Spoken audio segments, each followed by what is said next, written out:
hunting season, if you will. Tell me, where'd you rather be? I can hardly see the moon. Hope we'll get there pretty soon. Trying so hard to release. Major bag alert, major bag alert, bag alert, major bag. Hold on to your wishes if you can't hold on to me. Forgive me for letting you down. Forgive me for letting you down again.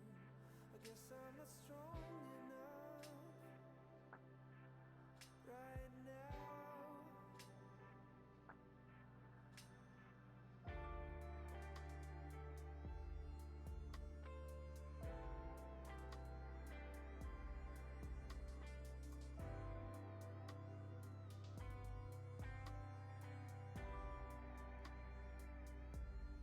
They will finally feel the flames, flames that run down through my veins.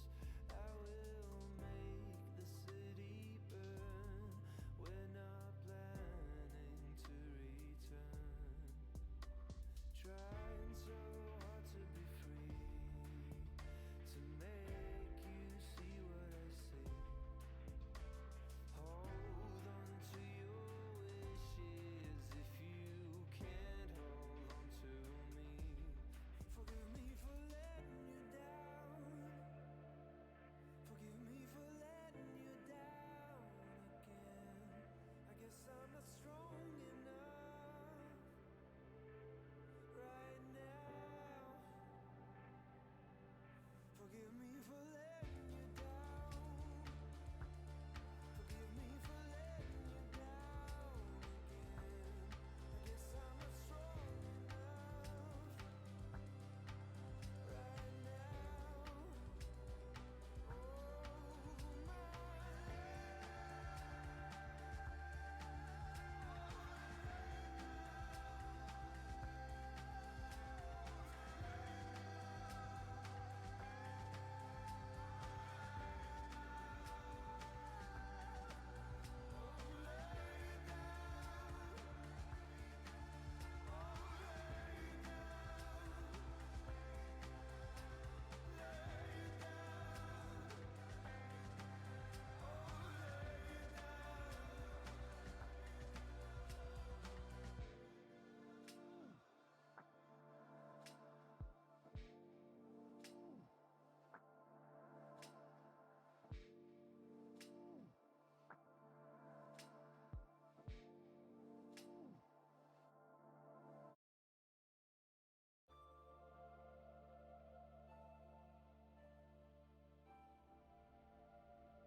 feel the rhythm of the streets, neon lights and neon dreams.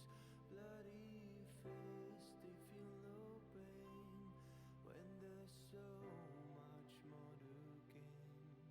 Hunting season, if you will. Tell me, where'd you rather be? I can hardly see the moon. Hope we'll get there pretty soon. Trying so hard to release you out of the misery. Hold on to your wishes if you can't hold on to me.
Hello, hello, hello, Blitz. Hello, everybody. How are we? Happy almost Friday.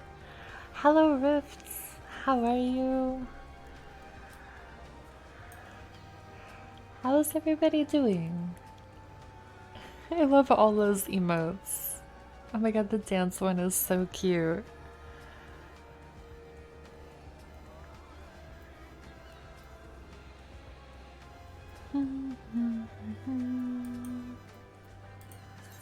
I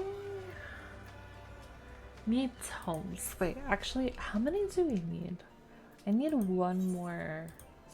One more ether oil. Ether oil is how much? I should have done this math before I started. That would have been the smart thing to do.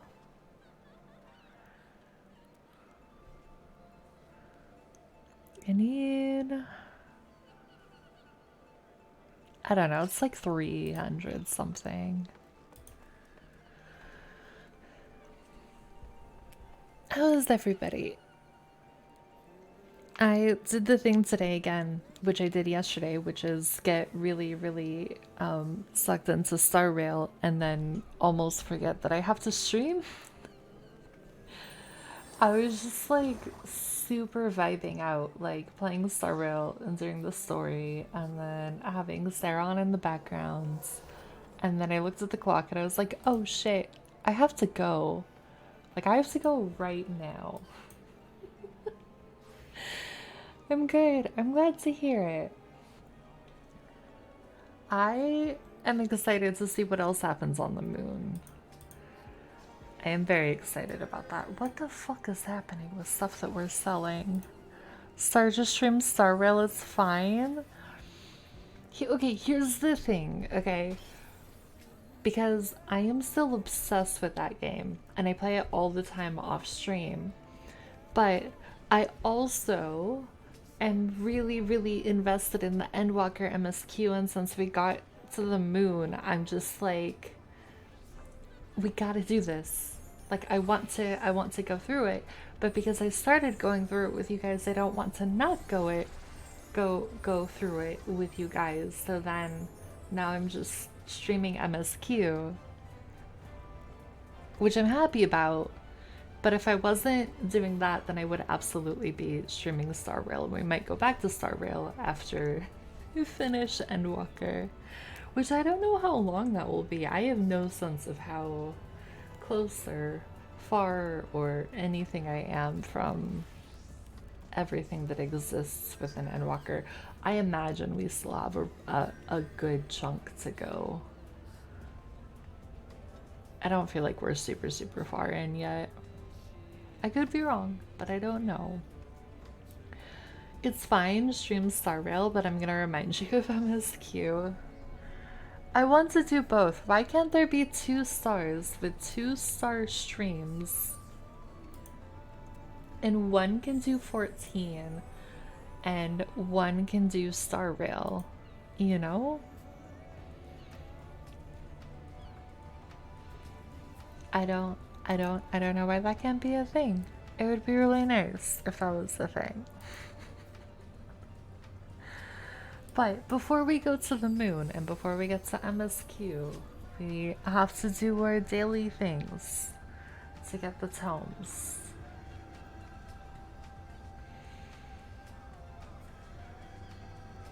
Do I want to run on Astra today?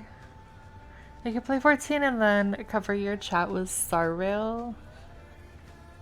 Oh, like you mean instead of the purple, just have like, there are some streamers I've seen that do that will like have 14 up. There's one guy he's really obnoxious. I don't know his Twitch name, but somehow I usually end up like putting it on my TV when I'm trying to sleep because I can't just sleep with silence. I'll just put like a TV with like barely any volume, but like enough that my brain is like, ah yes, it's not just like no sound. But this guy drives me crazy, which is part of why I don't listen, but like it's like enough noise, whatever, when I'm trying to sleep. But he'll do raids like the Savage, high-end, ultimate, whatever rating, And so he'll have 14 on his screen, and then he'll have, I forget what other game, but he'll just have another game like up, taking up like a quarter of the screen. And then like in between polls or whatever, he'll just play that. Like, that seems wild.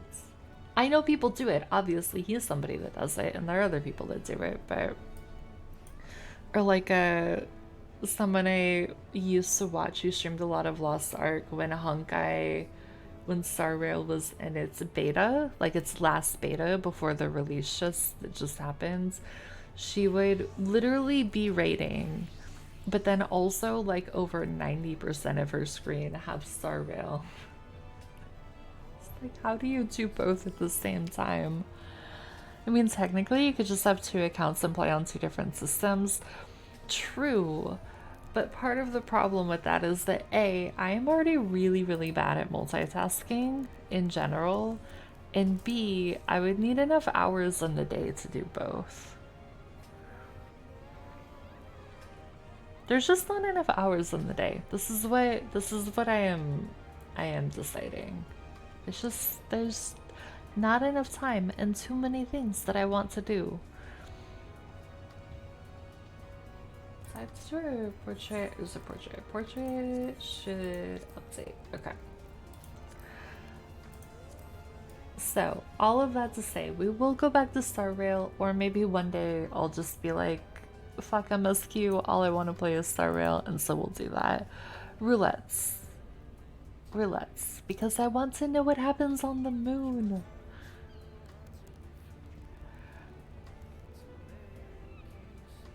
And I don't really want to play Astro today, but she's so close to hitting level 80. It orbits the planet. Yeah, it's like pseudo Star Rail if we go to the moon for MSQ today. And just the dangerous thing about what I did earlier, Rifts, of playing White Mage in the trial to see how that was to heal, is that I remembered how much I like playing White Mage, and now all I want to play is White Mage. It's the danger. I never remember what I have in here. Maybe we'll get some of these today.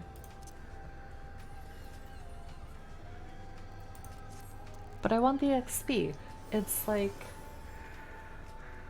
I want both. That person has been jumping around. That person in the pink shirt has literally been jumping like all day. I've seen them all day.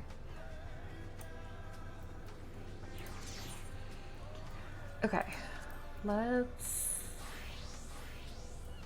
go.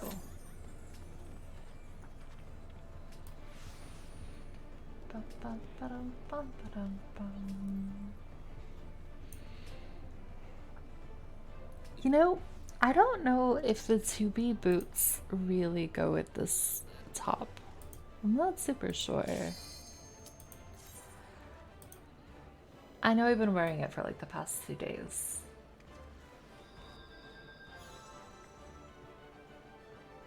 But I'm not convinced that they match. I also don't know what other boots would match.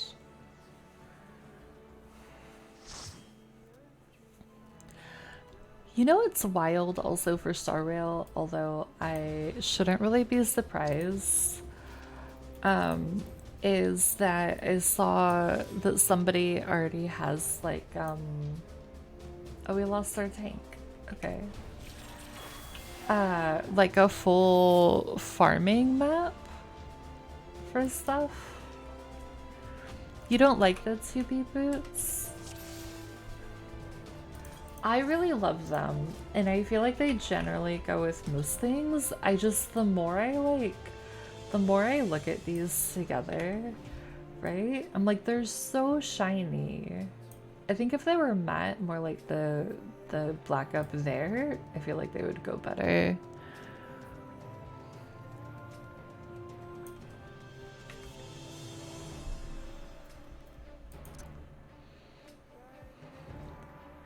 I like the style of them, but they make everyone's legs look too thin looking.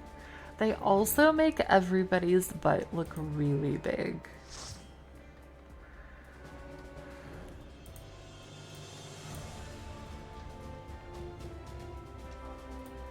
I also really like the this what she's wearing, but I feel like it looks wonky on Viera because Viera's so tall.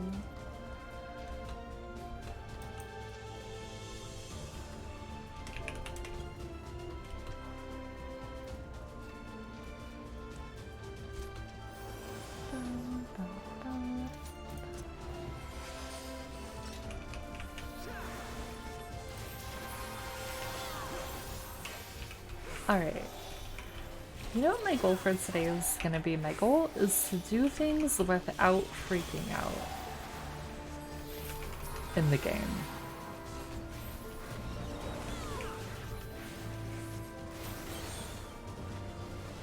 I feel like it's a situation where like a heart rate monitor would be really nice to see, but I don't have a heart rate monitor like that.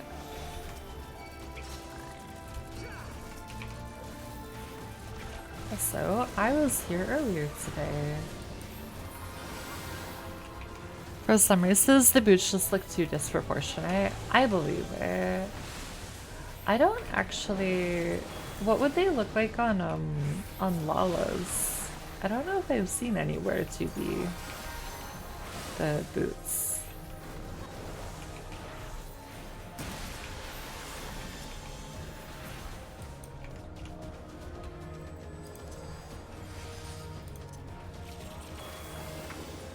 Hey, we got our first range card.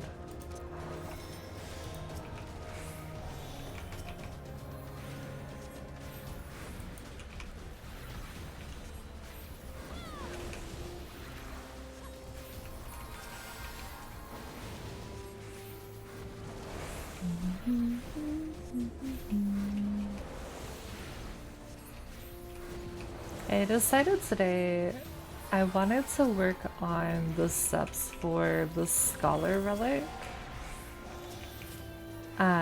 Which before you get to like the anima strengthening part with like the crafts and stuff and the tokens and sand and all that jazz, you have to run through like a million dungeons. And I decided to try because for the other two relics, including this one, I did them all synced because I never thought about unsyncing them.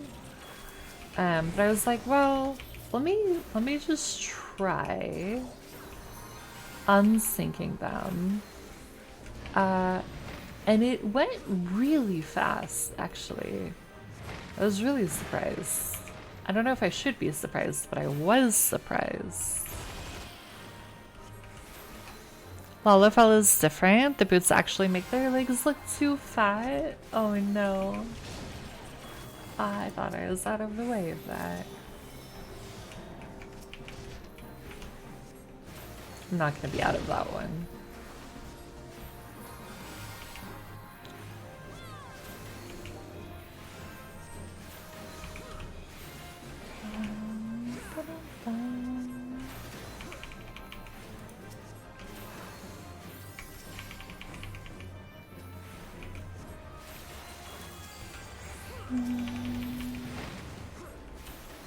So now, like having, because this was one of the dungeons that you had to do. So now coming in a year while it is synced, I'm like, oh my god, everything takes so long to kill. Oh gosh, we're all gonna get hit by that.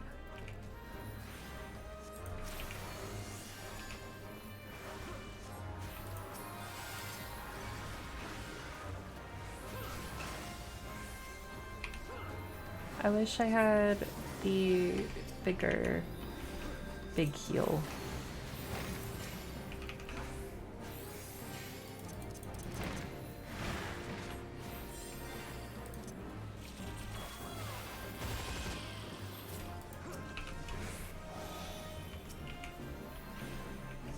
Okay, the tank obviously knows where they're going. I do not know where I'm going.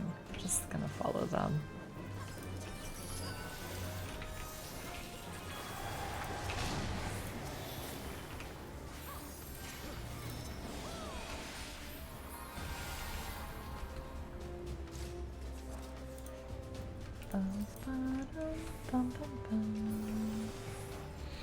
I do still miss, though,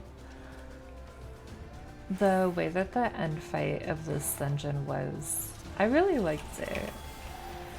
It feels like, not that it being easier now is the bad thing, but it feels like really, really easy compared to how it did. And not that things only have to be like hard for them to be fun. But it was like a really good fight. It's still a good fight, but I miss the old one.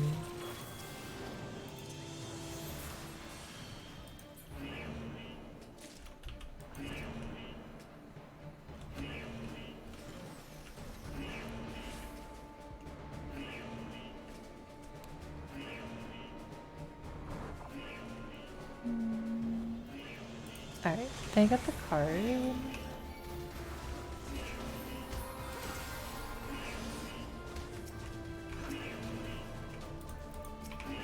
Oh, I should not stand right there. That would be a bad idea. Because of that.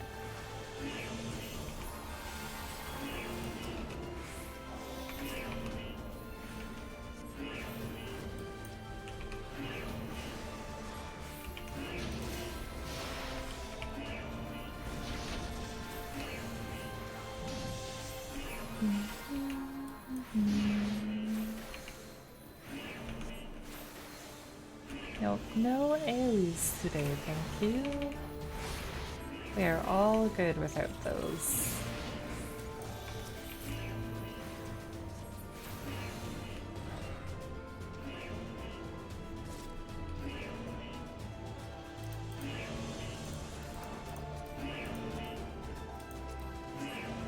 I'm gonna get hit.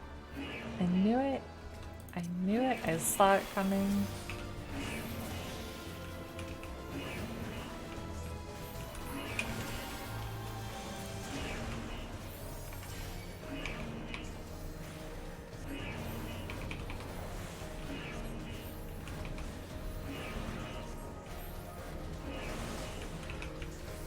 Oh gosh, okay.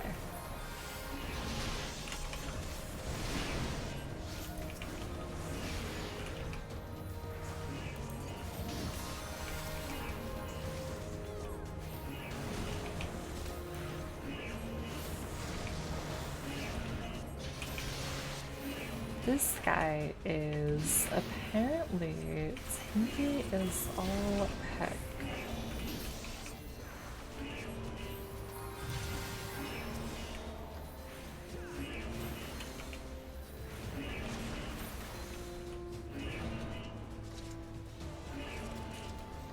Alright, we got the key. So we can use the terminal.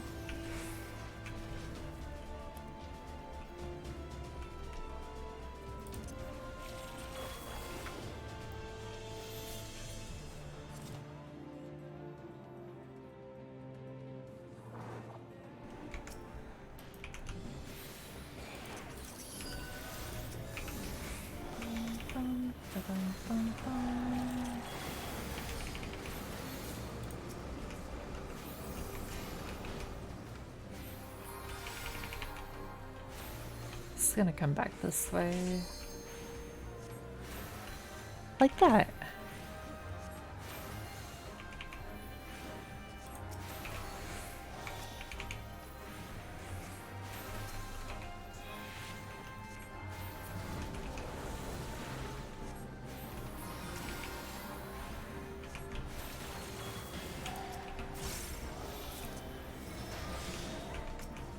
Oh no, don't want to be there. That is a bad spot to be.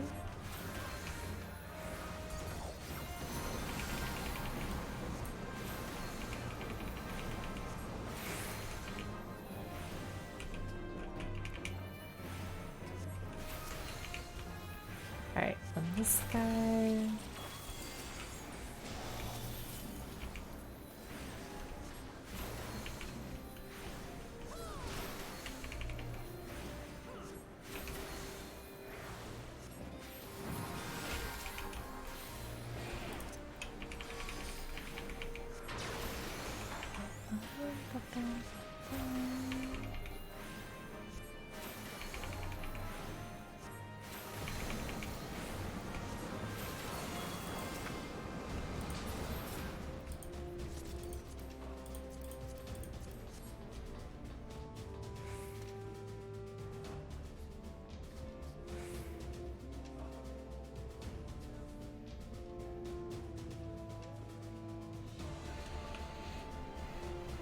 Okay, okay, I'm here.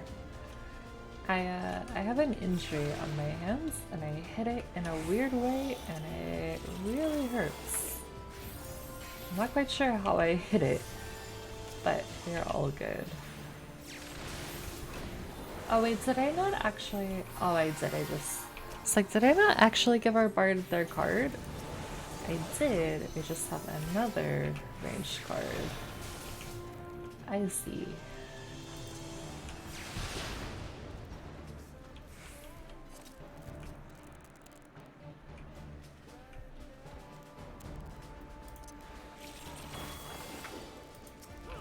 Alright, now we're like only pulling ranged cards.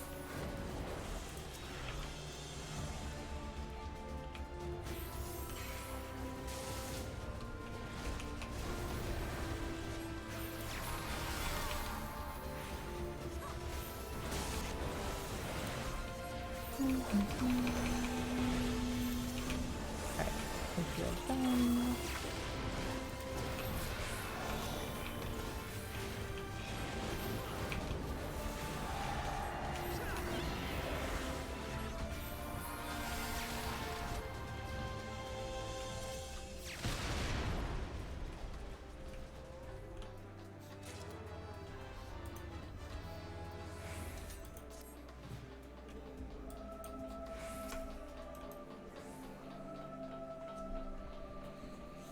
I don't think the songs with Midgard Samar or Nidhogg will ever not make me sad.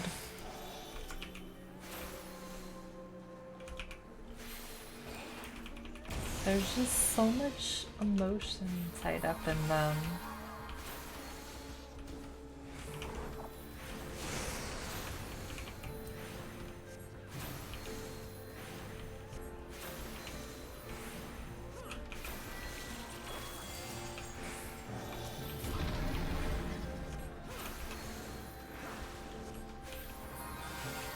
Alright, we got everybody with that.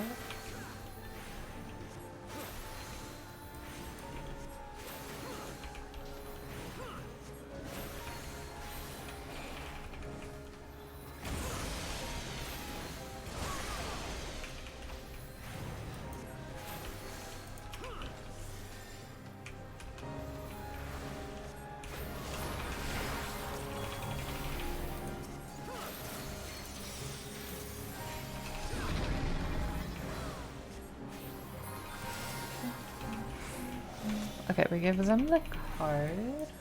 Alright.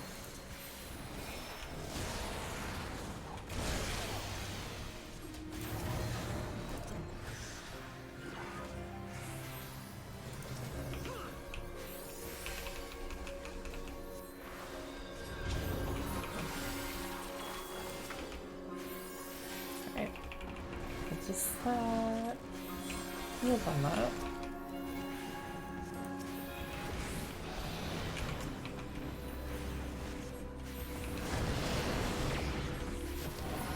I don't know if it's smart to just like face tank the first ring of damage in the middle, but that's usually what I end up doing. Probably not the smartest thing.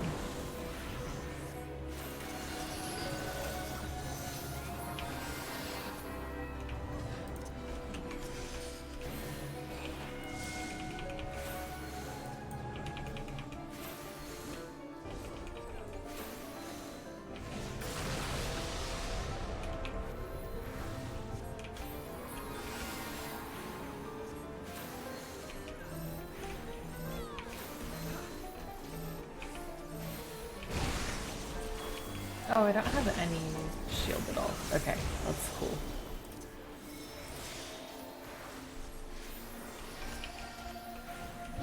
No shielding whatsoever.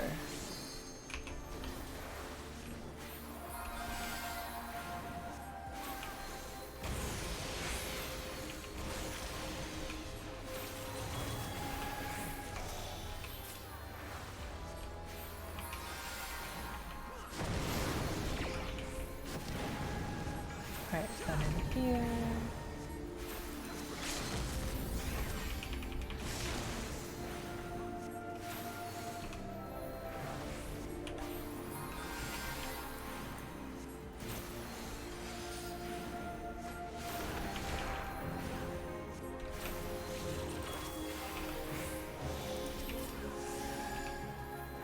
Alright, it's not one of our samurai to die again. So give her the very big heals.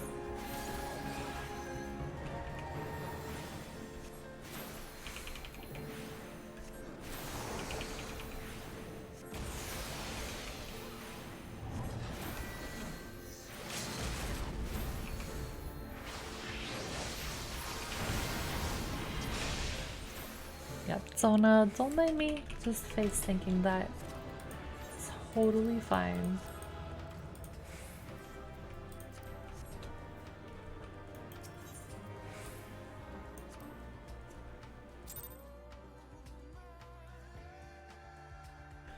Thank you. I like that dungeon. It makes me sad, but I like it. Like, I don't know. I'm emotionally attached to it, I should say.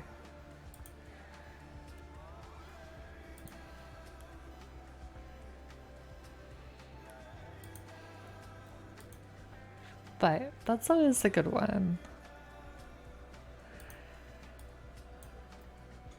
And we're making XP progress, so that's really nice.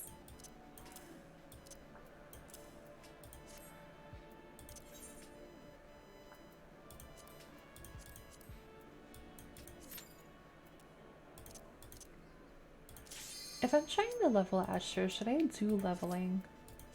That would probably be smart, right?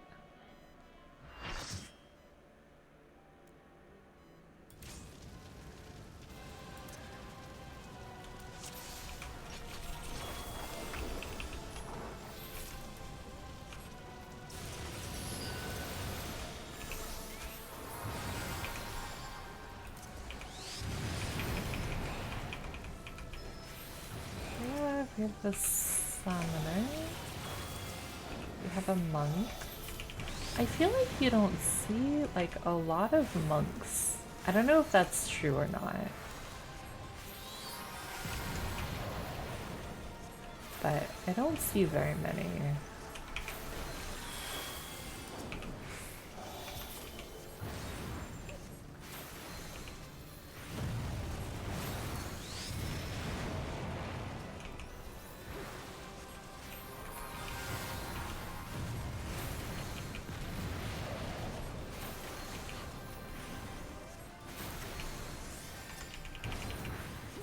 Alright, big heal. Lots of meals.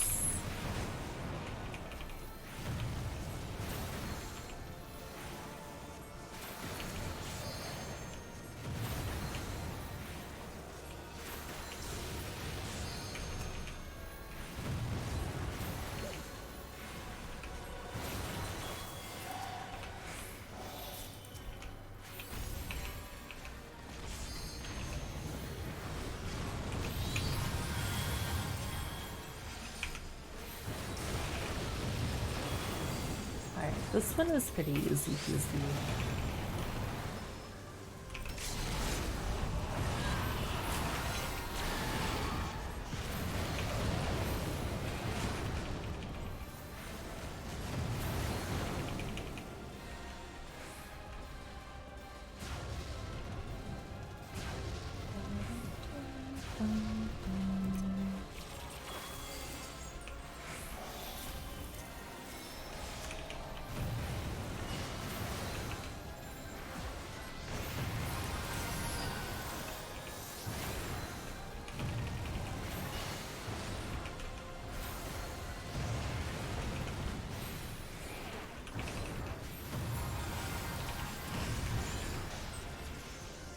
Nice.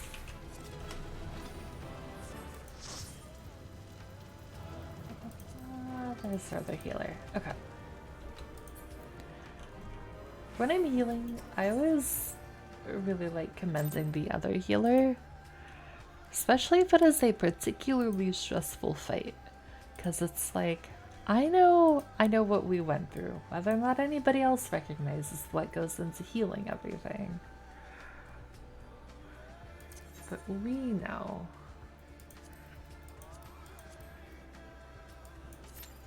Wait, what are we even at?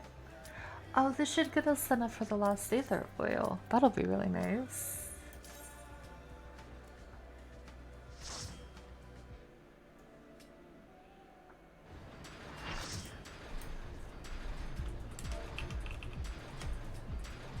Oh, and we have double Astro. That's always fun.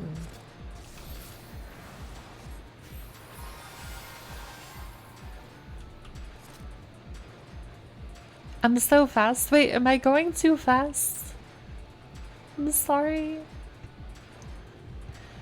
I can go slower at queuing for things.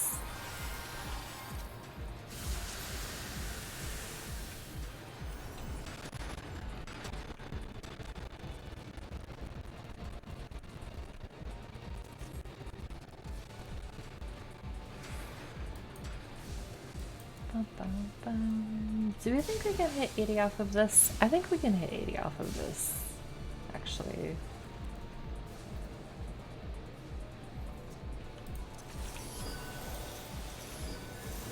Ooh, double Reaper. Very fun.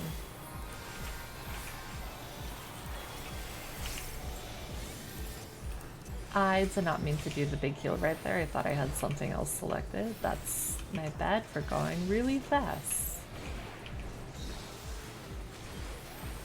Don't change anything? Okay. If you're sure.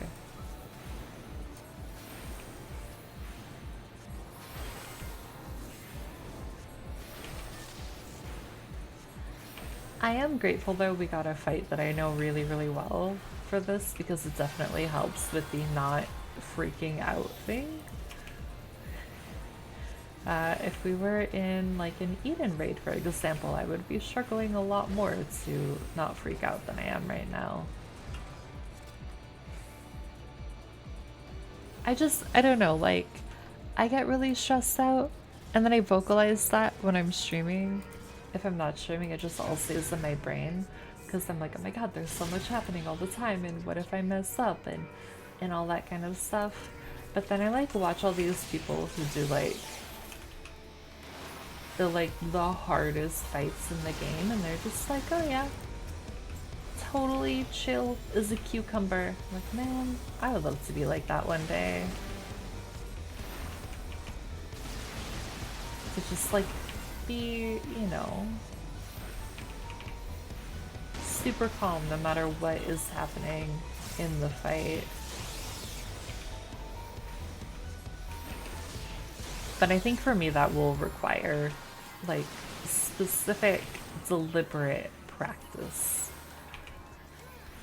Oh, that's not my damage over time. I thought that was my damage over time. I forgot we had two Astros for a second. Oops.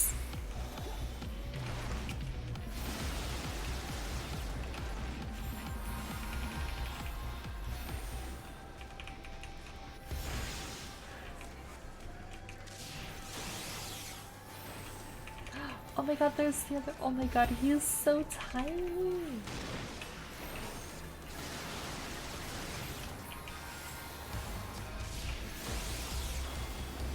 He's so precious.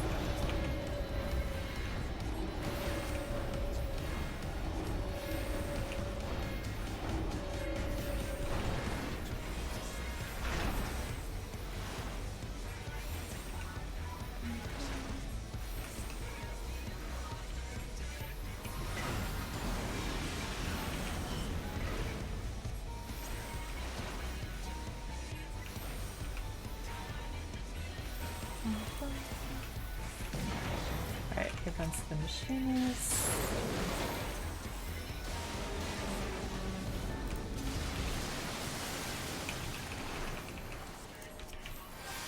Oh my god, why do they have so many bleeds all of a sudden? They have so many. That wasn't enough to go to 80? I'm genuinely shocked. I thought that would be enough XP.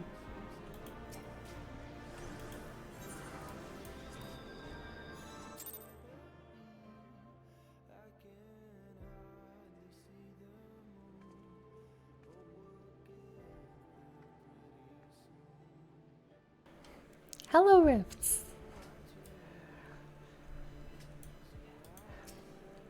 That is very fancy looking armor.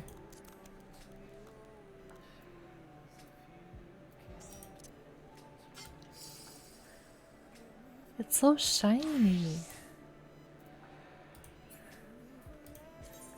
We got a bolts. Nice. Alright, are you ready for an alliance raid? I don't know what we're gonna get, but we'll see.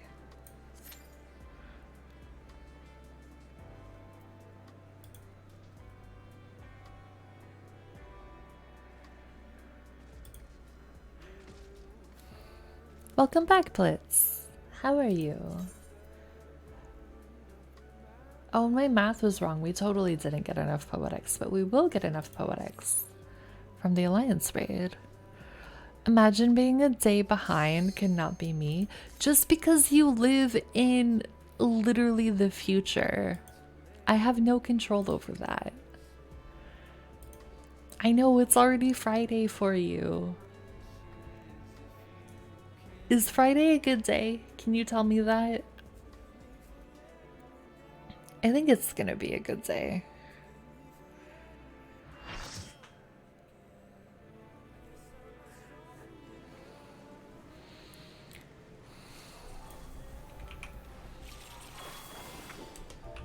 And we are back here.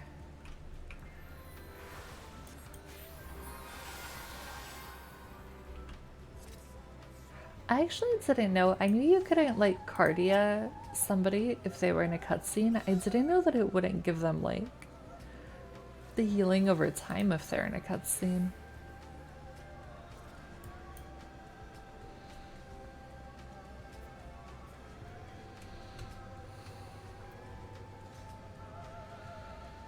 Interesting.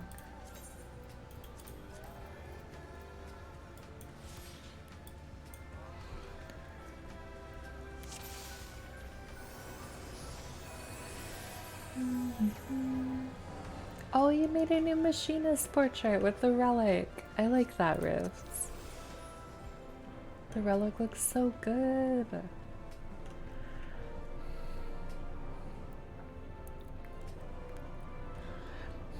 Oh man, Blitz, do you know the downside to spending all my time on Star Rail? It means that I have not done like any of the new story stuff that came out in Genshin because all of my time is going to Star Rail right now.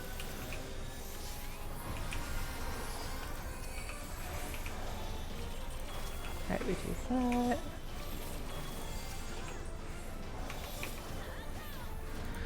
It's only 2:30 right now, but going on my intuition, I'm gonna say it'll be a pretty good day. Nothing crazy, but nothing awful, you know? One of those in-between days, but leaning more towards the good. Honestly, that sounds perfect.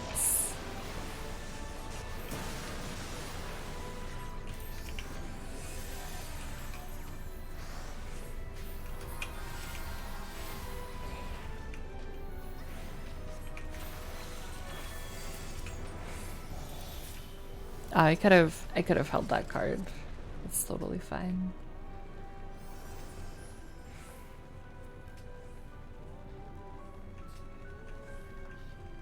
I haven't put much effort into any game recently. I have so many dailies and goals in different games, just waiting.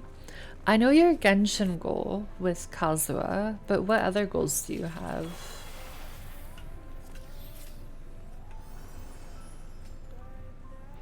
Also, all the dailies and all the games adds up really fast in terms of like the time investment.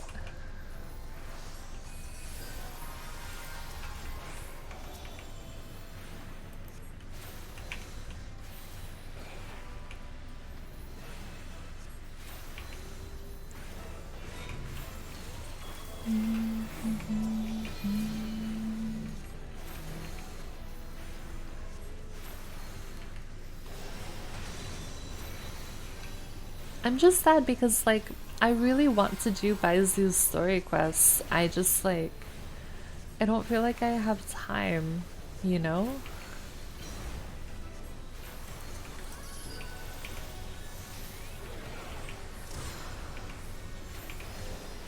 I want to do all the things, but I think we all already knew that. 10k kills by the end of the year for Wraith and Apex. Oh yeah, I remember that one. Yu-Gi-Oh! Deck building, gem grinding. Oh, I should not stand right there. Gem grinding and Genshin, that's about it right now.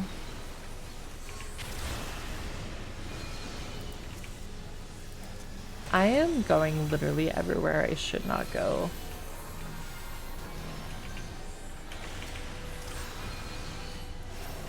Are you trying to build a specific deck in Yu-Gi-Oh? But after that week trip in the Highlands, my aim and overall gameplay for everything is dropped so hard. I can believe it, honestly, like, because that's such a big shift from, like, your normal routine, right? So you come here? I don't remember. Oh, it doesn't matter. Nice. That, like, right, if you're, like, in a rhythm of doing all these things and all these different games, that then suddenly you're, like, out of that rhythm, it could be tricky to get back into it to some degree. So I can understand that. We're stuck. I got stuck. It's okay. I'm working on a Yu-Gi-Oh deck that I call Scarlet Warriors. Sounds very fancy.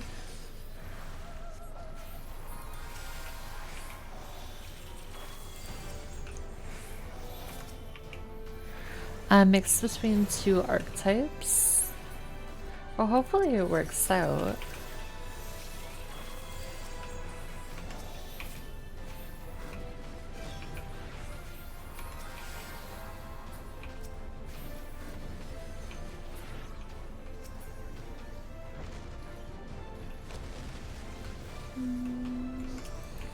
Alright, we got the big dragon.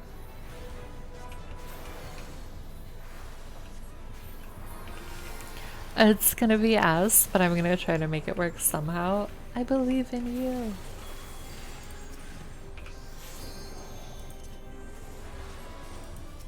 Everybody got poisoned. Oh, including me. I didn't realize that. Oops.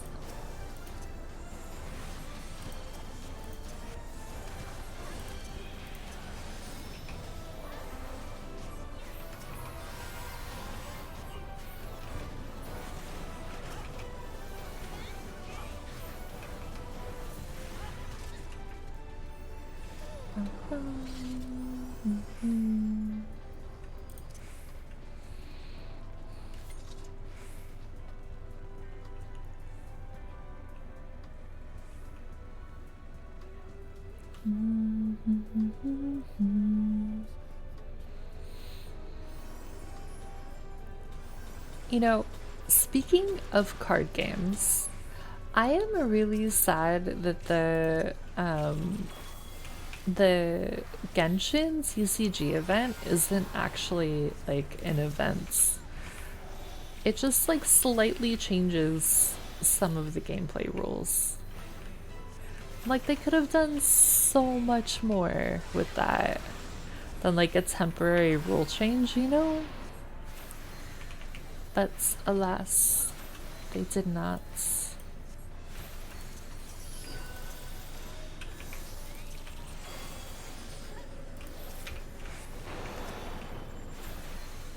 I was just like, I got really excited because I do really like the TCG, even though I feel like it's kind of fallen off for a lot of people. I think it's really fun, and I was like, yeah, they're doing like a trading card game themed thing. But then it was just like, oh really? Really? This is it? This is all we get?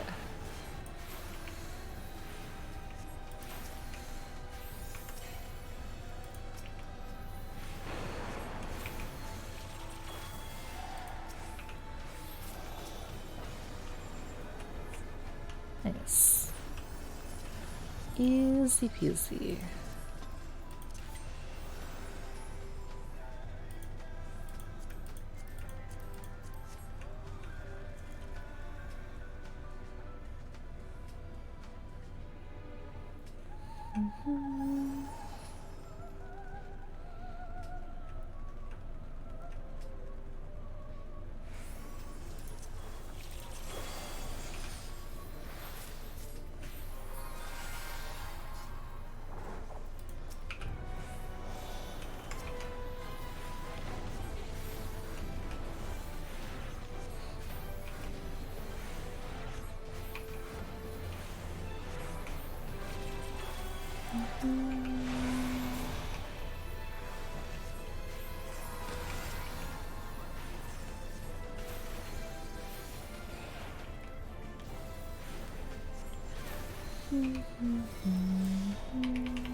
I wonder how you get the Defender of Eorzea title.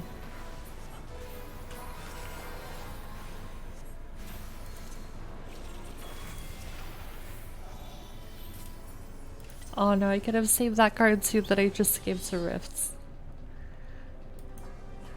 Basically, the moral of the story when I play Astro is not realizing until I've already used the card that the fight is ended and that I didn't need to use the card right then. But I could have in fact held it for the next fight.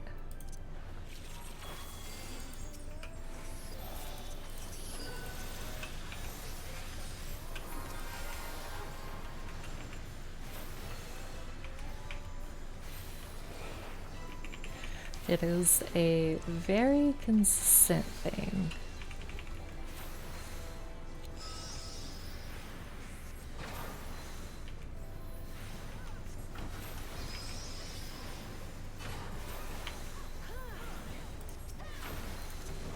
Alright, we'll get rid of that.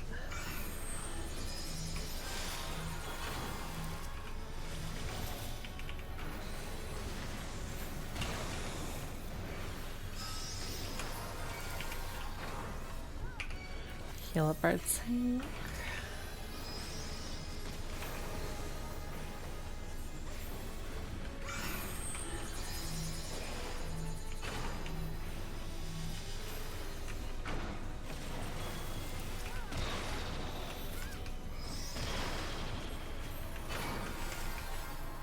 Oh, that's not good. Silence is no fun.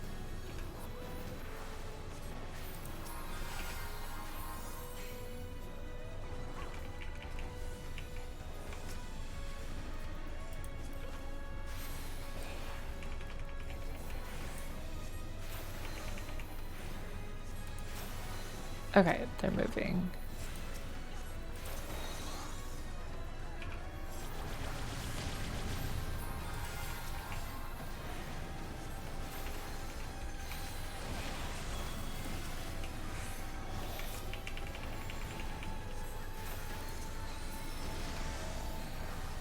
I do feel a little bit bad about rescuing one of our dragoons, but it did not look like they were moving over for the murder you if you're not behind the rock mechanic.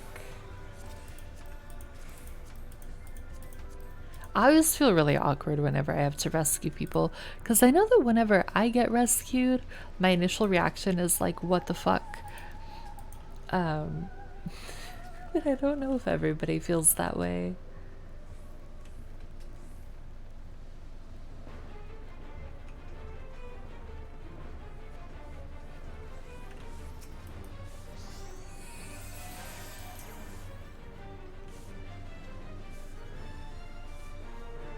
Ba-dum-bum.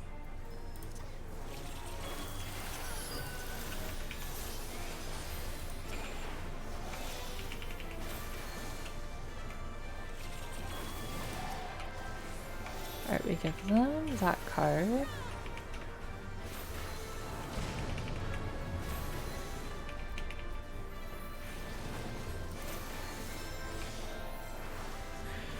You don't rescue people? You just let them die? Somehow I am not surprised. Would you like a fun fact that's in Star Rail? If it's gonna be me getting rickrolled again, then no thank you. But if it is not a rickroll, then yes please.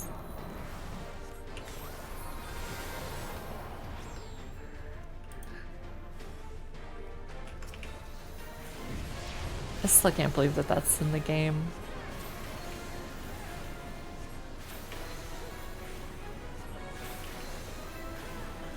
I hope you learned your lesson. Yeah, I feel like, not that I like know so many people that play this game or know so many people that heal in it, but I feel like most people that I do talk to are like, yeah, I would just totally let them die.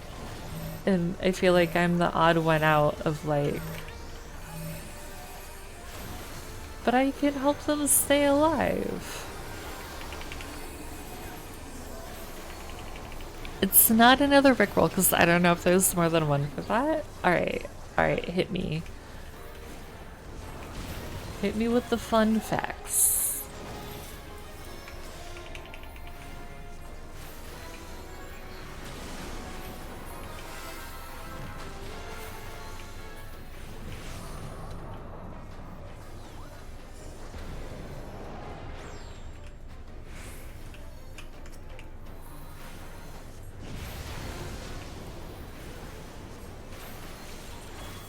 In the hub area, if you go to the barricade, there are 9 dialogue options. What?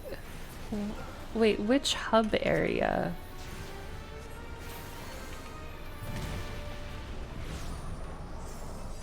Oh, one of them is the Genshin reference? Oh, now I want to go find it.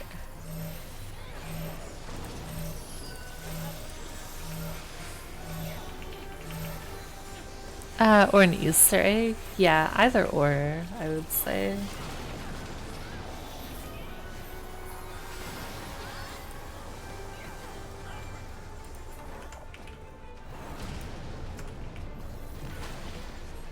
I thought I was out of the way, but...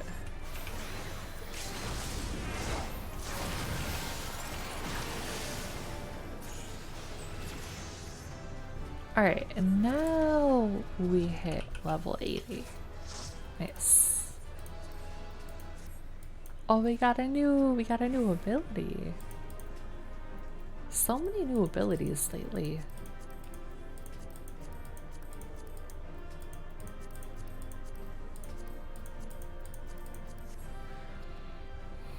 No MSQ tonight now.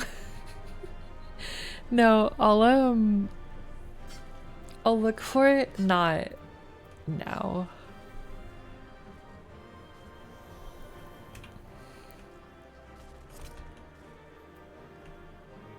Increases healing magic potency by 20% for 20 seconds? That's kinda nuts.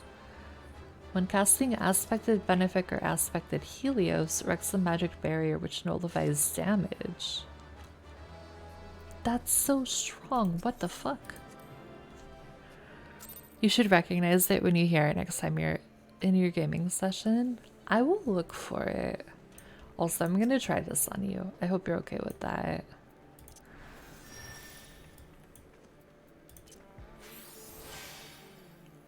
Oh, that's so cool looking.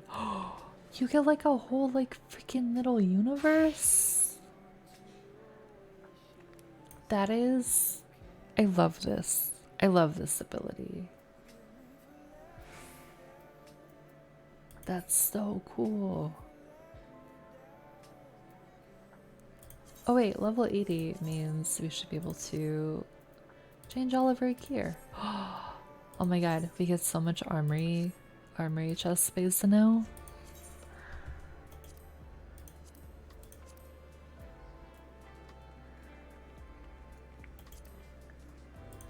Because I was holding on to things because Asher needed them.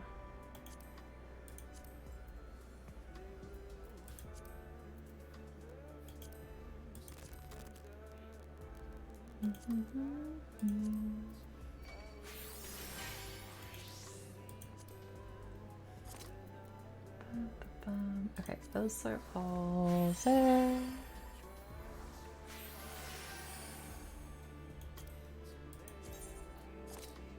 No, no, no, no, not this card. I'm really glad that they gave a, like, are you sure you want to do that message?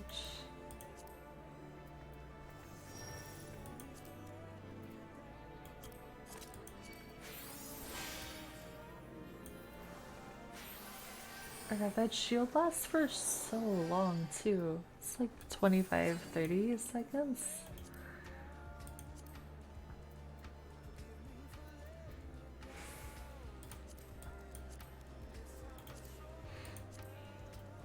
See, I've told you guys, right? My inventory is not my hoarding problem in this game.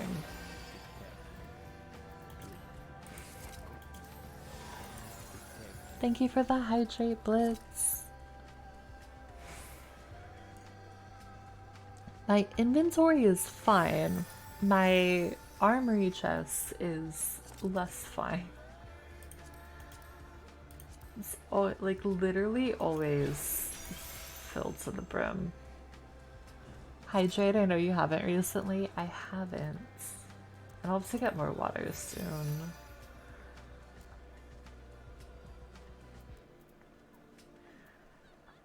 See, but I don't know if I need to get rid of the ones that are for all classes because I still have a bunch to level up that aren't 60.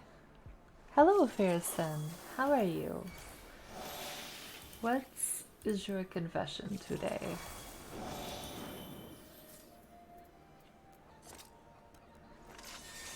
Oh.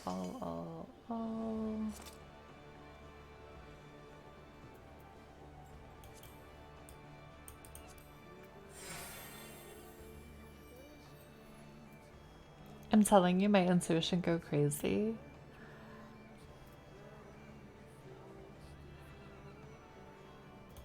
That is a good thing, though, in my mind. You got a chorizo taco and a birria plate for dinner today? That sounds really good. I hope it was all, like, super, super delicious.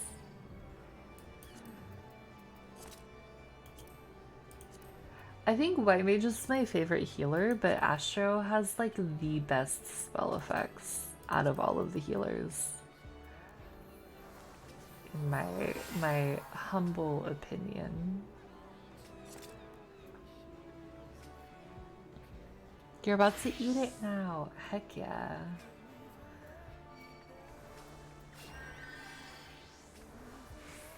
Okay. I think that's almost everything. Yeah, because these are just the soul stones. So we cleared out, like, that was a lot of stuff. Oh, actually, I shouldn't be moving these yet because I should desynth them.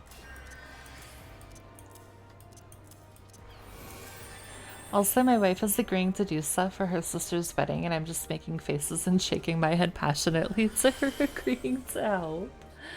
Oh no.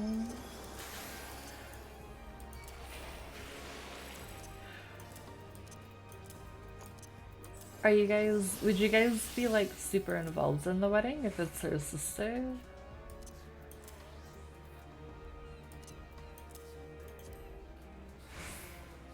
Also, thank you for being patient with me, Rift, while I get sidetracked. Because I definitely just got hella sidetracked.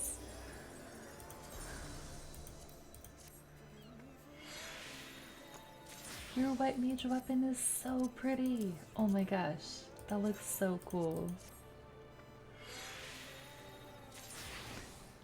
Not if I can help it. This is what I'm here for. Well, I appreciate it. So remember how I said that I ran like a bunch? Did I just put something in my armory chest? I'm pretty sure I just put something in my armory chest on accident. What would I have put in the armory chest?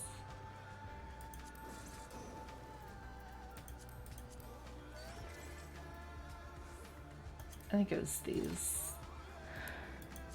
So remember how I said that I ran like a bunch of dungeons and stuff today for the Scholar Relic weapon? And what I needed to do for that? Well, I de-synthed because I was running them solo. There was nobody to like share the loot with, right? So I got to keep it all, and then I de-synthed everything, and apparently I have learned most of it sells really well, which I feel like you probably would have already known. So for the foreseeable future, I'm going to try to remember to de-synth a bunch of stuff like this and then just sell the mats on the market board.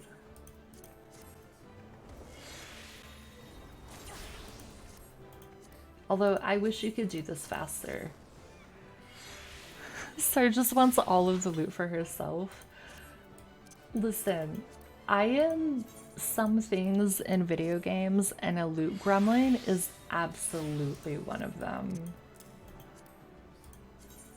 Like, literally, okay, so the two best examples I have of this, beside everybody who ever watched me play Apex, is, so the first one is, right, Matt is teaching me Warframe, and Blitz will know this, but like at the end of each mission, it'll give like a highlight of like what it thinks the most like significant thing is that happened for either person in the party. And there was one, I have a screenshot of it where Matt killed like so many enemies. Like I was like, all he did was kill, and then it was, for me it was just like looted things. I was like, if this is not an accurate representation of what I am like, I do not know what is.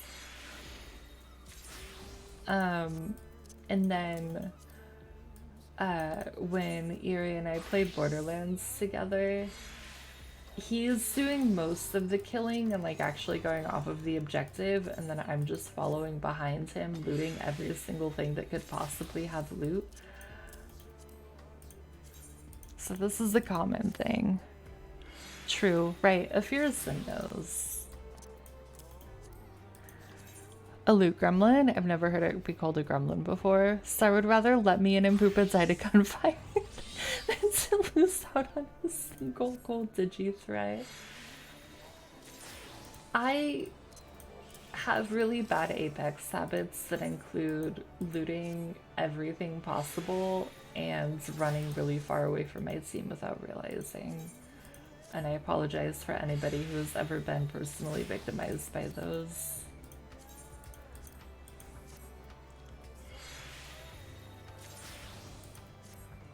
Which would definitely include a Fearson from when we played Apex together. Oh my god, we're almost done. This is part of why I really like the ocean fishing, but this is part of why I don't do it as much, because after I fish, I'm like, oh, well then I would just de-synth everything, but it takes like forever. Look, Star just needs that digi-threat so she has optimal chances of seeing her enemy and still missing shots.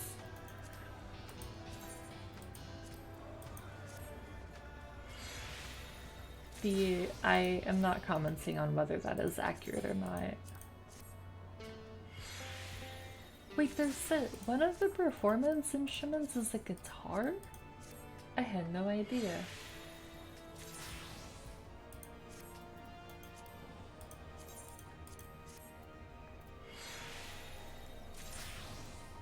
Oh, that's pretty. Speaking of shots, I didn't miss my shot to shoot at you with that one. No, you did not. But I can't be angry at the truth.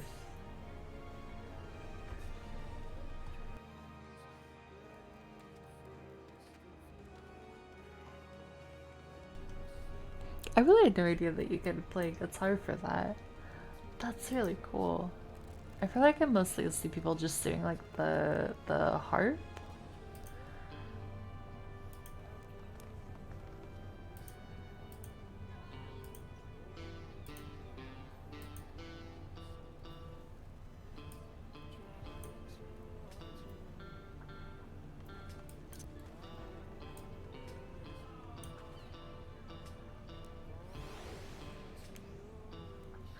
I never heard of it as the loot gremlin. I've always heard of loot goblin.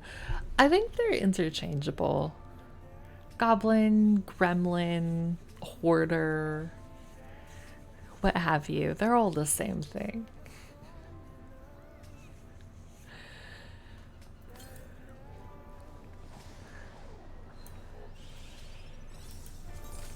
Okay, let me see if I can sell any of these 50 million things that we got. And then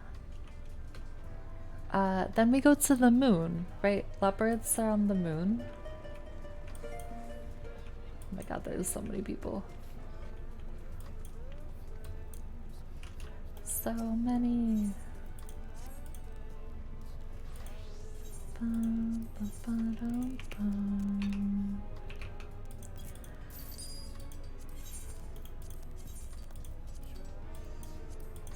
$700.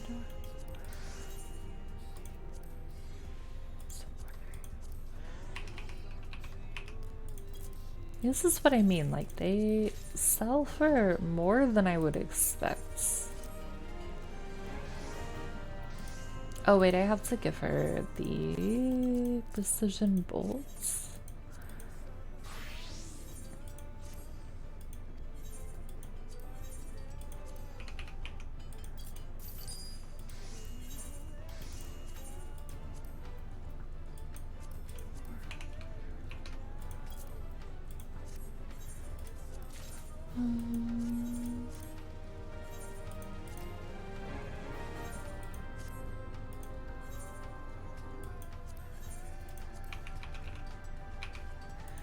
Okay, we get that, and then we can sell some of it, a couple of it, which is good.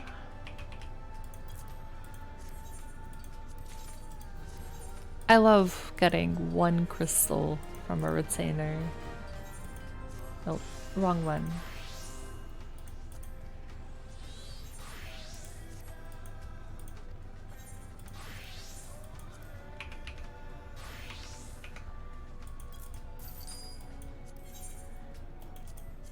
And we can sell 3 here. Nice. You need a suggestion for 2894. Next class to get to 90. 2895. What do you have at not 90 right now?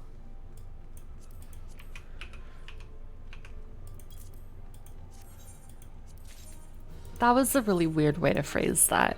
Like, what is not at 90 currently that would be that you would look to level potentially? Alright, I'm just gonna do these before I forget because I'm here and we just did the whole decent thing.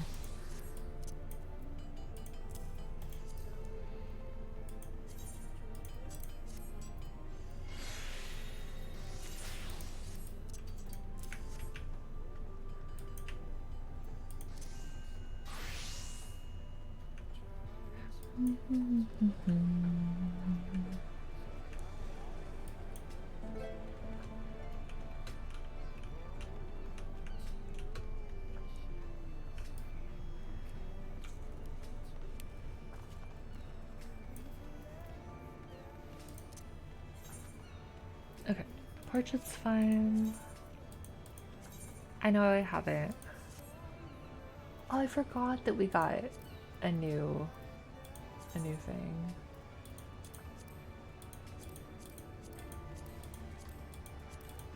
It's on my me. Literally never remembering which glamour is on which plate.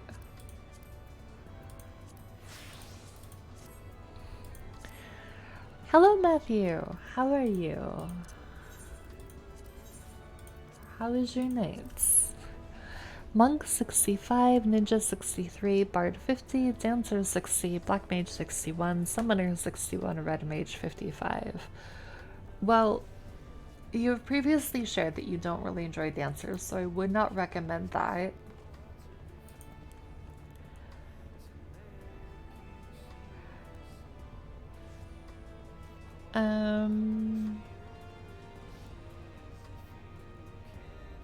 Ninja is really fun. Bard is really fun. Red Mage hurts my brain, but I want to understand it. Monk I don't know anything about. Black Mage I also don't know anything about. So I guess out of those, if it were me, I would probably go with Bard because I find that class really enjoyable.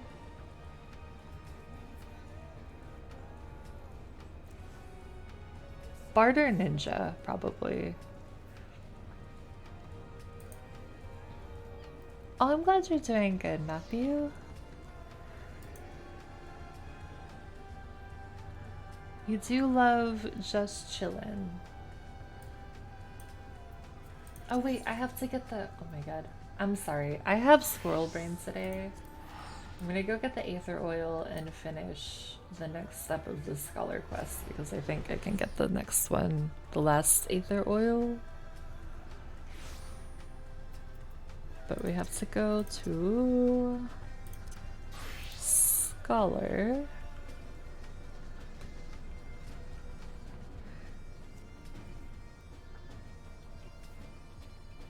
I guess I don't need to be scholar in Idleshire. Red Mage hurts the brain. Cool. I enjoy causing myself anguish. It hurts my brain specifically. Like, I really want to understand it, but every time I try to play it, I'm just like, what is happening? You know? I was doing that on for leveling roulettes for a bit, and then I was like, I don't understand this. So then I stopped. Although I recognize that by continuing to play it is probably the way that I will understand it. But if it doesn't hurt your brain, then I would recommend it. But I don't know. All I know is that it hurts my own brain.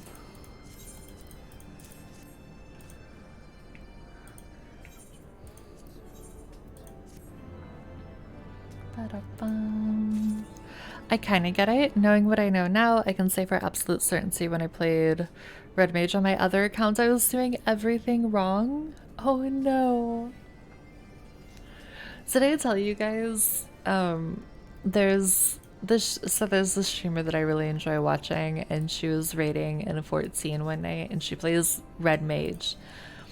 And I was saying something about how how I've tried Red Mage, but it hurts my brain. And so she's like, can I just ask you if you main White Mage? Because that sounds like something a White Mage would say. And I was like, you're not wrong, but also I feel personally attacked. Like, I don't think she meant it in, like, a mean way, but it was just, like, getting immediately read as the White Mage player. I was like, oh.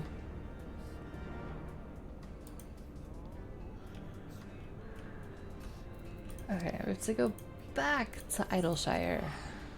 Now this is my least favorite part of the relic. A whole shebang for the Heavensward one is we're gonna get to the part where we have to get like 50 million treated sand, and it's a pain in the ass.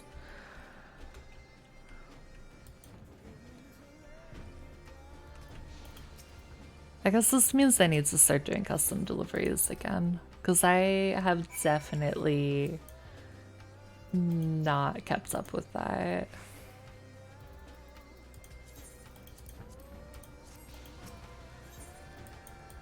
I don't know if I have any. Yeah, we don't have any ombre. Okay.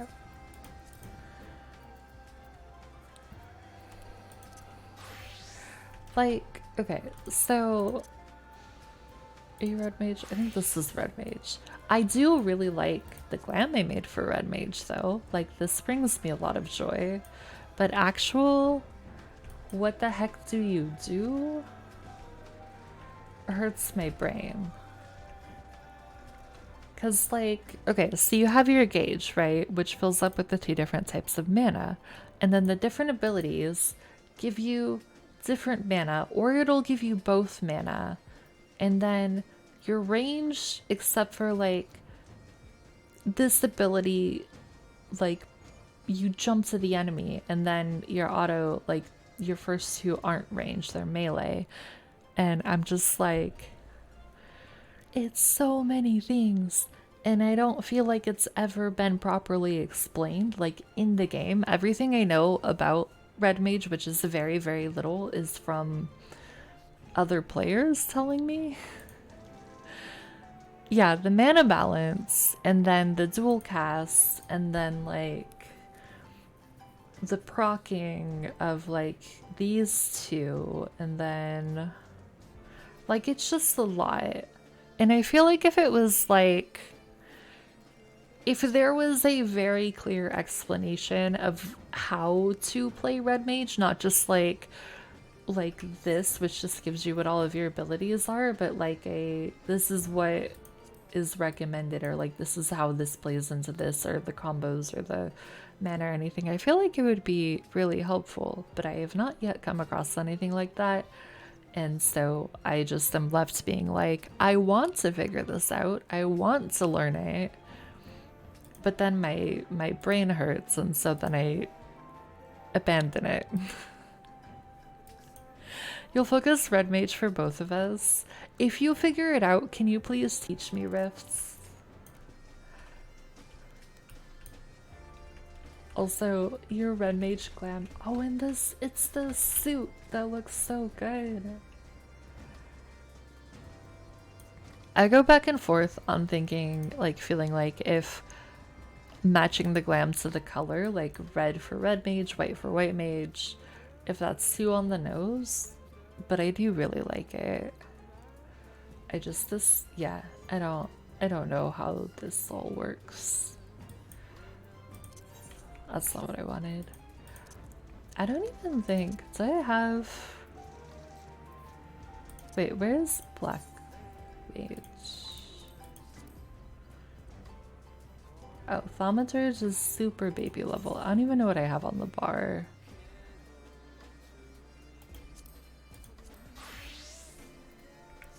We have 3 spells. Oh, we have 4. Okay. Yeah, someday I will also level up this. This also confuses me. And I know Matthew has offered to teach me when I am ready to learn Black Mage, which I will definitely be taking that offer. But everything I've done so far, which is not very much with Thaumaturge alone, also hurts my brain.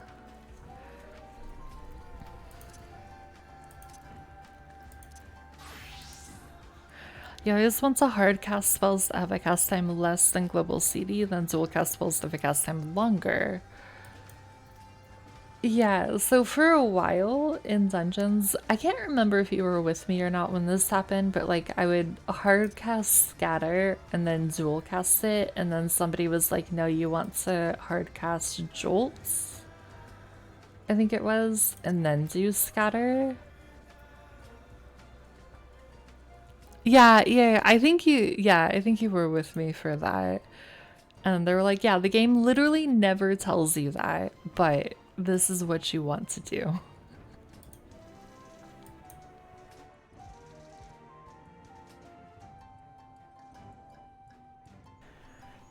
And then it's like, I know when you fill up your mana, then you are able to do something.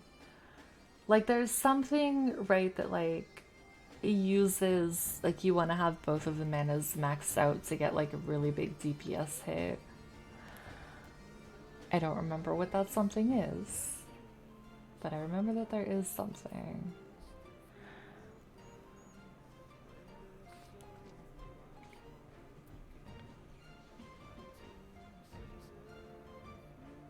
I actually didn't realize that there was a heal. I'm not gonna lie. When you have at least 15 mana of each, then you jump in for melee because the damage is buffed. Okay. Where is this thing?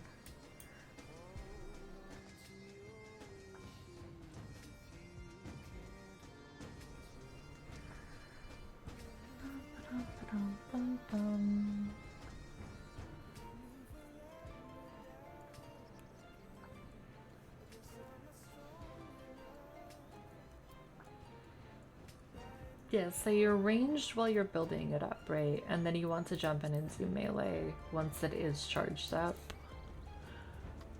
That kind of makes sense.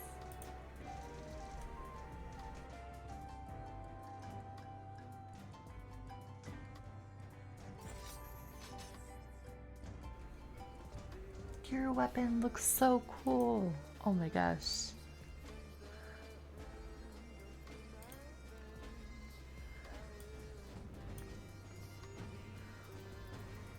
And then at some point, Red Mage has a raise, right? Yeah, they have a res. I've never looked at these for Red Mage. Actually, the Poetic Tome weapon. It looks really good. Yeah, enchanted.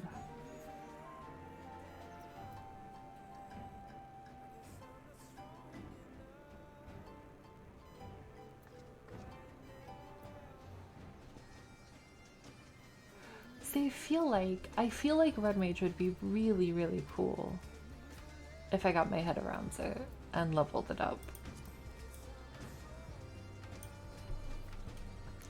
I've decided, thank you for helping me. You're welcome. I'm glad that me being confused about how things work is helpful. I think, yeah, we just have super basic. I don't even know what weapon this is. Oh, this is the one that you get when you start Red Mage, when it's unlocked.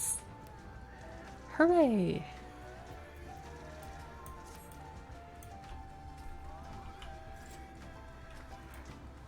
You know, I think when I made this glam though, she didn't have pink hair. I feel like the pink is a lie.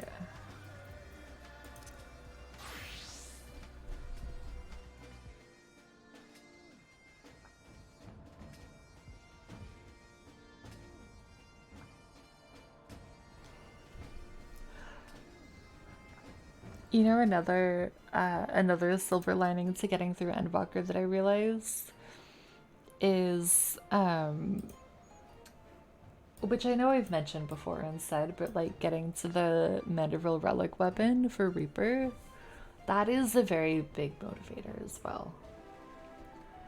Because like this isn't bad, but I know that there's something way cooler that I can make eventually. It is because I want to be able to understand to help others. So if I can do this to help Star, then all the better. That's so sweet. Yeah, if you crack the code, which I'm sure that you will, then I would love to better understand Red Mage, because like I said, it does not compute in my brain at this moment. Also, I don't have any magic DPS classes above 61, so I need a level 90. That also makes a lot of sense. So I can help with Black Mage too. I understand that one more. I appreciate it. I have no idea when I'm gonna get to leveling Black Mage. It's just like it got left behind. Black Mage and Monk and Paladin got left behind when I was like really actively trying to level every class before, and then I've just never gone back for them. It's a very stationary class. Yeah, because you set up the thing around you that looks really cool on the ground, and then they stand in the middle of it. That's all I know about Black Mage. And that apparently in PvP they're very tanky. That's why a lot of them die? Oh no. They would rather stand in AoE and DPS than move and lose a cast. Oh gosh. I am sure that there is a reason for that. I do not know what the reason is because I've never played it. But I imagine there would be a reason for that preference.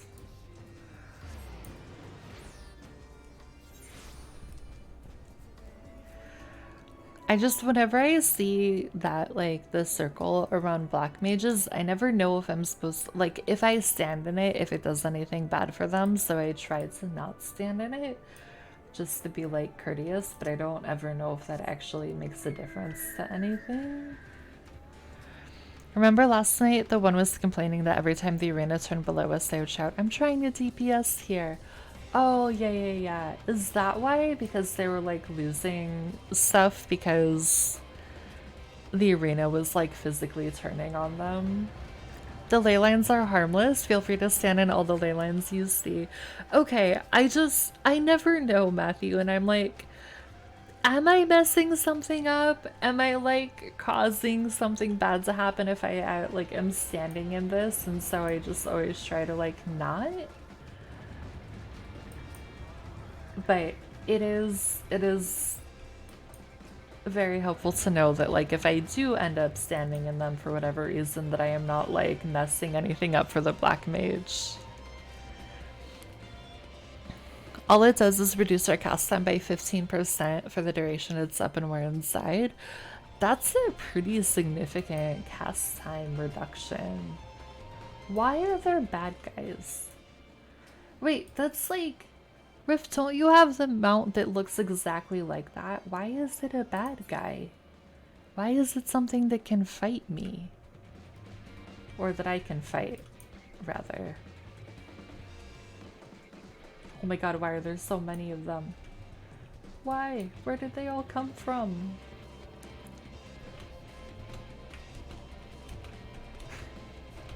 Oh, they're not up... They're not up here. I thought they were.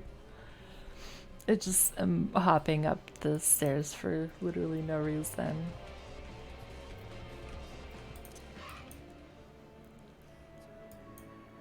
At a certain level, black mages get the ability to teleport back to their ley lines. You will legit see them get rescued by a healer, then immediately port back to their ley line. That is very much covered in a mechanic. Oh my gosh. Is it... Okay, so... If it gives you a reduced cast time, which is, like, really solid, like, I can understand how that would be, like, a really big benefit. But are the cast times for Black Mage generally so long that, like, you would want that 15% reduction over, like, your life? Or, like, the majority of your health? It depends. Almost everything is 2.5 seconds plus to cast. Holy shit. That's so long. Like, considering most of the... To me, it feels really, really long considering most of the classes I play, everything, like, the majority of things that I would cast or would use are instant or, like, really close to instant. That feels like such a long time to cast anything.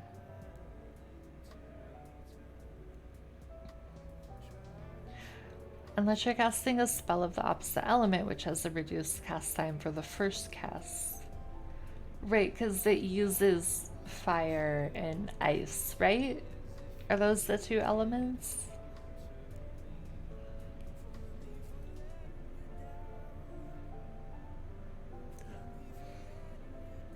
So is that like the red mage dual cast then? Right, because red mage you cast one ability and then you get like an instant like free cast of the next one. So is would the reduced cast time for switching elements be similar to that?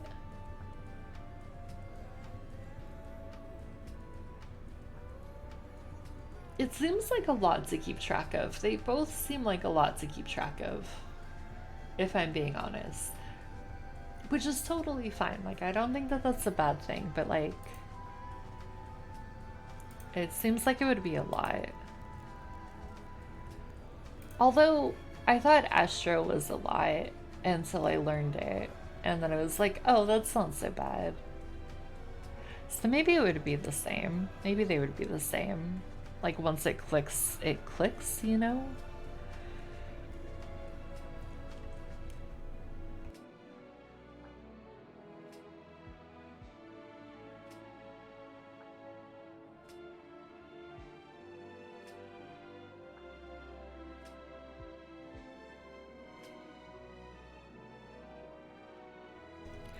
Fire 1 can sometimes proc an insta-cast of Fire 3.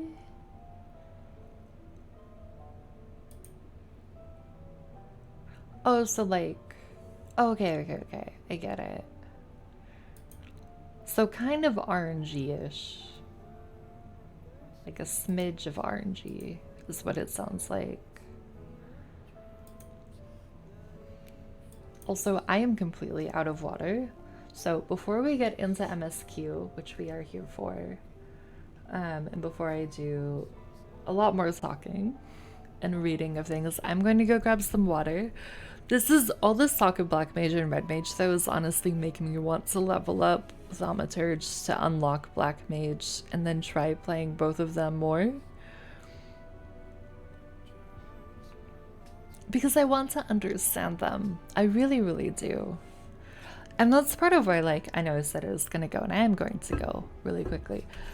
But, like, part of why I know that Omni 90 is, like, a thing, but, like, for me personally, I really want to have a good understanding of, like, how each class works, whether or not I play them, right? So, like, I don't really tank, although I do like tanking, except for the anxiety portion. But, like, if I'm 90'd... Yeah, see, he looks like those that want to murder me. I forgot he can do, like, the dance club music, too. So, like, even if I don't tank after getting them to 90, I, like, want to understand how they work and how to do fights from that, like, job perspective. And so it's the same, like, even though, right, like, Red Mage I barely touched and Black Mage isn't leveled up right now, like, I want to understand them. Whether or not I end up playing them a lot is a different matter, but I won't know until I get to where I understand it. I probably should not be on my Black Mage here. Wait, why is that?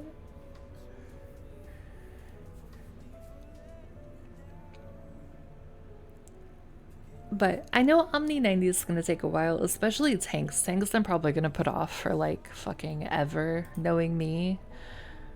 So this will probably take a long time to do, but I just want to understand it all, you know?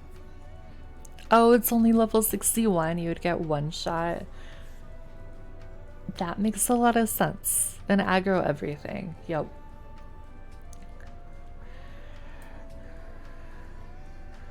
Okay, so I'm gonna be right back. I'm going to get water because I need a lot of water for all of the reading we are about to do.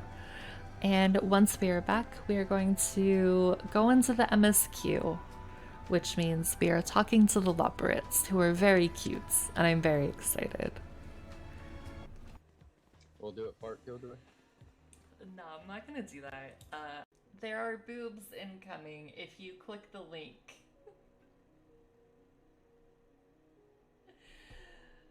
Can I put this on top of that? Is that like a thing? Oh my god, where the fuck did that go? Hello? Toxin screen down. Hello? Where did that go? Poison ore emitting. That.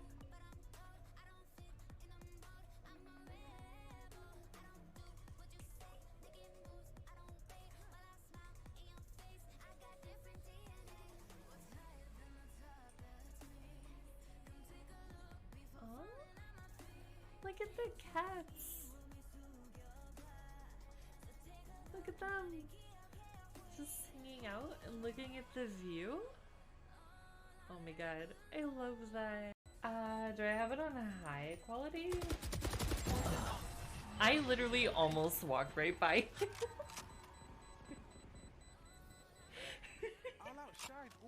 I think we both like didn't notice each other because he like crouched right in front of me and I literally almost walked right past him.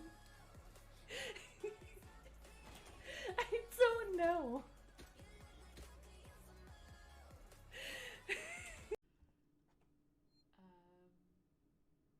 Medumi says 10, Panda says 10.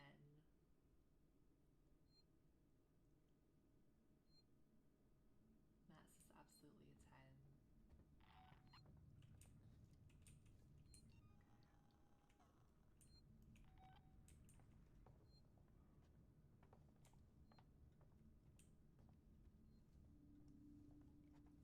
Hi, yes, you, asshole, sir.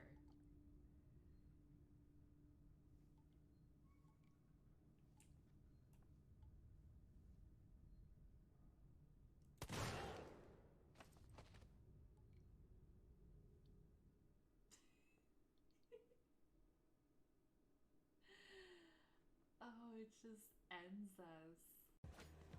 We'll do it part kill, do we? No, I'm not gonna do that. There are boobs incoming if you click the link.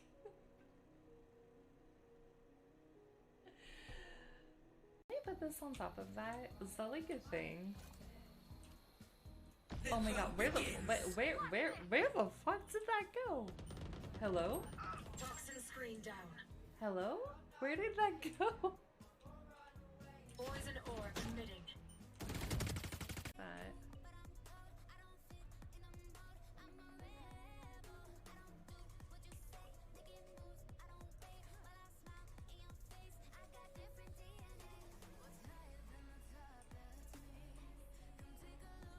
Oh, look at the cats. Look at them. Just... Hello again. Alright, are we ready for maybe elaborate craziness, maybe emotional pain? I have no idea what's coming today. Oh my god, they're so cute. I forgot how cute they are.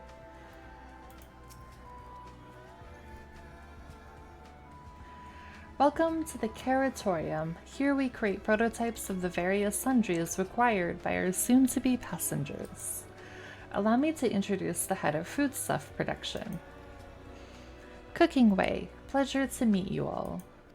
Our work has involved no small amount of trial and error, but after many, many cycles of painstaking labor, I dare say we have created the finest cuisine our guests could ask for. I've learned all about the essential nutrients for a healthy and balanced diet from the reference materials we received. Hello, Abso! How are you? Why, I've practically worn the words from those invaluable pages. Naturally, we've also considered ease of growth and production. We will not want for ingredients. I must insist you try some. We have fresh stock recently prepared on account of, well, because we just spoke up and we're all quite famished. Hop along the platforms here and you'll find a storage unit full to bursting with delectable delights. Help yourself to anything you like.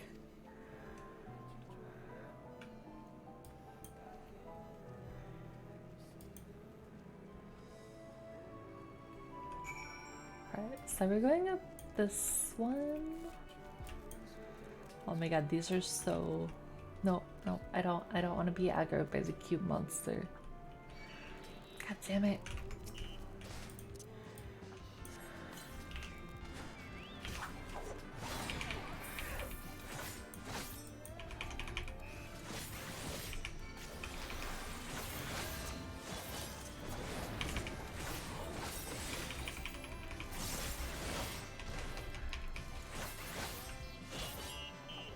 Why is it? It whistled a lot.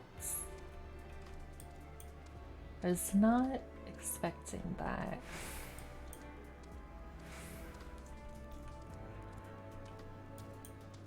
I guess I could have gone around the other way, huh?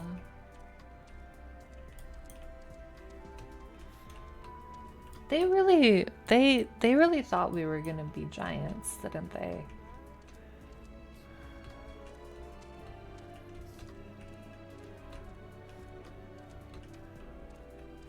Oh, there's an ether occurrence. Nice.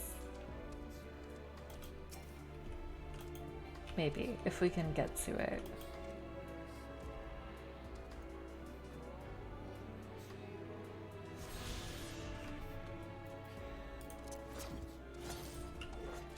Oh my gosh, I forgot we got to 88 last night. Oh man. I'm definitely gonna hit 90 on Reaper and I'm gonna be really sad. Because then I won't be able to take it in MSQ. You open the storage unit and find a rainbow colored assortment of carrots. Let's go with the vibrant yellow. While it has no peculiar smell to speak of, the yellow variant is unusually light and springy. These qualities, together with its excessive length and girth, would lead anyone to question whether it is indeed a carrot. Are you certain? Well, no, but why not? On second thought, you elect to simply take an obscenely large carrot for now.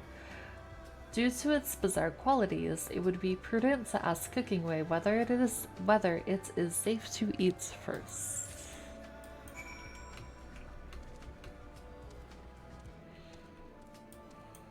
Why am I not surprised that they made carrots for the food?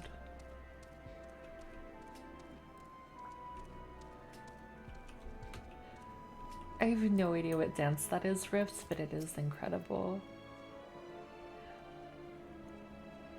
So, did any of our selections set your mouth to watering?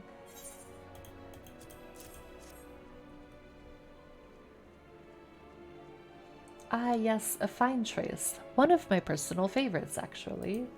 Please dig in. I'm eager to hear what you think.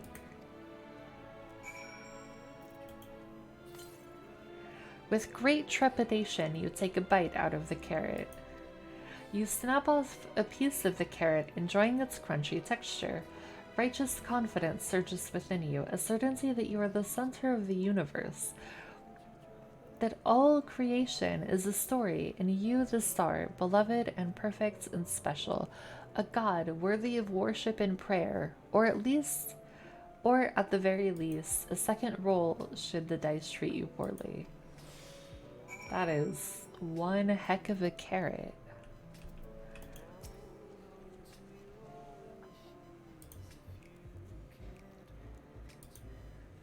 What did you think? Unlike anything you've ever tasted, yes? The lucky carrot is, well, to be honest, we're not quite sure how it was first made. A happy accident, you might say. But, as the name suggests, after eating one, you'll feel blessed with good fortune. Welcome back, and thank you. We have plenty of other varieties, too. Bleeding carrots to improve blood flow, dream carrots to help with sleep. So you see, we have a carrot for every occasion. But what if I don't like carrots?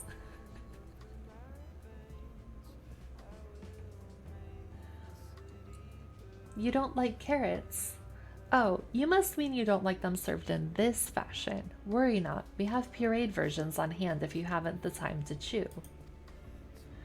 I take it you too had a wide assortment of carrots to choose from and not else.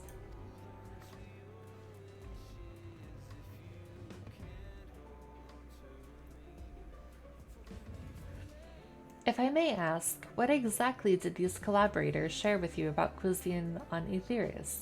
Surely you are aware we have an abundance of dishes and foods you could emulate. Of course we are.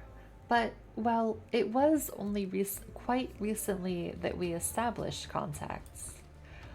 Even holding a conversation was a struggle at first, so imagine our surprise when they sent a mountain of books and documents with no clear instructions.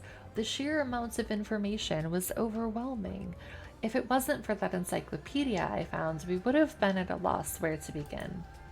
And so we decided, rather than divide our resources to prepare a variety of middling and potentially unsatisfying meals, it would be more efficient to devote our efforts to the production of a single perfect food. That's all well and good, but man cannot live on raw carrots alone. Have you considered cooking them? You mean steaming, boiling, roasting, and the like? I suppose we could prepare the carrots in other ways. But our primary concern was efficiency, and what's more efficient than sinking your teeth into a carrot fresh from production? A rather strange approach to take for one named Cooking Way, isn't it? I love Thancred. Well, technically speaking, Cooking Way isn't my given name. When first created, we were all named in the old tongue, you know, that otherwise impenetrable parlance the Watcher speaks.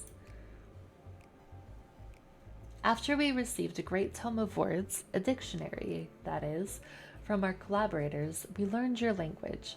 Adverbs, gerunds, present continuous verb conjugations, just the basics. Then we found the terms related to our given tasks and used them to form new names. Aren't they helpful?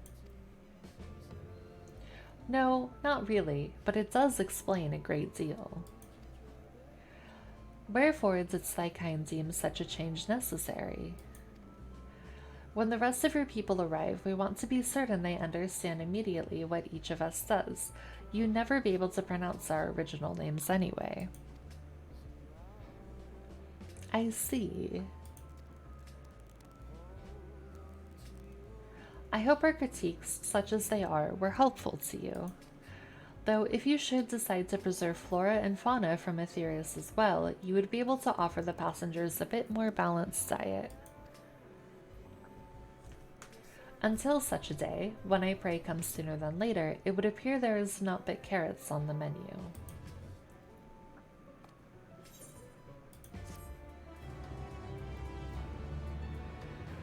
The bunnies choose carrots as the food? I'm so shocked.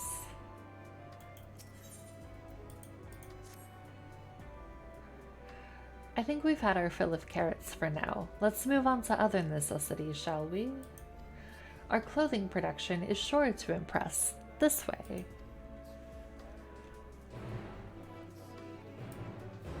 Is there anything that they don't have here? That's my question.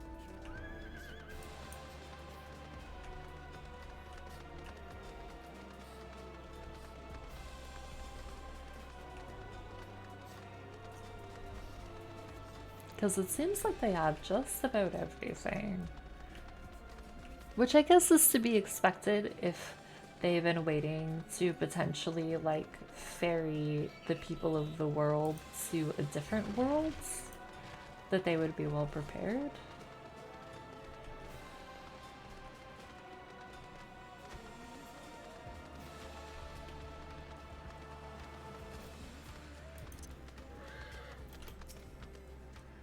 Here we are, the apparel production station.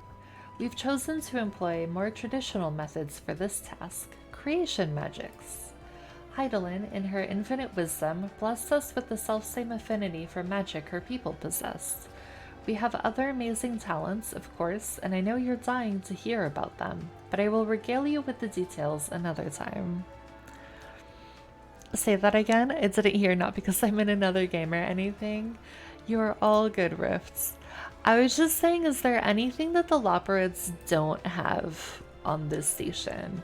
Because it seems like they have pretty much everything, which makes sense given their mission to potentially ferry all of the people from our world to another world, so that they would be prepared, but also, like, it is very impressive.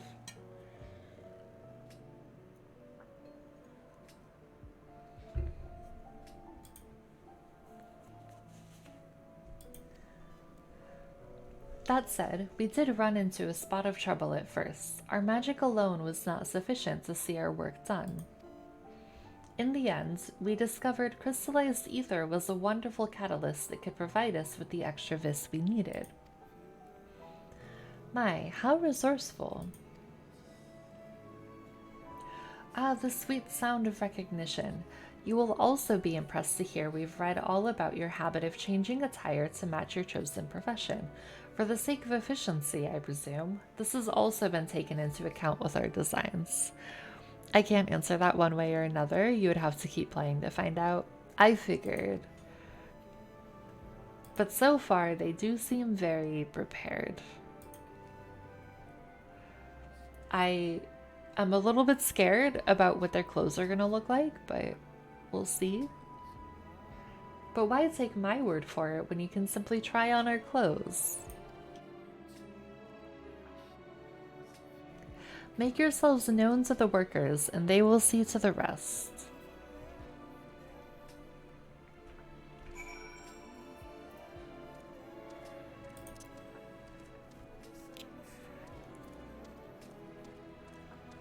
Oh my gosh, imagine if we got, like, their clothes, like one of their uniforms. That would actually be really cute. There's a fate in here. What the heck?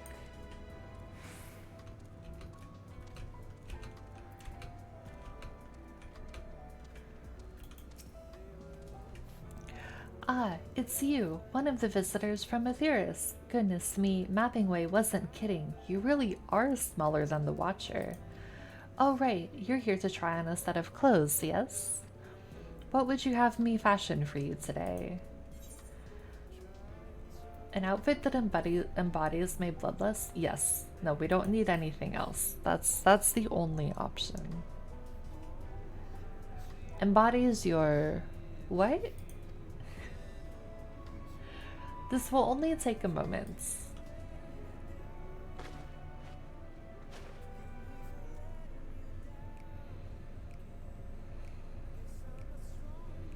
This is the least bloodlusty outfit I have ever seen.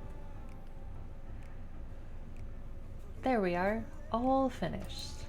A perfect fit, if I do say so myself. I would be lying if I said I understood what bloodlust is, but I assume it's something you enjoy. I made certain the clothes are flexible yet sturdy enough to endure whatever it is you plan to do while wearing them.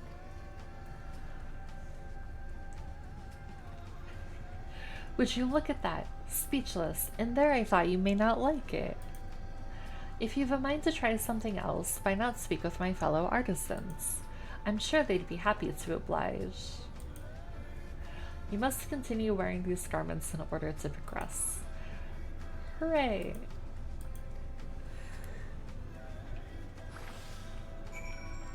I mean, it's not like terrible.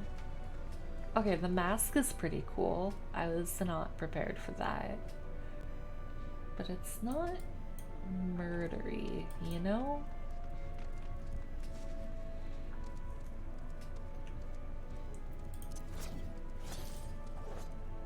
I say that like a lot of the outfits I wear are murdery, but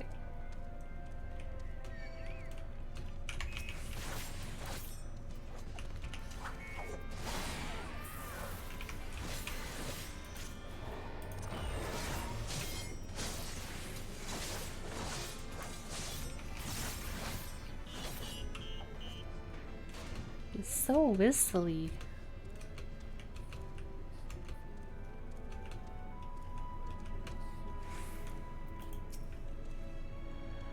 Ah, no one said you'd be coming. How can I help you?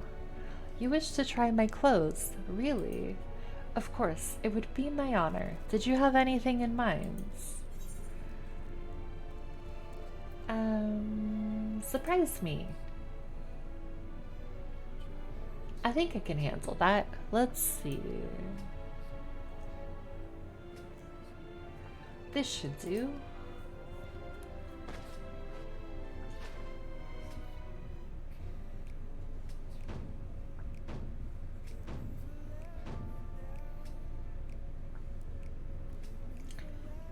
It is certainly something.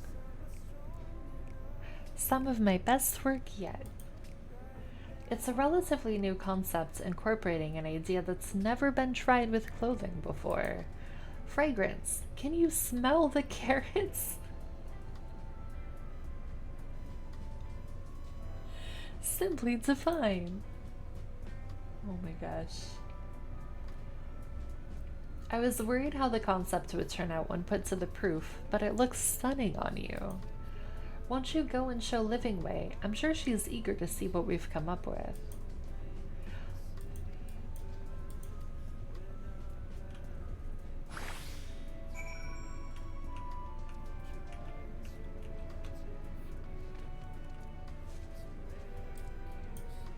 Alright, Eiffel, let's go.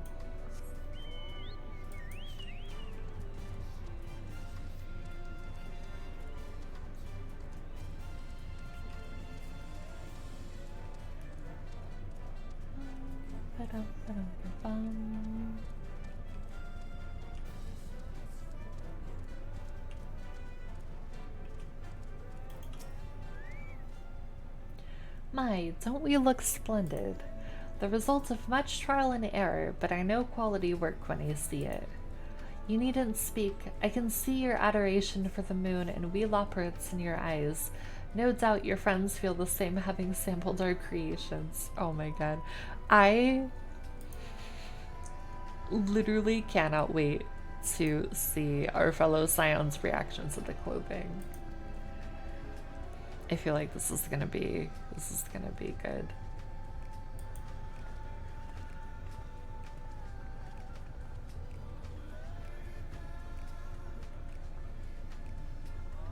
Sorry to have kept you waiting. They insisted we sample all their concepts ere we returns. Verily, 'tis an ensemble most becoming. Oh my god, look at him posing.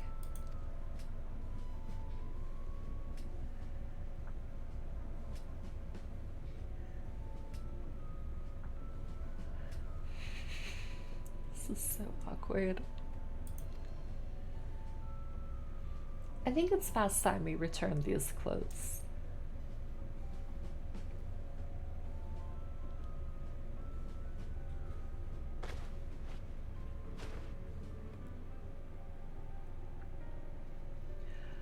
I was so confident our garments would meet with your approval.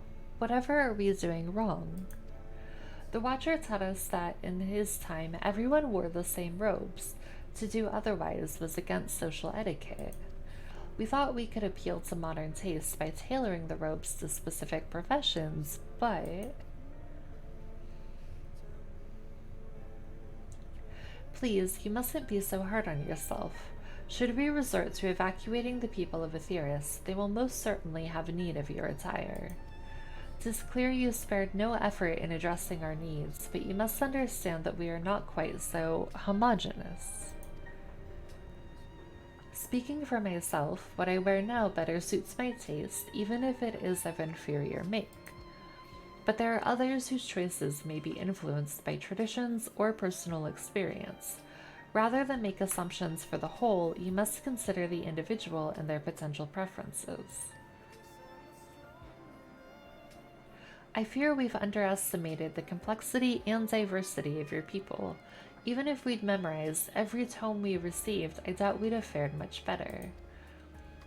Maybe you're doing a disservice. Maybe we're doing you a disservice trying to shower you with our baubles and frippery, thinking it was for your benefit when you'd be better off on your own. There are some who might agree, people who prefer to keep others at arm's length even when they know they shouldn't. As one such former fool, I'd like to ask you a question. This plan to evacuate and escape the final days, did it account for the reflections of the source as well? Not that I am aware of. We were born of Heidelin's love for Aetheris, and the salvation of the people on that star, and that star alone, has ever been our aim. Surely it's better to devote ourselves to saving one world than to divide our efforts across 14 and risk failing them all. I suppose you're right. Livingway, might we have leave to explore Bestway's burrow unattended? You have given us much to think about. Why, certainly. Until later, then.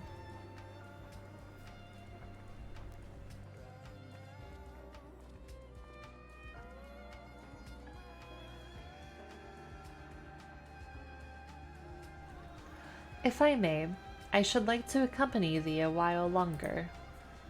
Really? I mean, you're more than welcome to.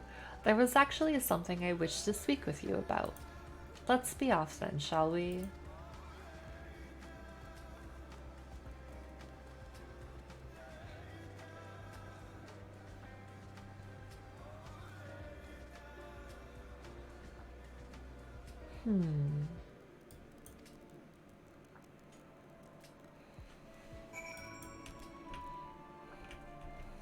Let's go talk to this little guy. My apologies. I wasn't trying to spy or anything. Everyone's been talking about the visitors come from Aetheris, and I wanted to see what all the fuss was about. I was excited at first, but now... If please. Now I'm worried. What if the people of Aetheris refuse to come? What if we can't save them? It's clear we've made a mess of things. Oh, but wait, you still haven't visited the domiciles. Once you see them, you'll understand how wonderful the moon truly is, I'm sure of it. I'll be waiting for you by the teleporter near the entrance. Oh, and the name's Growingway, by the way. See you soon. Where the heck is that? Alright, we're just gonna fast travel instead of walking. I know it's like right there, but this is faster.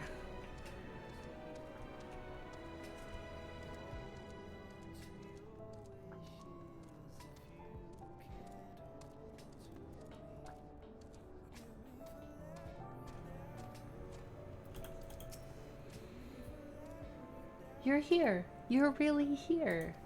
Thank you. Thank you so much. Sorry. What should I call you?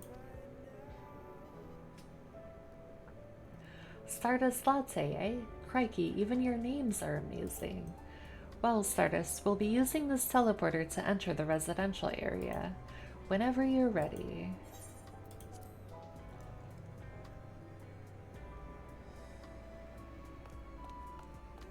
Ready in the teleporter. That is totally not what I thought that his voice was gonna sound like.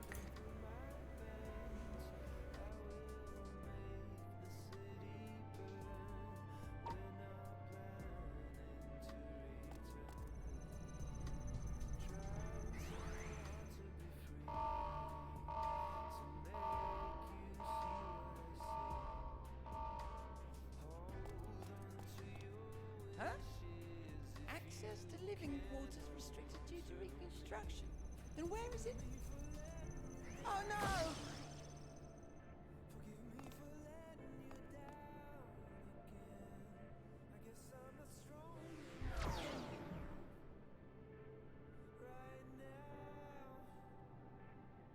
A private audience, as thou didst request, for reasons I know not. Oh, well, this is awkward.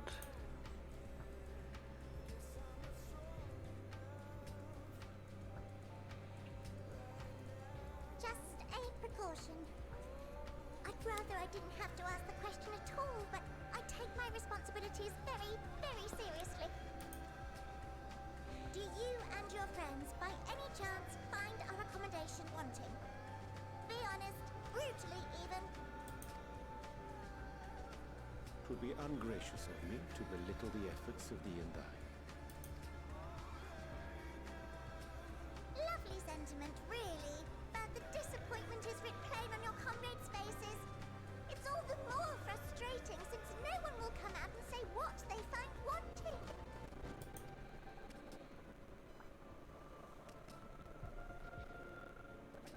If there are faults in our work, we need to know. We can, we will do better. But time is not on our side. will wait for no one. If your people are to be saved, we must take quick and decisive action.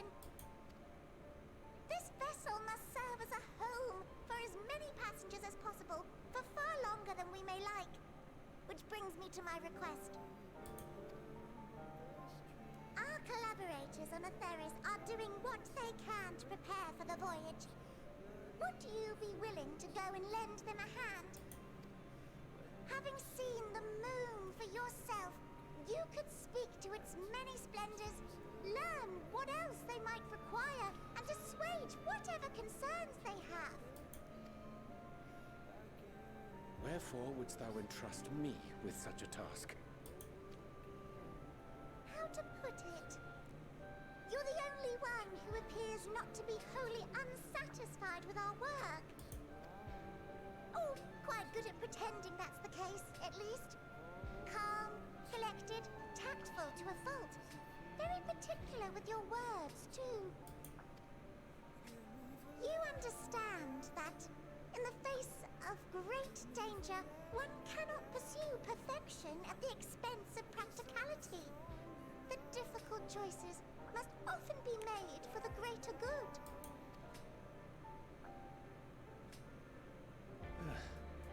And so fate doth conspire to set my feet upon this path once more. Come again?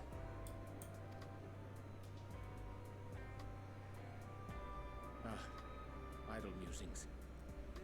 'Tis no trifle, thou dost ask. Yet full well do I understand the urgency and necessity.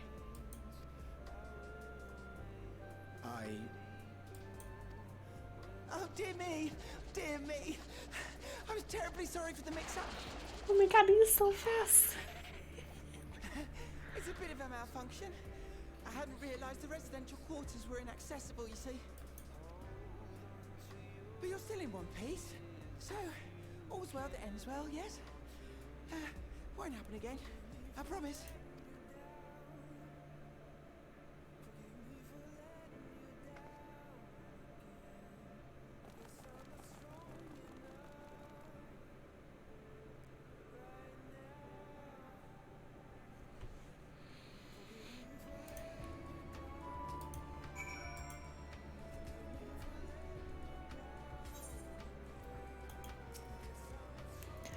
Gosh, that was embarrassing. I promise to be more careful from now on.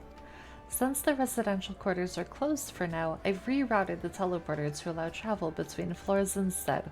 Hopefully, it proves useful in the meantime. A shame you couldn't see it though. You really would have liked it.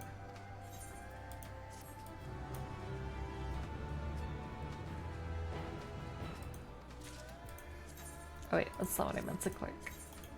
This is what I meant to click.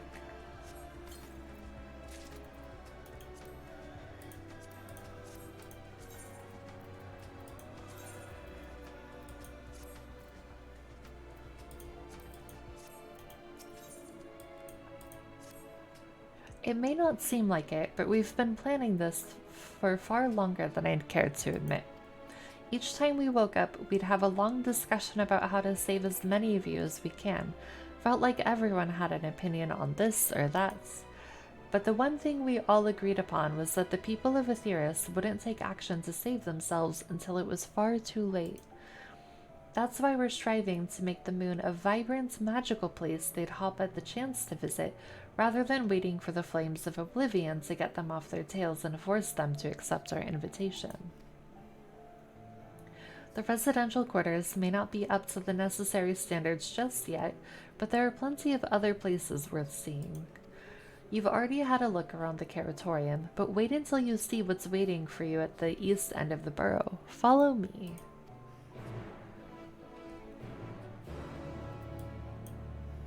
Alright, where are we going? That way, okay. Oh, there's the blue.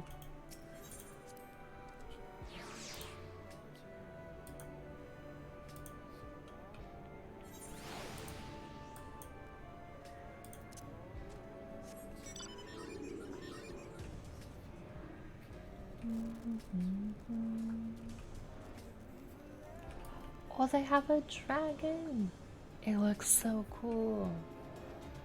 One day we will have all the dragons, and that day will be a very magical day.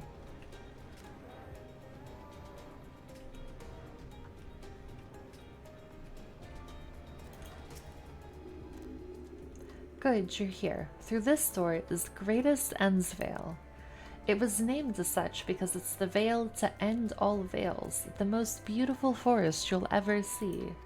We understand the people of Aetheris enjoy taking leisurely walks through natural spaces and the like, so I'm sure you'll enjoy it. How about we start with a nice stroll to the fountain? This way.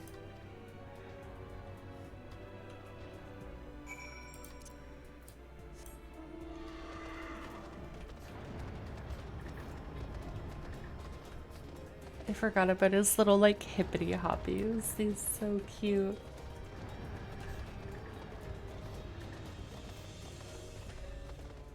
This does not look like a forest.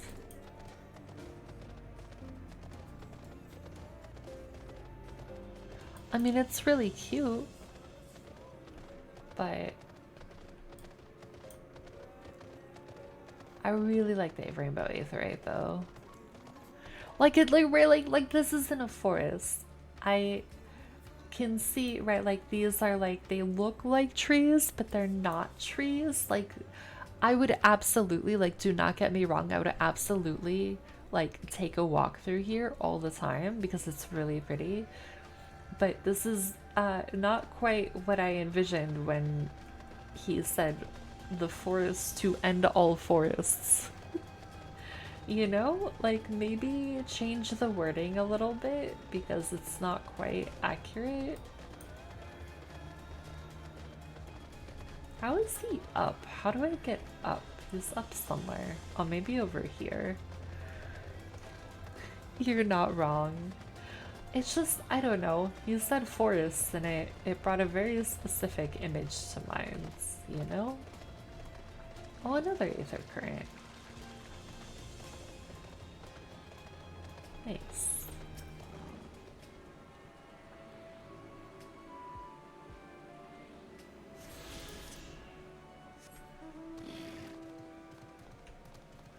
See over here? Yeah, there he is.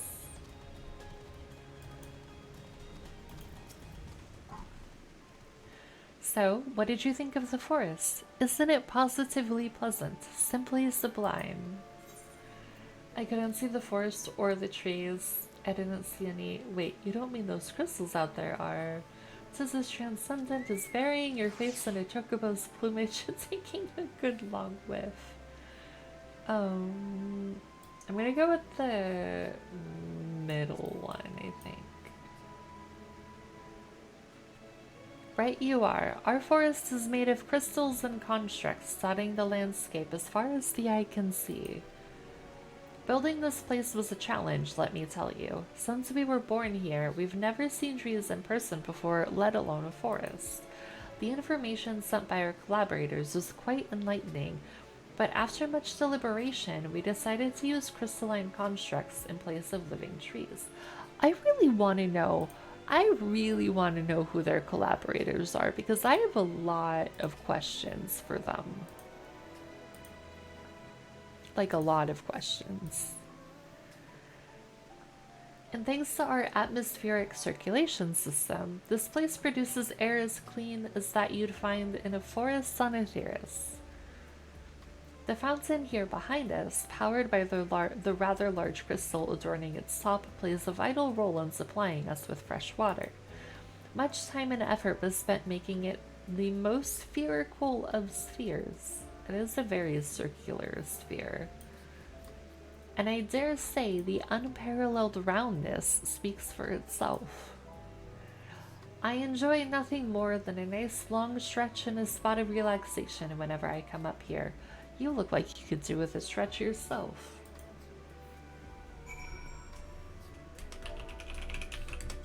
What does the bun girl stretch look like?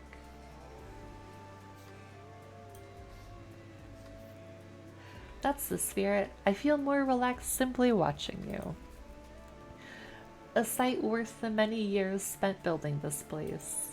If it's not too much to ask, it's always been a dream of mine to take a walk through this forest with someone from Atheris. Oh my god, he is so precious. Could we maybe? Absolutely. You will? Oh, be still, my quivering whiskers. Oh my, he is so cute. They're all so cute. I love all of them.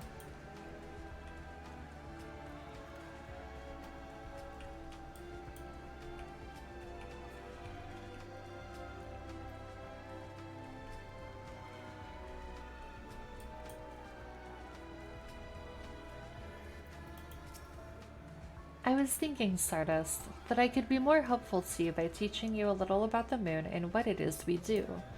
When we were first created, the moon's sole purpose was to hold Zodiark, and there was absolutely nothing to be found here.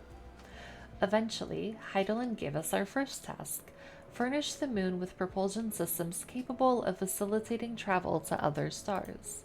It sounds impressive, and I suppose in some respects it is, but it was only possible thanks to all the knowledge Heidelin shared with us. We also had a lot of time to get it done. 6,000 years, give or take. That is a really long time. But anyway, let's keep going.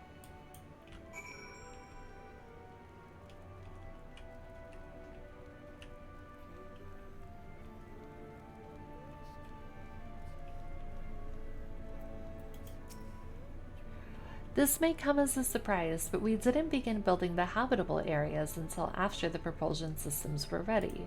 Considering how long it took, I wish we'd started sooner. Who would have thought we need 4,000 years to make all this? It certainly wasn't work you dare rush either. We had to create infrastructure and countless supporting systems, some of which wouldn't be operational until hundreds of years later. And then there was that brief period where our productivity came to a screeching halt when that bizarre red satellite was sent up from Atheris. The Allegan's mischief, I think. Welcome back, Aphirison. You finished your food. How was it?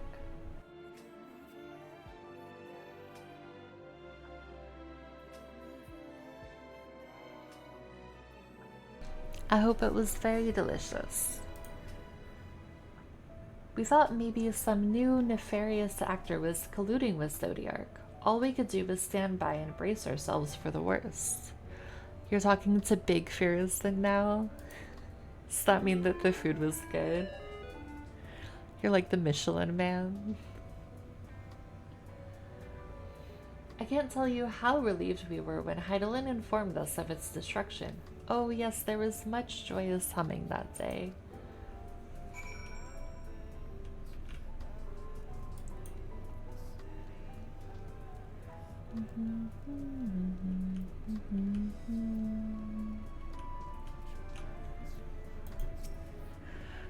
Full of birria and rice. I've never had birria, but from what I've seen, it looks really good. I would definitely not turn it down if I had an opportunity to try it. Say, do you notice anything peculiar about the treetops? I mean, apart from the fact they're massive crystals and not trees. Kind of like Mexican stew meat. Oh, but I don't eat meat. I wonder if somebody has come up with like a vegetarian or vegan version of that by now then. I'll give you a hint. It's the golden rings emanating from the glowing spheres. I could see birria with mushrooms maybe. Probably, honestly. Like oyster mushrooms, or I actually bet like tempeh would be really good. If it's like slow cooked, like tempeh or seitan would be really good. Like the same seasonings, but to get the texture, yeah. Because there definitely is some mushrooms that have like a meaty texture, right? Along with the device fixed near the ceiling, they fulfill a role similar to our sun, and do so better even. The sun and similar celestial objects in the great expanse radiate energy that is harmful to your bodies. These rings shield you from that energy while allowing you to bathe in the perfect amount of sunlight, or rather, a close approximation of it. Pretty impressive, wouldn't you say? Oh, and if you look closely, you'll see different types of trees have ever so slightly different curvature. Yes, indeed, this forest truly is the greatest. I know I said this already, but I love him with my whole heart.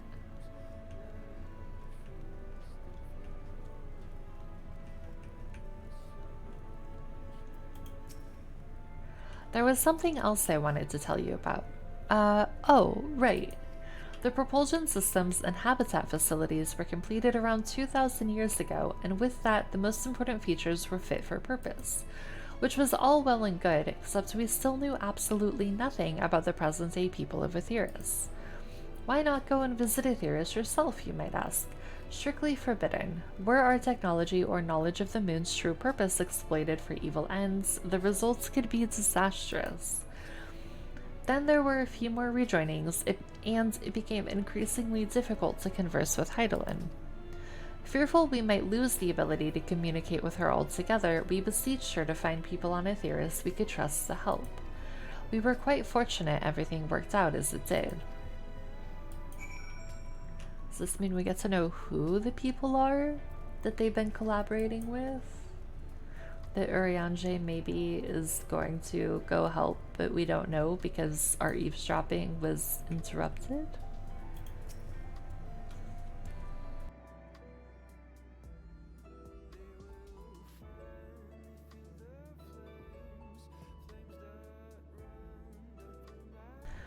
With the exception of routine inspections and maintenance, we remained asleep and awaited, hopeful Heidelin would find someone who would help us. Eventually she did, and though her power was waning, we were able to speak to them directly for a short while.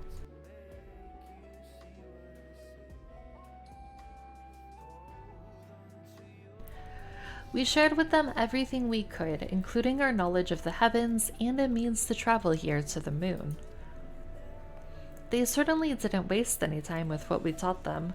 No more than a few years after that, our collaborators found a means to convey messages and supplies to us from down below. With all the letters, books, and other resources they sent, we learned enough to start making more meaningful changes to the moon. And now you're here, hopefully enjoying yourself as much as I am. I knew you would like Greatest Sunsville, I knew it. Thank you again for coming here, by the way. I know it was just a walk through the forest, but it meant a lot to me. There you are. I take it you've already received a grand tour. A shame we missed it. Growing Way, I've been looking all over for you.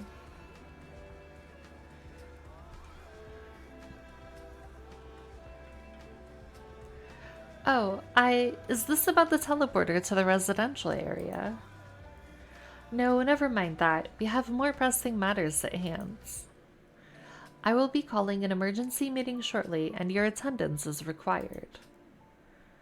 Really? I can't imagine why you need me there, but if you insist. We won't be away long, so you all are more than welcome to continue looking about the burrow. Now, come along, Growing Way.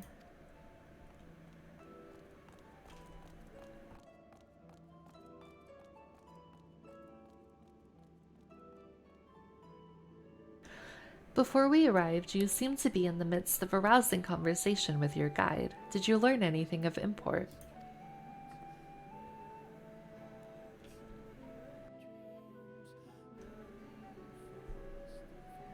They've spent 12,000 years preparing for this. With the appointed hour fast approaching, I can certainly understand their restlessness, but still. It remains to be seen if the people can be persuaded to evacuate when there are yet no signs of the final days. What's more, the technology of this place defies imagination. I doubt there are many who would readily come to terms with living in such surroundings. Whoever these collaborators are, unless they are possessed of the world's most charming personalities or a means to forcibly evacuate people, they will meet with a great deal of resistance. Indeed, even if faced with annihilation, the decision to forsake all one knows cannot be made lightly.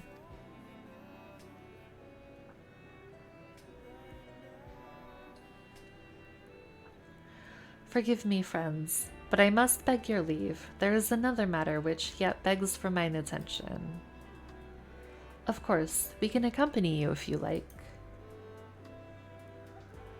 Nay, that will not be necessary, if you will excuse me. When is he gonna stop keeping secrets from us?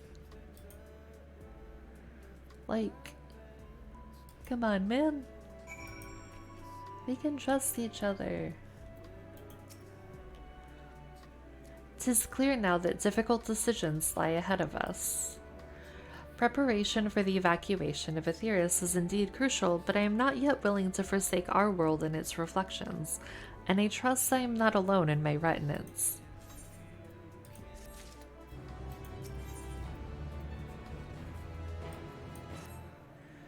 Did Urianger seem strange to you? More so than usual, I mean. I know he has a penchant for keeping his own counsel, but I'd be lying if I said I wasn't worried. Would you go and see if he's alright? Ishola and I will remain here and see what else we can learn about the final days. If you hurry, perhaps you can catch up to him. Where did he go? Oh, all the way over there.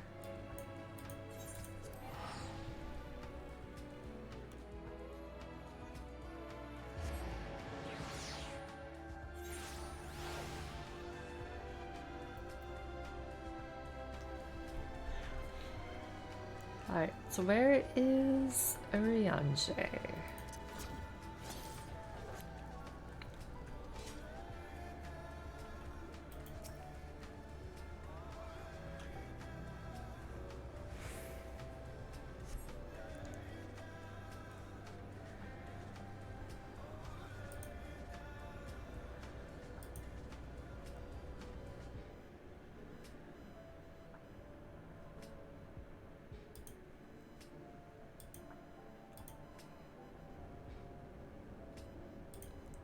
Urianger appears to be heading towards the entrance to Bestway's burrow.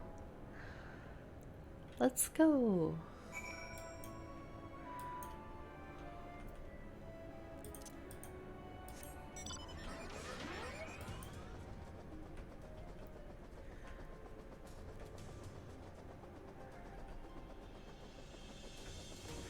Well, I'm willing to bet at this point Urianger definitely knows who the collaborators are.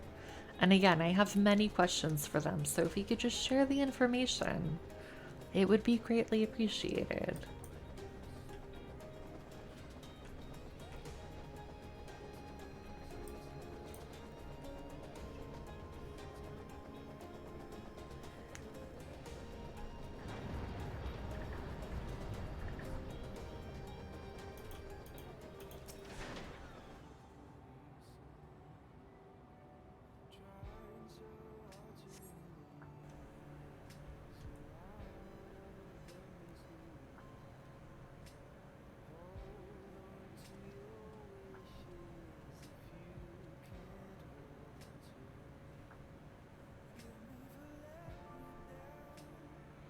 Urianger ventures off into Mare Lamentorum for reasons unknown. You must tread carefully, else he might sense your presence. Why is it another stealth mission? I don't like stealth missions.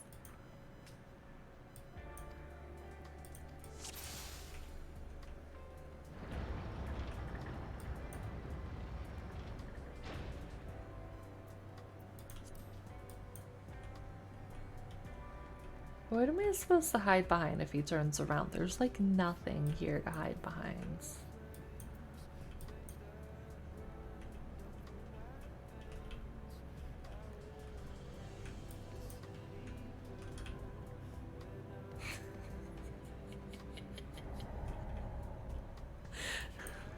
Oh my god. Okay. I guess the rock, the very not tall rock, is what we're supposed to go behind.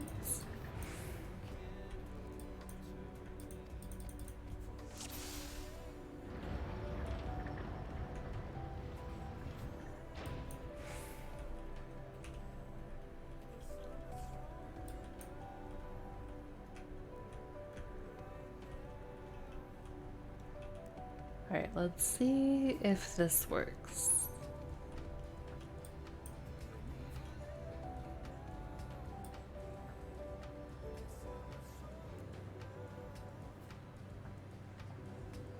I guess so.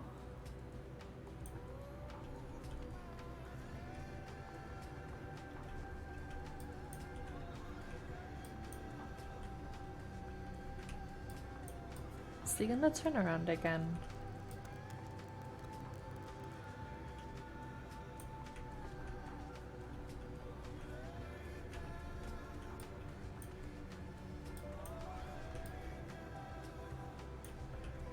Not yet. No, I'm so far away. How did he see me? Welcome to the frustrations you guys did not get to experience with me doing the other one that we had with the girl in the green dress. Honestly, the stealth and escort quests for the worst additions to the game with this expansion. Are there more stealth? Escort I don't mind, but stealth is not like my strong suit in games. So this is gonna be really fun if these keep happening.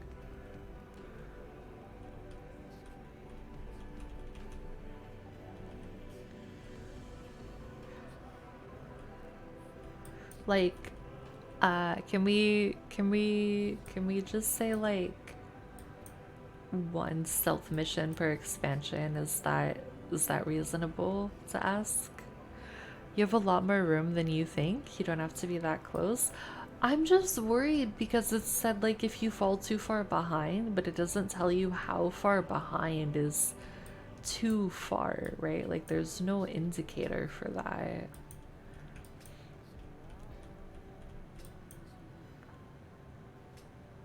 Let's see, if he turns around up there, we should be good here, right? Theoretically.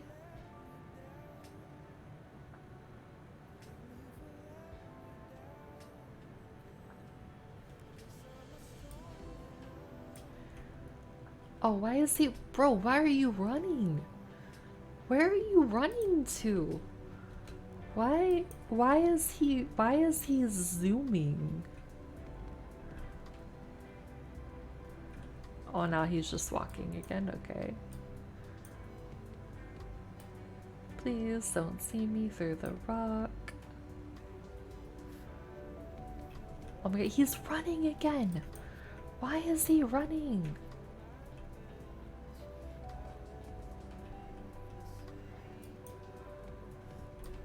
Oh my god, I can't even see him anymore.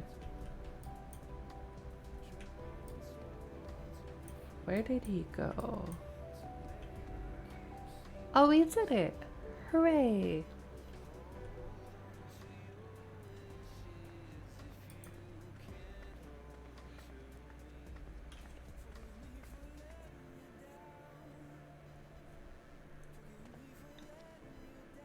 Thine arrival is timely as ever.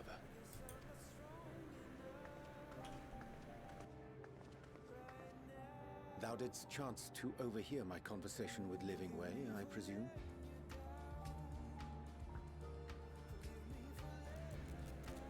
Twas not mine intent to move in shadow. Nevertheless, I have been asked to do that and more yet again. Is it so plain that these strangers could intuit it at a glance? My capacity for silence and secrecy and duplicity. When Grahatir did contrive to deliver the first at the price of his own life, I was complicit in the scheme. A sacrifice averted for mercy. Would that I could say the same for Menphilia. One life for one world. And by that bloody bargain, brokered by my hand, were the scions robbed of a dear comrade, and Flamine, her beloved daughter. Two souls, whose selflessness was beyond measure, whose resolve was unshakable. They would not be moved even had I thought to protest. But protest I did not. Far from it. I pushed them forward. No effort did I make to seek out alternatives, ones that would not demand such terrible costs. That resignation weigheth heavy on my mind, as does the memory of another lost to mine inaction. Dearest Moonbringer, who did face death unflinching, that we might secure a means to bring low the Ascians. In her hour of need, I did naught. Dutiful disciple of Louisoix, ever looking to the greater good. Had I shut mine eyes and bid her live instead, mayhap she would be with us today.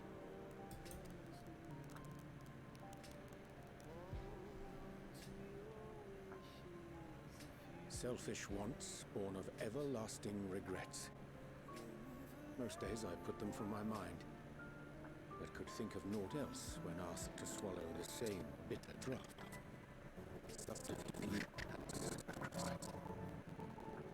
It may have the right moral choice, but one I regard with great trepidation.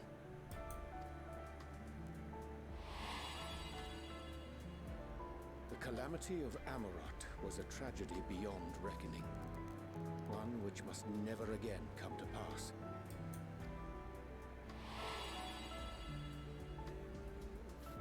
Thus must we struggle, haunted by ghosts of those we have lost, clinging to those we pray we can yet save. But what of those we cannot? Hello, Smooth. How are you? How do we make peace with the dreadful algebra of necessity?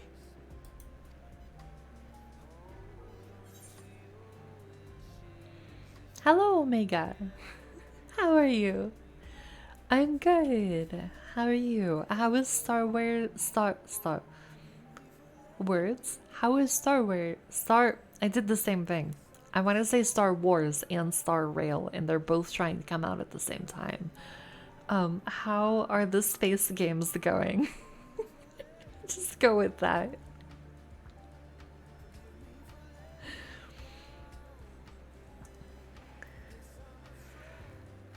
Sometimes there's no right answer. Have faith in yourself and your decisions. Take heart and protect well those you can. Would that we had time to weigh the costs? I'm gonna go with the middle.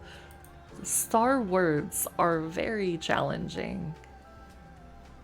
Sage counsel indeed. It's going good. Loving both games. Heck yeah! I'm happy to hear it. Wisdom as befits a great work. Curious that he should think thee in need of such encouragement.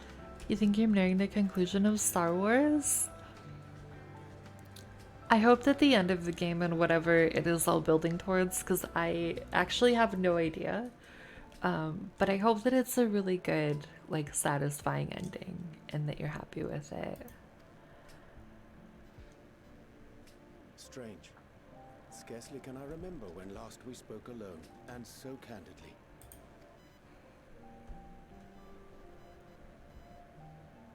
I thank thee.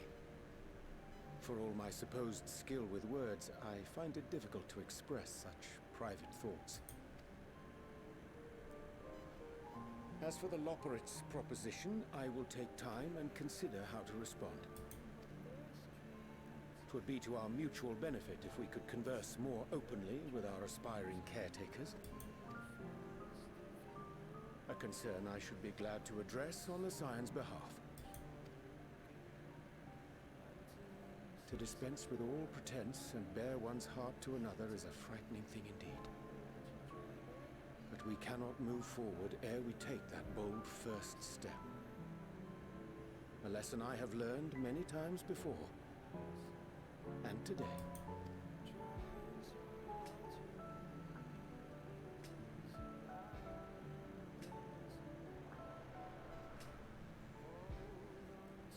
What are they saying? Curse these ears and I'd bugger all. They're so tiny. No matter. We've got our plans.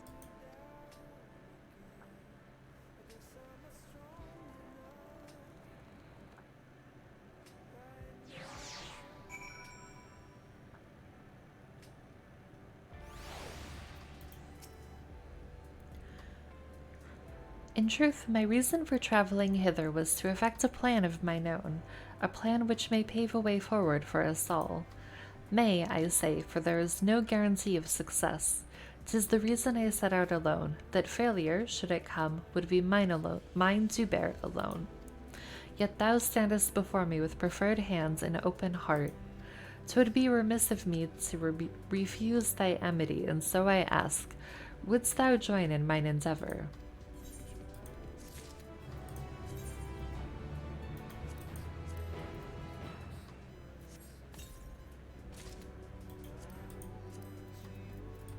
Alright, we got new shoes.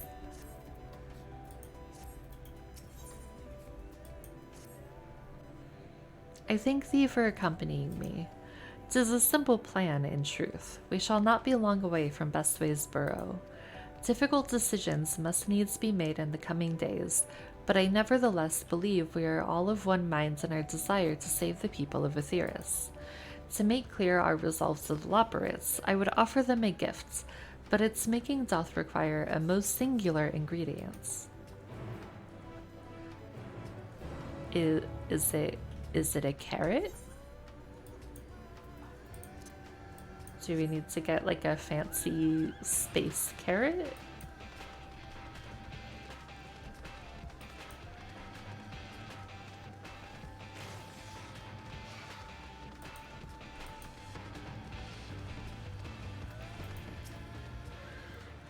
Ah, an abundance of spongoi. Excellent. I chanced to spy this aggregation when crossing Zodiark's erstwhile prison. Using a spell taught to me by the Numo, I believe these shall suffice for the gift I would fashion. The magic requireth a considerable concentration, however. Might I prevail upon thee to stand watch while I perform the incantation? Where do we stand watch? There we go.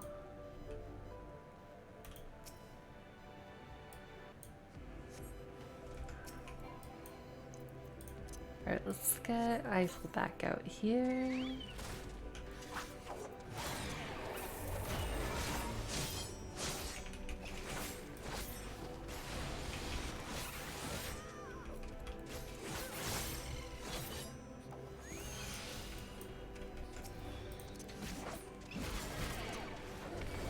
Oh, I should have done the multi-hit one, not the solo one.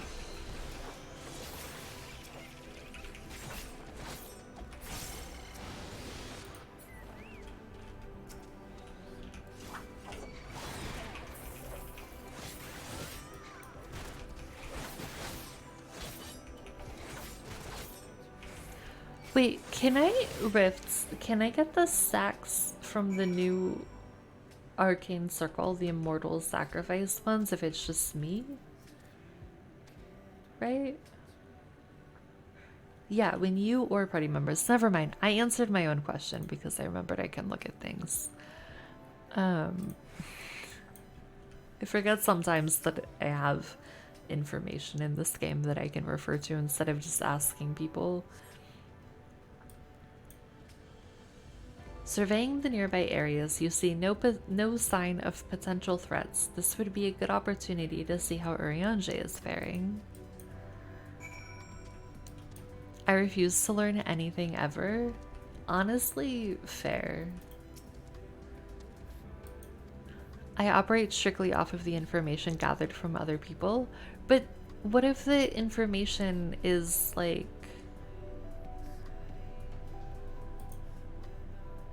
not right or not good.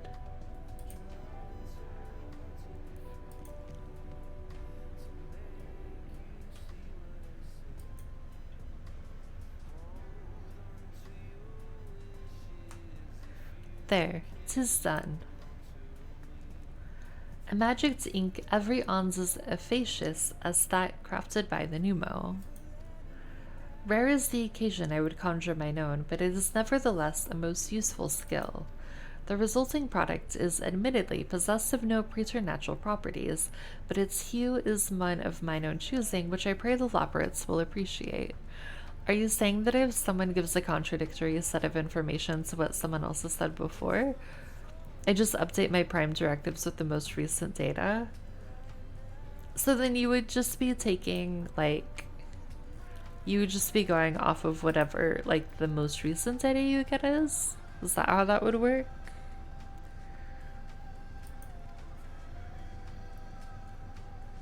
Stardust, Urianger, oh thank goodness, I thought you had been eaten or had perhaps fallen into a crater.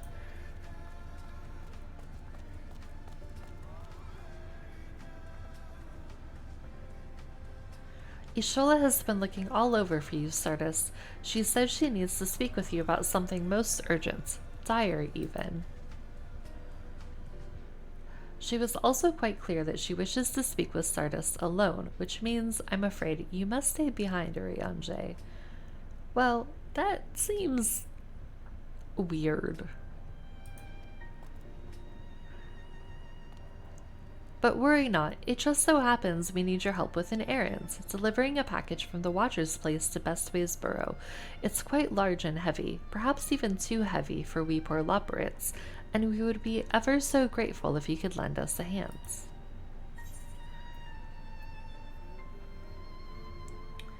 How about an extra pair of hands before I go and meet with Ishola? No, that won't be necessary. Urianger's help should more than suffice. And I'm sure you don't want to risk getting on Ishola's bad side by keeping her waiting. She seems prickly. Now off with you. Worry not, Stardust. I shan't be long.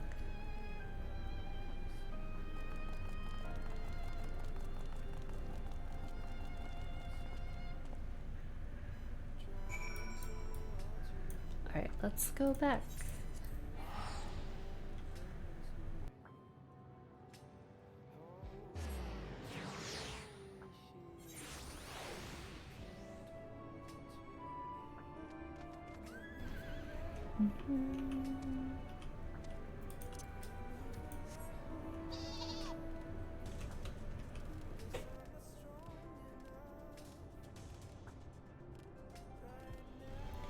So, wait, okay, so just, if you have two people who are just continuously giving you conflicting information and then they just stand there for like hours, then what happens?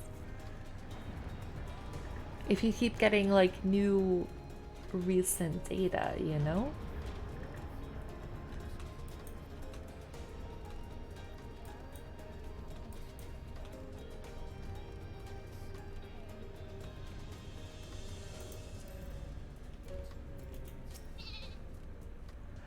Oh, Stardust, we thought you would be away for far longer. Then whoever gives me the most current command is trusted as the source of truth. I see. A dire emergency? I said no such thing. But as you are here, I could use your assistance with one small matter. Running Way, a companion of Growing Ways, apparently has much to tell us of the final days. The problem, however, is that he is determined to live up to his name, refusing to stay still long enough for us to hold a conversation.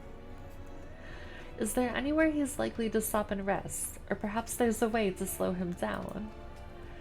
What's the rush? I was thinking we should wait here, maybe enjoy a cold mug of carrot juice and... No? Well, if it's really that important, you can try using these balls of moose flesh. Not to be confused with the other thing. Running Way's other notable feature is his incessant chatter, so you'll have no trouble finding him in a crowd. And when you do, try lobbing your balls at him. crude, but if it proves effective. He was here in Greatest Endsvale when I last saw him. Let us split up and find him.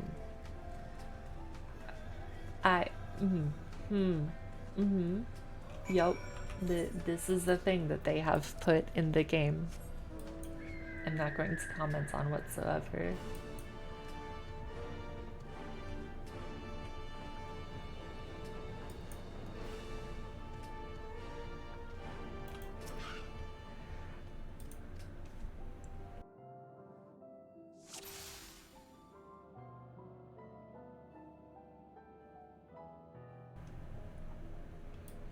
Oh, oops. I forgot. It's always the...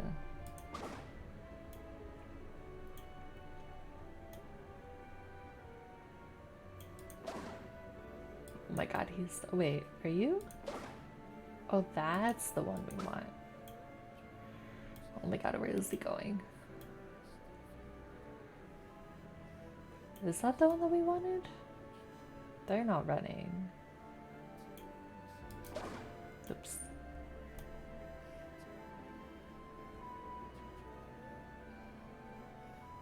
Where's the running one? Where's running way? Oh my god. Oh my god. Oh my god, why is he so fast? Why is he so fast?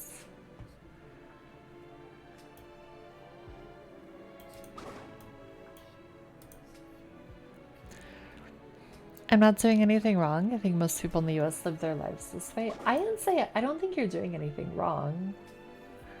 Unless, of course, you tell me it's wrong, because then it'll be wrong. Oh no. No, I'm just trying to understand. That's all. I don't think it's wrong. Oh my god. Oh, are you not? Oh, I'm so sorry, friends.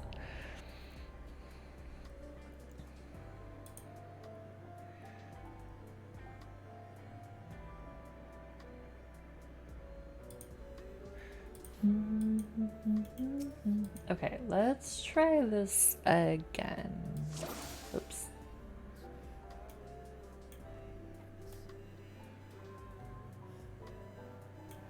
I don't love stealth missions, but I hate these more. I'm not gonna lie.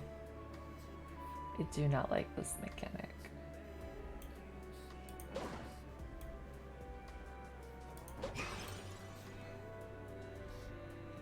Ow, that's smart. If this was meant to be a joke, it isn't funny. Oh, that was running away. So it's not wrong because you say you don't think it's wrong. I don't think it's wrong.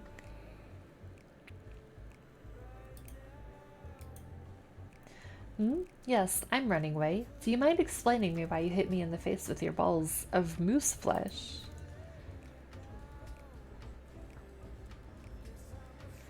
I'm highly knowledgeable about the final days. That's the most ridiculous thing I've heard since I woke up. Who told you that joke? As if we've got time to look into the final days when there's so much to do before the Great Voyage. It's true that Heidelin did impart to us some knowledge of the events, but I know about as much as any other leopard around here. Less, probably. I don't know why anyone would think it's funny to go around telling people I'm an expert, but they better hope I don't get my paws on them. Sorry I couldn't be of more help, but if there's nothing else, I've got work to do. And I'm off. And there he goes.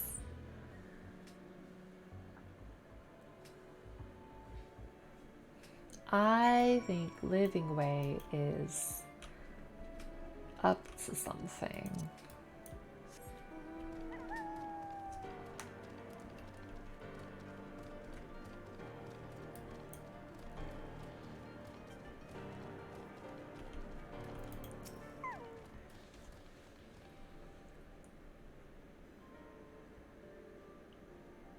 I could find neither hide nor hair of him. How did you fare?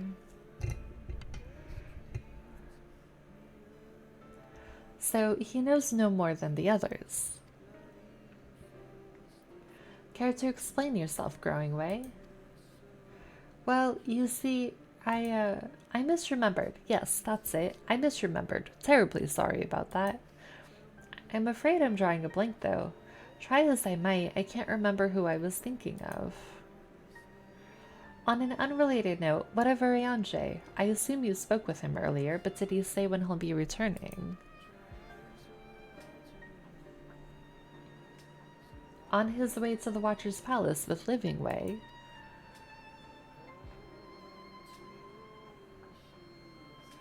Between Growing Way's sudden lapse of memory and our lack of other leads, maybe our time would be better spent lending Arianje a hand. What? Now hold on a moment. It's all coming back to me. Yes, I remember. The information you're looking for is in the archives. Yes, that's where you'll find all sorts of useful knowledge, including that pertaining to the final days.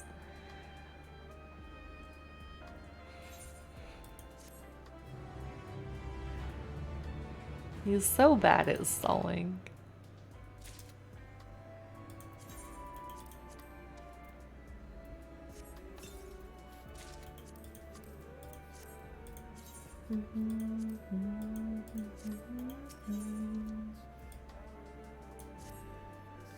Oh, what to do, what to do. I promised Living Way I would help, but... No, I promised I'd help, so that's what I'll do. The archives are on the second floor of the main plaza, the eastern wing. Follow me. I suspect the Loporrits are up to something, but if there is aught to be learned of the final days, I think it best we play along. For now, at least.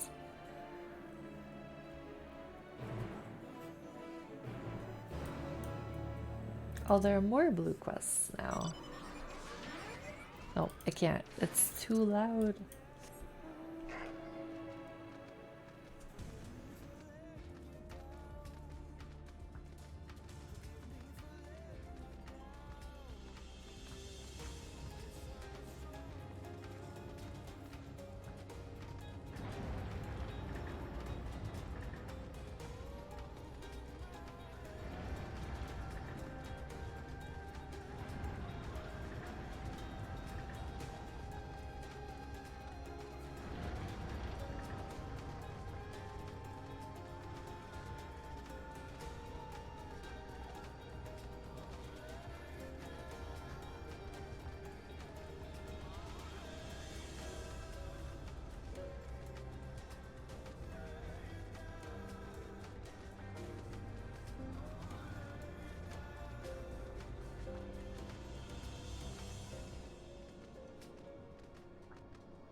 muted? Am I muted? Apparently I'm muted. It's okay.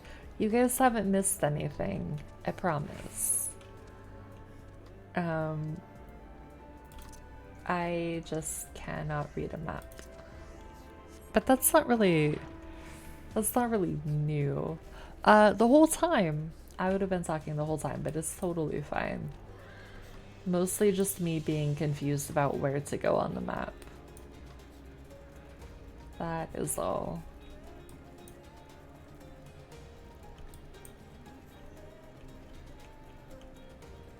Because I apparently cannot read this map. I mean, that implies that I can read any map, which is, as anybody who has been here for a while will tell you, is not my strong suit. But maybe eventually we will get to where we need to go.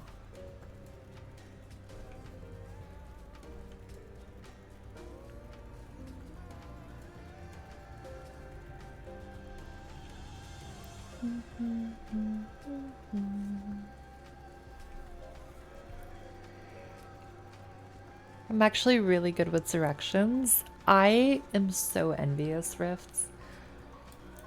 I literally will just like drive in circles and get lost even if I have GPS. Like, it's just a thing. Just not in 14. The maps in this game can be very confusing. Especially when there's other, like, a lot of different, like, levels of terrain and stuff. I'm just like, I have no fucking clue. The archives are right through this door, but it seems to be locked. I guess we'll just have to go and find whoever has the key. Growing Way, enough. If you have naught else to tell us of the final days, you need only say so. We can ill afford to be wasting time here, as you well know. Did you yourselves not tell us we must act quickly? I can read the maps just fine, but for some reason this is the only MMO I've played where I always need the map. I always need the map in every game, but I still get lost.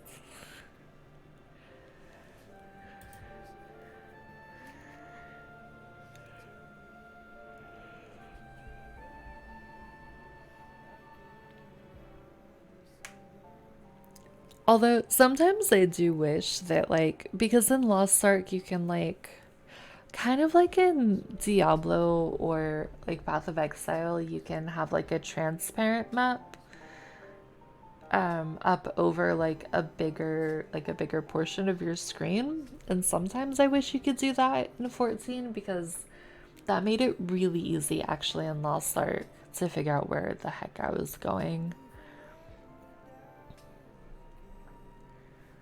Like the way the zones are designed, there aren't any easily noticeable landmarks. True.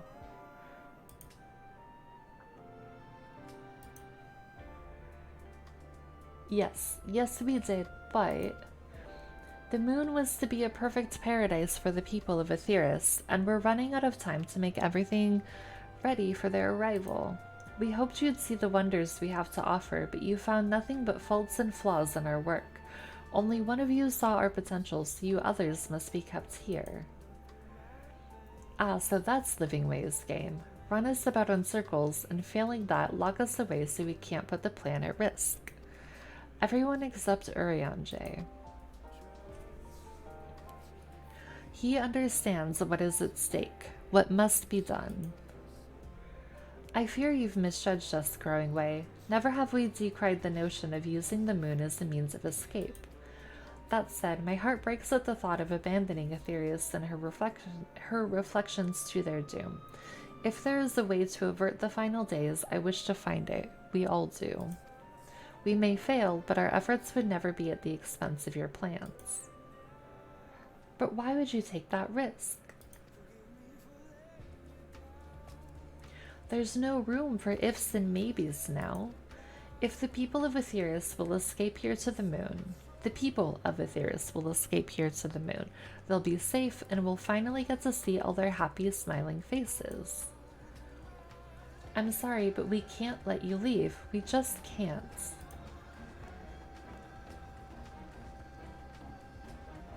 I'm sorry, what? I don't want to fight them.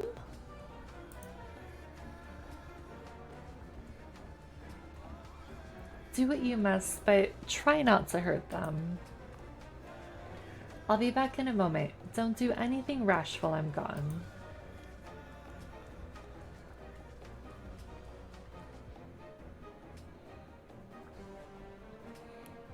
If we dally, they'll overwhelm us with sheer numbers. I say we knock these ones out, split up, and make our way to the exit.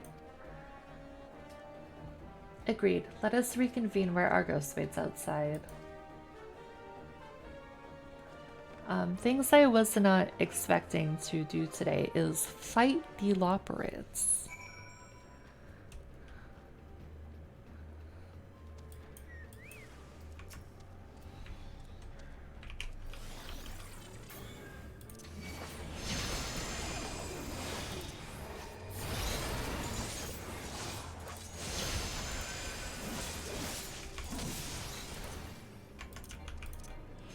Oh, it's not ready yet. Okay, never mind.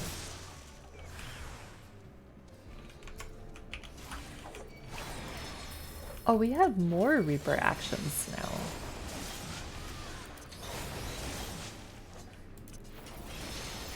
Ooh, very nice.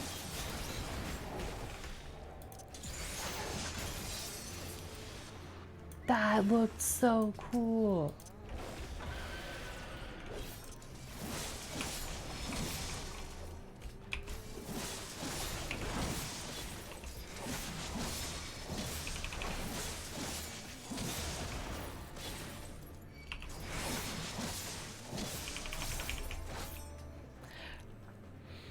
I can't say I'm totally against this course of action, but you are a monster. Those helpless bunnies. I know I don't feel good fighting them. I really, really don't.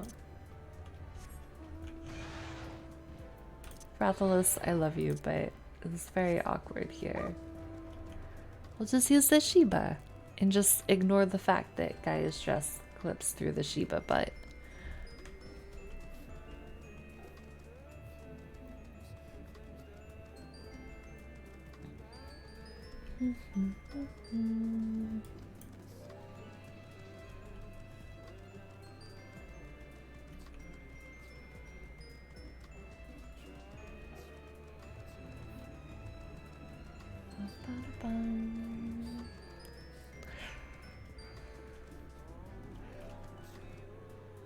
I am really glad that I know I can't fly yet, but I am glad that they allowed flying in here because this place is ginormous.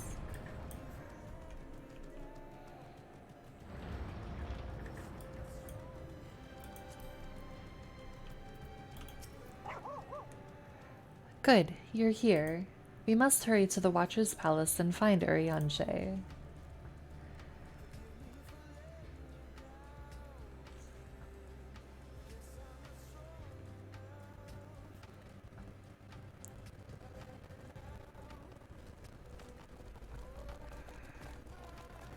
And what, pray tell, do we seek at the Watcher's Palace?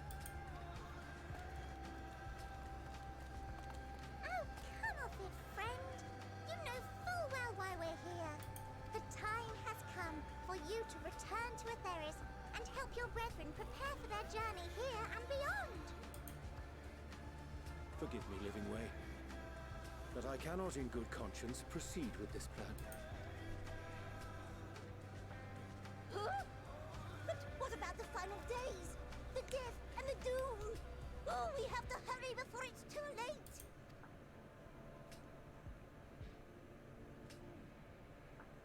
Your unflagging commitment to your duty is endearing, to say the least.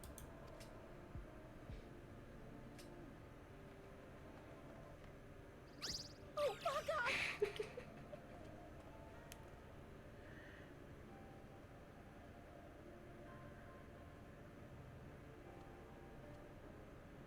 Be at ease.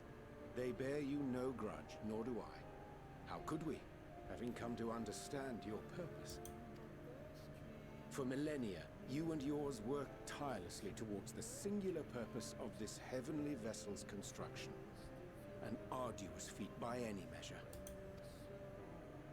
It is clear you have spared no effort. Why, your very names are a testament to your dedication.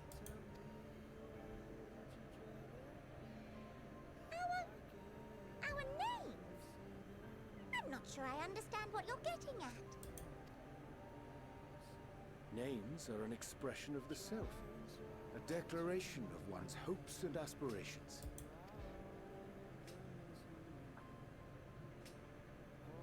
Your use of contemporary, uncomplicated nomenclature doth ensure clarity of purpose. There can be no doubt that your love for the people of Aetheris is boundless and pure.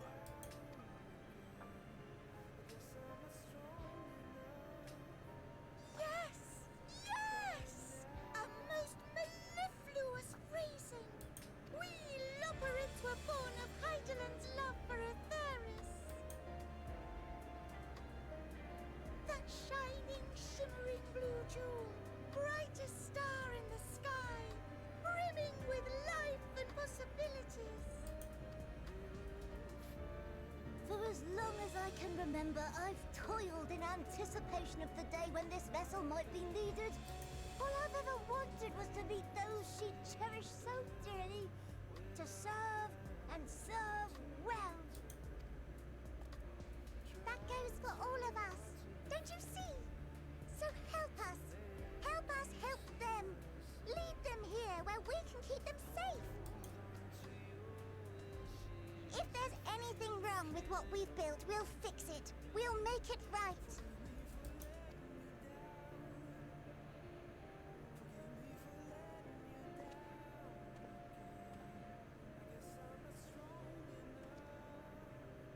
Your works want not for repair. Yet there remaineth much for you to learn of men and your own kin besides.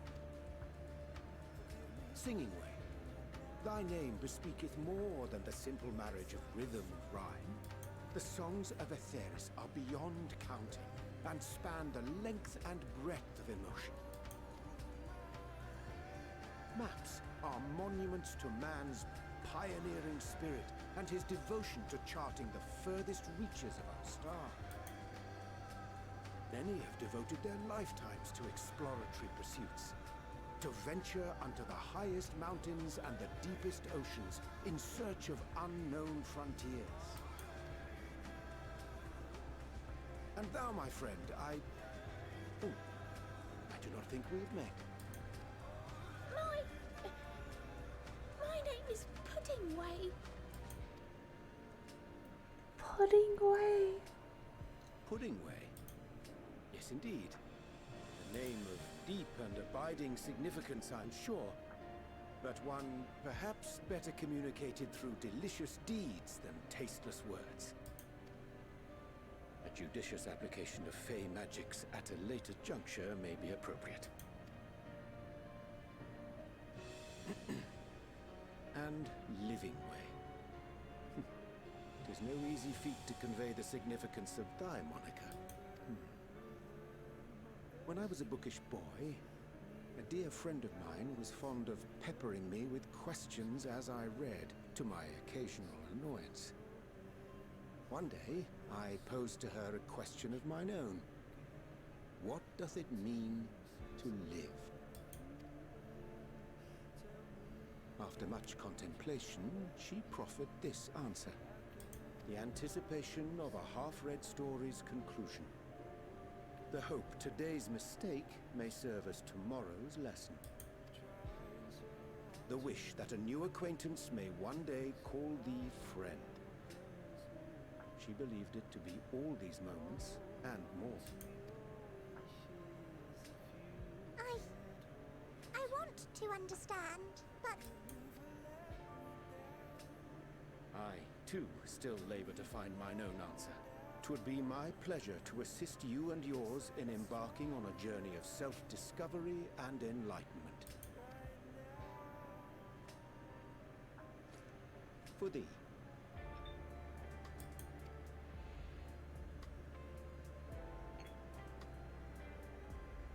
Ink as blue as the waters of Aetheris. Made in haste, though I assure thee, the quality has not suffered for it.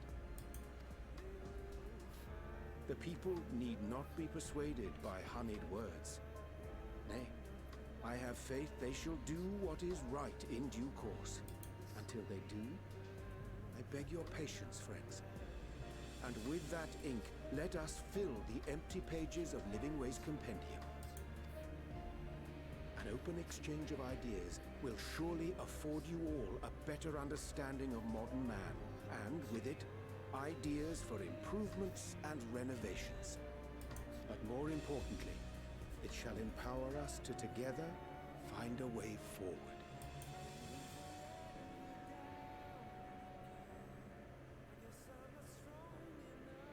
I hope you're right.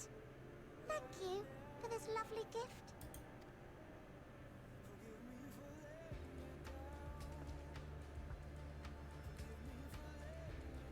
There you have it. I shall remain with the Loporrits to ensure that all is in order. Though we must needs prepare for every eventuality, you would all agree that the evacuation of our star is a last resort. Thank you for hanging out, Abso. I hope you have a good rest of your night. To accept failure is to accept the demise not only of our star, but that of Reed's, of all reflections, and the souls that call them home. Which is why I have every faith that you shall fight to the last, that such drastic measures may prove unnecessary. Should the worst come to the worst, and I pray deeply that it won't, I'll take comfort in knowing preparations were made under your watchful eye. Aye, thou mayest be assured that if calamity cometh, not a soul will be left behind, if being the operative term.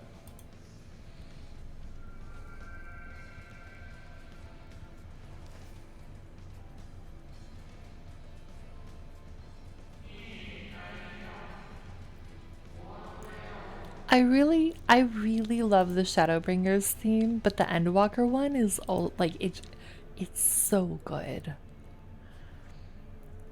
That flower, how came it into your possession?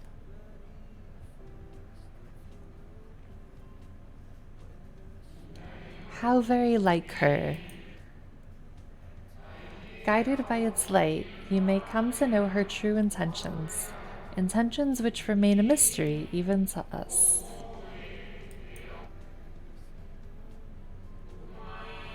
In our time, we called it Elpis. You would do well to remember the name.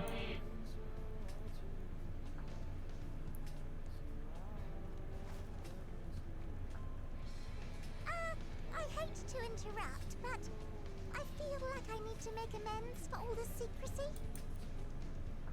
Think nothing of it. We haven't been the most gracious of guests. Do convey our apologies to Growingway and the others. But of course! And when next we welcome more guests from Atheris, we'll have learned to be much more hospitable hosts. Oh, and circling back to the matter of inappropriate secrecy, we ought to discuss our benefactors. Agreed. The Charlayan Forum, yes? What? How did you know? The more I heard, the more obvious it became. The Forum's aims align closely with those of your anonymous patrons. A telling coincidence would be an understatement. Though had we not taken it upon ourselves to peruse certain restricted tones in Labyrinthos, we might still be unaware of their plans. But let us continue this discussion upon our return. I dare say we have kept Alphino and the others waiting long enough.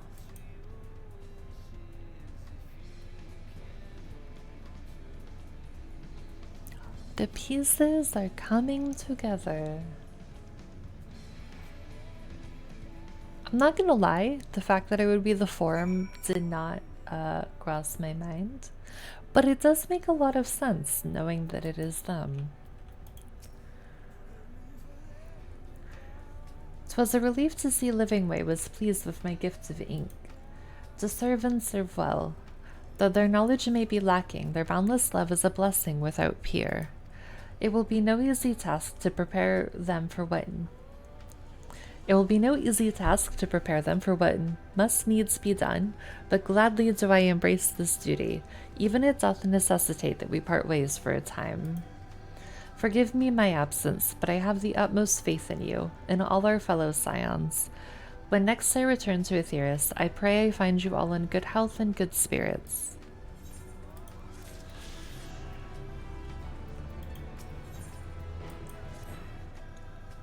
With the Loporrits and Uriange's capable hands, we needn't worry about affairs here in our absence.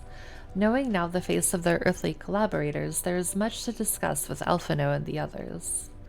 Let us return to the Tower of Babel. Our battle for the star will soon begin in earnest, and we must be prepared.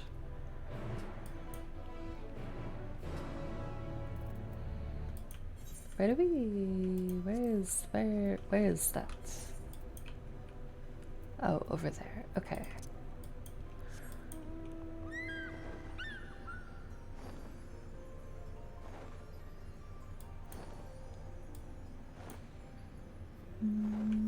Oh, there are enemies there. I did not see them blended in with the grounds.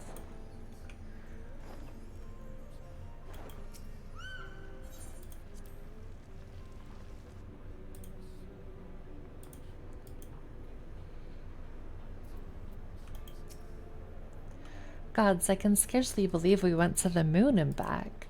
But we'll have time to reflect on that later. Right now, we need to head back to Camp Broken Glass and deliver a thoroughly detailed report to Lucia. I'd like very much to know how everyone is getting on here as well. They'd only just begun to treat the tempered prisoners when we left. I share your curiosity, but warning our allies of the final days is of greater importance. I speak not only of the contingent, of course. The heads of state of every nation must know what we have learned. We know not when or where or in what manner the final days will begin to manifest, and so we must see that everyone is prepared. Agreed, though we may wish to stress the importance of discretion lest the public be sent into a panic. Not that anyone in a position of responsibility should need to be told as much, but it bears repeating. Anyway, first things first, to Camp Broken Glass.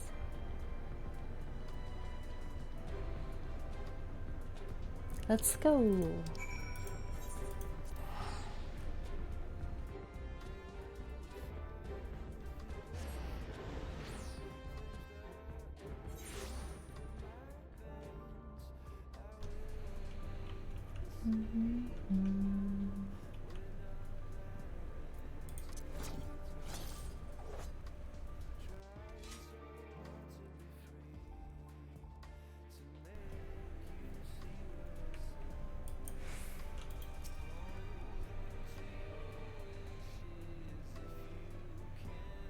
It's good to see you all again. No worse for your lunar adventure, I hope.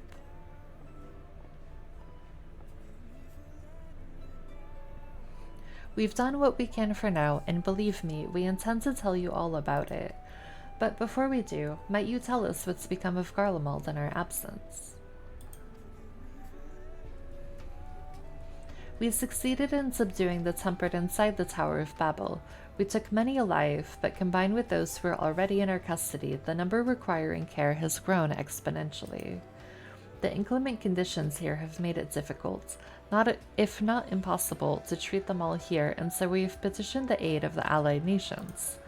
Some are understandably hesitant to prefer assistance, particularly those that were but recently subject to imperial occupation. That said, several others have agreed to grant them refuge for treatment. With the assistance of your fellow scions, we endeavor to see them safely transported and subsequently cured of their tempering. Will all the tempered be relocated? Not all, no. We have sufficient shelter to attend to those whose treatment has begun, and enough healers have volunteered to remain until their patients have recovered. Eulis is one such patient, though he is not yet fit to receive visitors. Truth be told, it was a miracle he and those in his company were not harmed in the chaos. If not for Alphino and Alice's timely assistance, I dare say none of them would be with us today.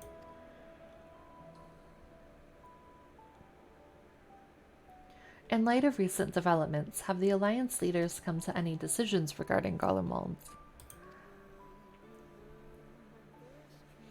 Given the tremendous ramifications of what has happened here, it will take time to determine what must be done.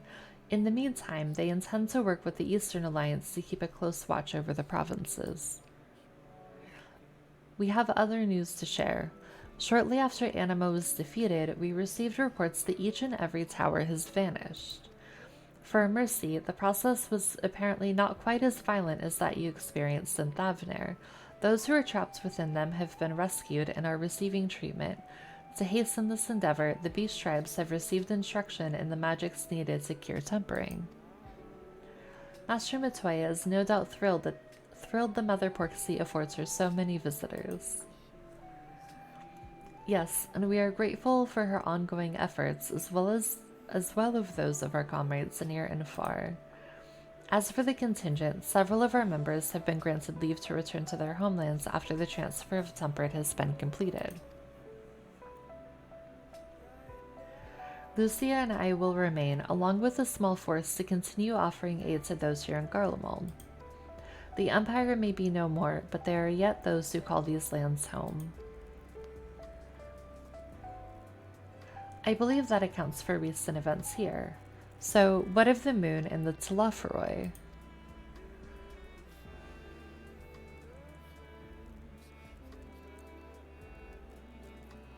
A lot regarding the moon and the Telophoroi.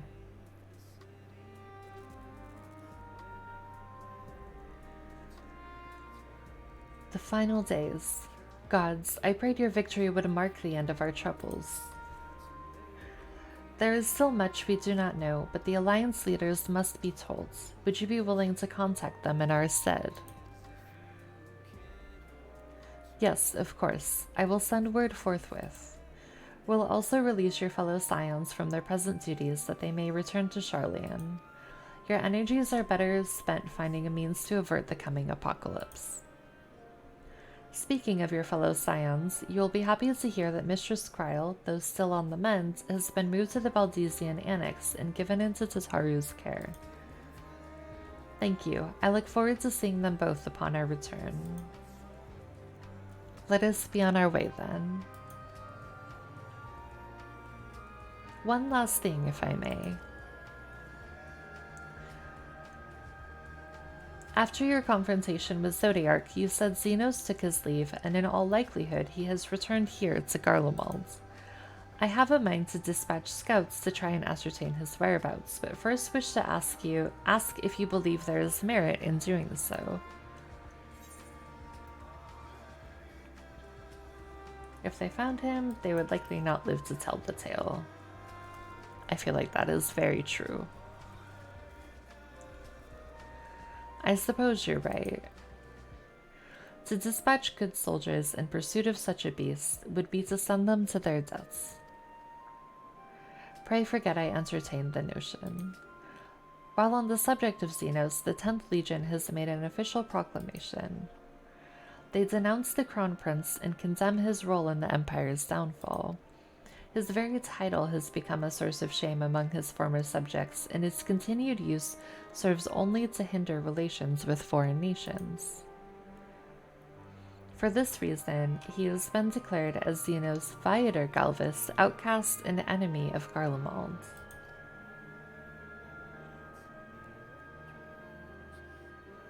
Van Daniel is no more, and now his own people turn against him. It seems he has not but his bloodlust to keep him company.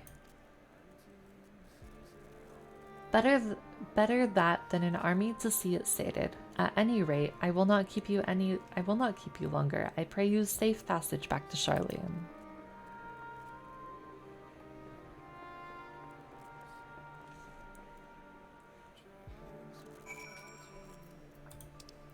All the way back, here we go.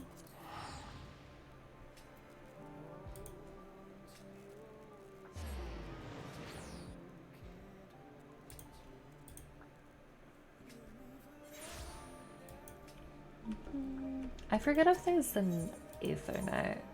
There is. Okay, that makes it easy.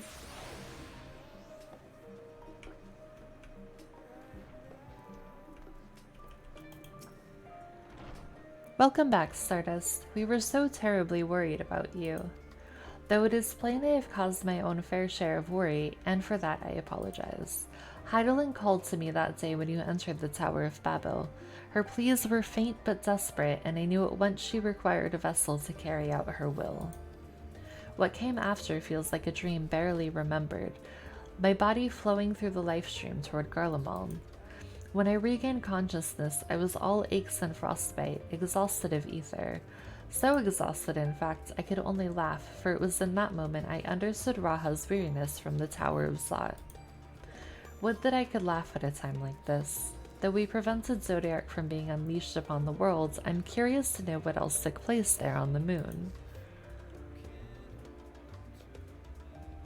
Perhaps we should wait for the others to join us before you give your accounts.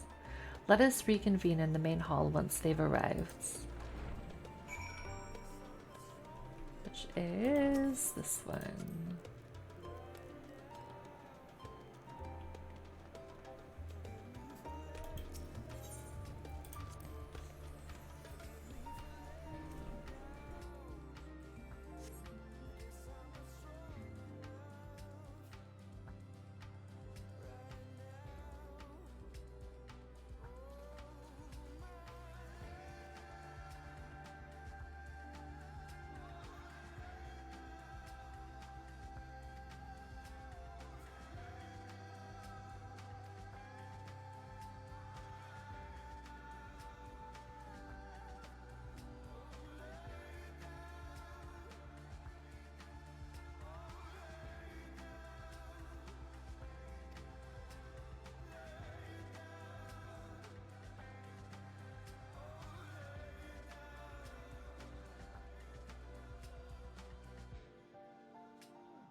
Am I muted again?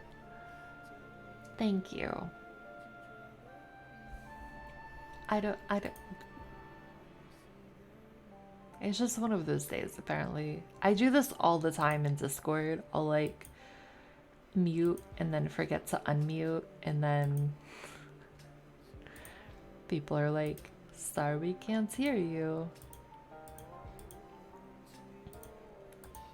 Only just now, though? Okay. I keep muting to drink water. But maybe I don't need to do that.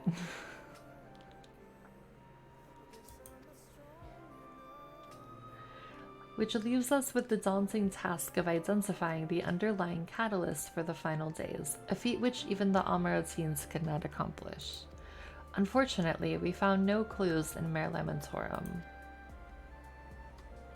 There is still much we do not know about the catastrophe itself, let alone what may have caused it. The final days were marked by the corruption of the Amaratines' creation magics, but we command no such power, which invites the question, what havoc is in store for us? If we knew that much, perhaps we could draw some parallel with the events of the past and thereby form some semblance of a plan. Perhaps we should start with the Forum then. Having worked with the labyrinths in secret all this time, there is surely more they can tell us. Forgive the interruption, but I've urgent news. The Forum is holding a public assembly in the plaza outside, some sort of announcement. What is Father up to now? There's only one way to find out. What are the odds he's going to be like, well, our world is doomed, we gotta go to the moon right now? I would not be surprised.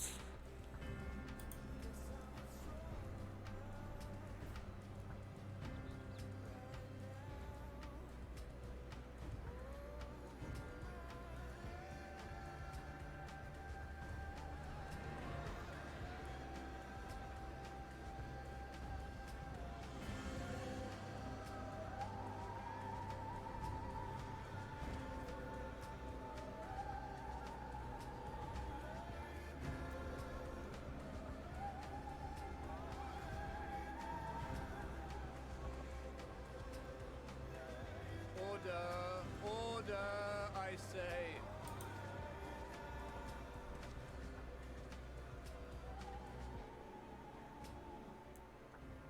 I thank you all for gathering here on such short notice. This day we must speak of grave affairs and their implications for the future of Charlia, nay, of this very star.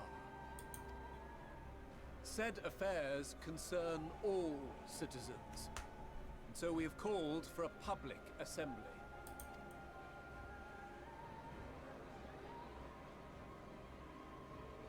You may have heard rumors of the Talopheroi and the havoc these madmen wreak abroad.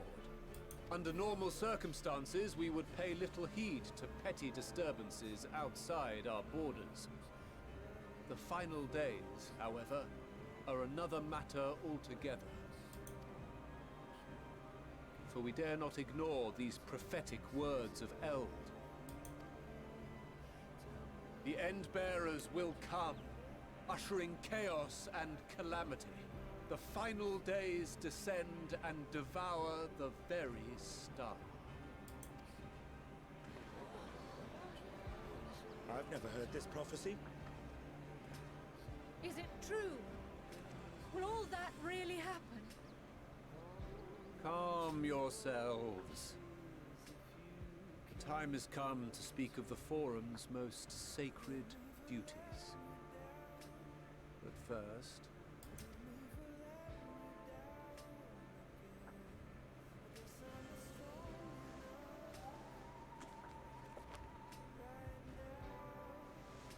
Give voice to the voiceless. Let bindings be unbound. By unanimous decree, I declare the enchantment broken. Wouldn't you think they would have done that before the public assembly?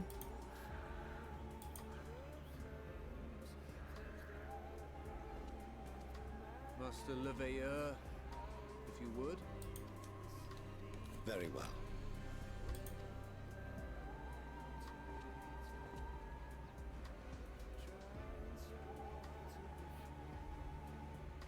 "270 years ago, our forebears began an expedition in the Dravanian hinterlands, in search of a route to access the ethereal sea. This much is public knowledge. Their findings, however, would become the Forum's most closely guarded secret. What those researchers discovered in the hinterlands was not a passage unto the ethereal sea, but the very heart of our star, and Hydaelyn herself. She spoke to them of a calamity that would extinguish all life, and of a means by which we might be spared. The moon. 'Tis in truth a gargantuan vessel built to serve as sanctuary for her children, and deliver them from this doom. Much like Nunkref's hope in ages past, it will bear the people of a world in the throes of death to a new home. Needless to say, this will be no small undertaking. To facilitate the great work, the Forum has maintained close contact with the servants of Hydaelyn, who presently reside on the moon. Convinced that the foretold end was all but inevitable, we began amassing a wealth of knowledge, not merely for the betterment of our nation, but in preparation for the journey to come. You reveal this to us now?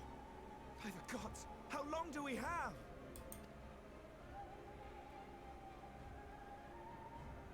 While we cannot say with certainty, we believe the hour to be nigh. We received a transmission from the moon suggesting as much not long ago. Which is why we must in earnest begin preparations for the Great Exodus.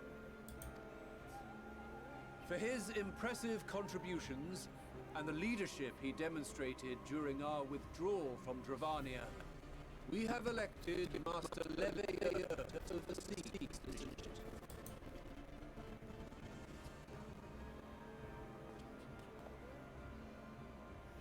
Fellow scribes and scholars, my countrymen, we face a threat of unprecedented scale. We must challenge the trials before us with composure and conviction if we are to find salvation. The wisdom of Sharlayan has ever been a shining beacon in the darkness, and so it shall continue to be. It is our solemn charge to see our heritage preserved for future generations. For those who will come after, we will brave a new frontier.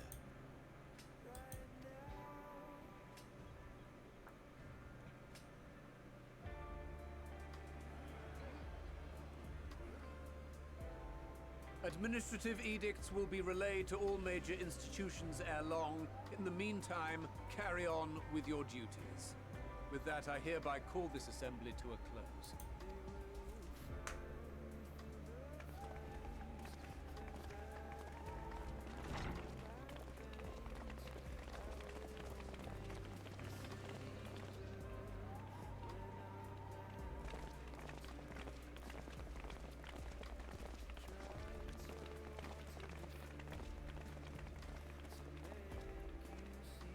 Do you remember what Mother told us when we visited home? That it wasn't until after we were born that Father seemed to lose himself in his work.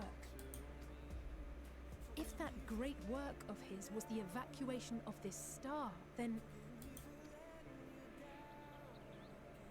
Yes.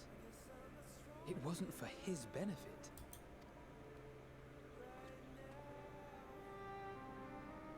Would you mind waiting here a moment? I wish to speak with Father before we leave.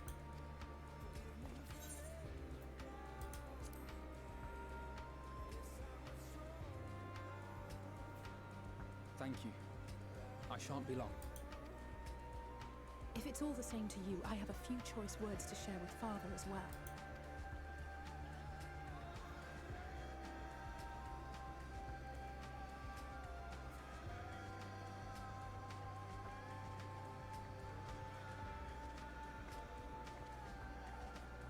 So, come to call us cowards and bid us join your fruitless battle against the inevitable. Nay, we do not object to the Forum's proposal. On the contrary, those who wish to flee have every right to do so. Urianger is cooperating with your associates on the moon to ensure that all is ready should evacuation be our only recourse. Then whatever your business, I suggest you be brief. Though we cannot boast the boundless wisdom of Sharlayan, we have first-hand knowledge of foreign cultures, and have conversed with no small number of peoples. These experiences have taught us fundamental truths that cannot be recorded in any tome, nor charted on any map. The beating heart of this planet is its people, many of whom would give anything, even their lives, to protect the lands they love. Many may choose to join you in the end. But what of those unwilling or unable, for whom escape will never be an option? What would you have them do? To ignore the plight of those one might conceivably save is not wisdom, Father. It is indolence. This is why we choose to fight. We'll not ask for your understanding, Father. Only that you don't turn a blind eye to the good we have done. That we can still do. We're not children in need of protection. Hold fast to your principles and let the world burn if it please. But we believe there is still another way. And if there is, we will find it. You see if we don't.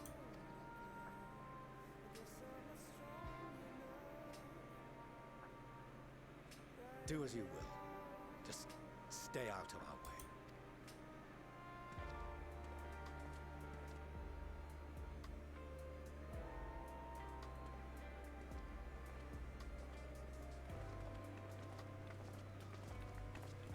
Were he not so consumed with self-righteousness, he might tell you how proud he is of you both. I'm so proud of them, and I'm not even their dad.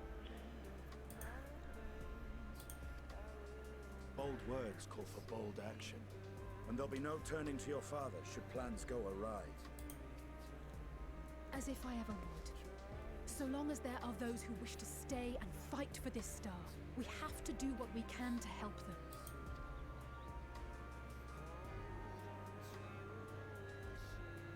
And if we're to do that, we'll need to be well rested.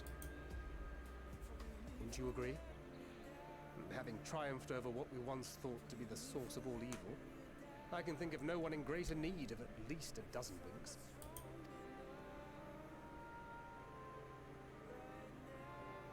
Shall we then? To the Annex. To prepare for tomorrow.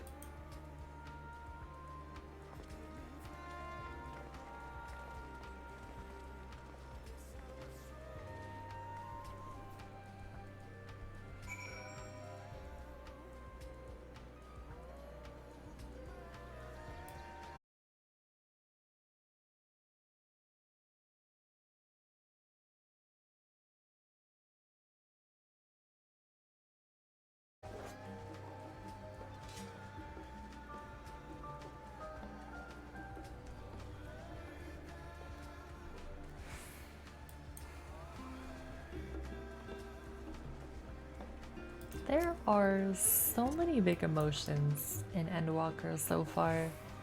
And I know we still have a long ways to go probably, but it's like every stream that we've done, every bit we've done is like just an emotional roller coaster. I didn't need to come in here today. I don't think so. What's this one? Cryo tells me the Forum made a rather momentous announcement, so there's to be a great exodus, is there? I'm reminded of my narrow escape from the Isle of Vol, the realization, the running, the mixture of relief and regret after. Why me, I asked myself. Why me? Why us? Why now? Why wonder? There's no use fretting over the cosmic morality or lack thereof. We're here and we'll get through this together, and who knows, maybe my luck will rub off and grant everyone a narrow escape. There's no harm in praying for as much. Your internet dropped. Oh no! I'm so sorry. We're gonna wrap up after you finish turning in this quest. Feel free to boot me? Okay. Why can't the internet, like, just collectively, why can't the internet get its shit together? You know?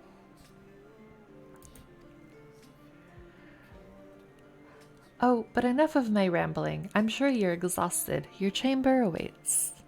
Not that I was really doing anything in the game. That is all good.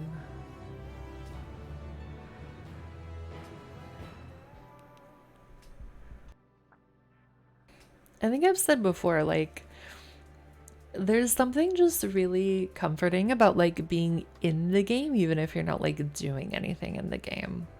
You know?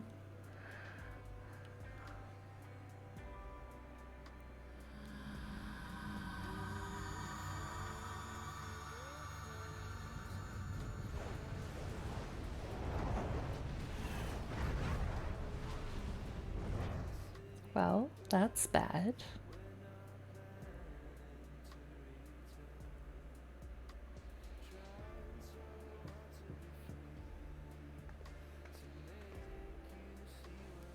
A visitor has come knocking at your door. Whoever could it be? I'm gonna guess Alphino.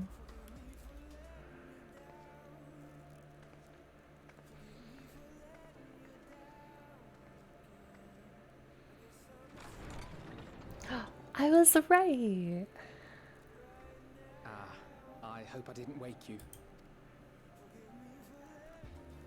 I pray you will forgive the unannounced visit, but I wish to speak with you before retiring for the night.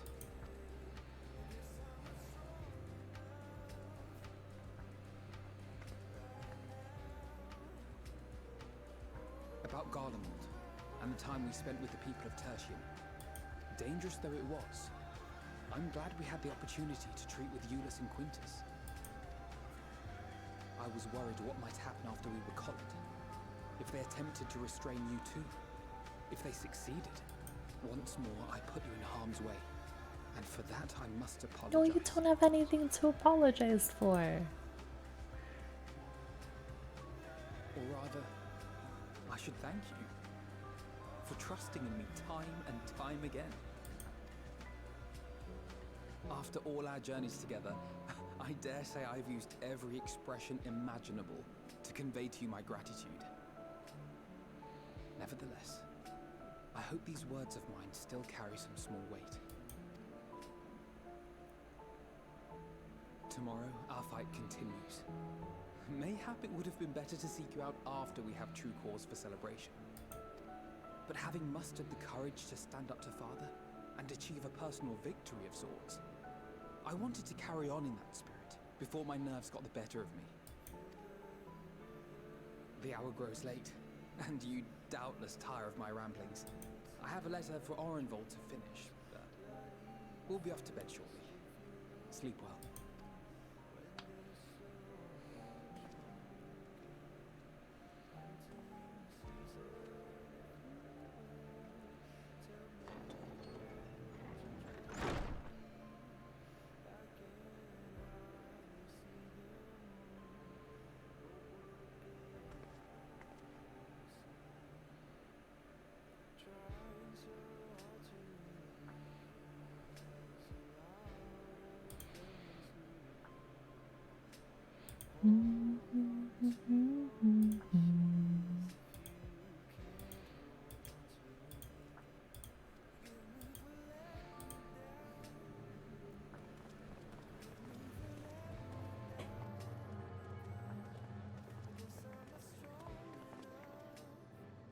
Thank the gods that tower is gone.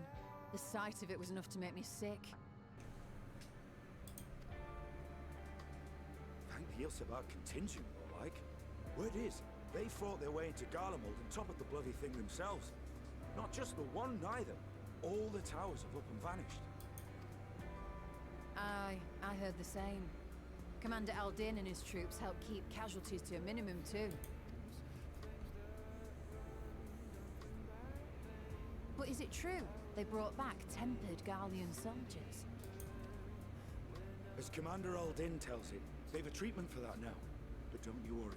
Cured or not, they've no plans to bring them into the city proper. I see.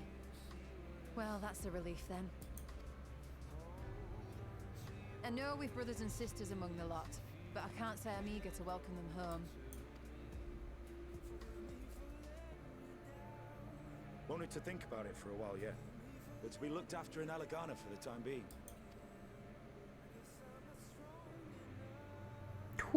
Who is this?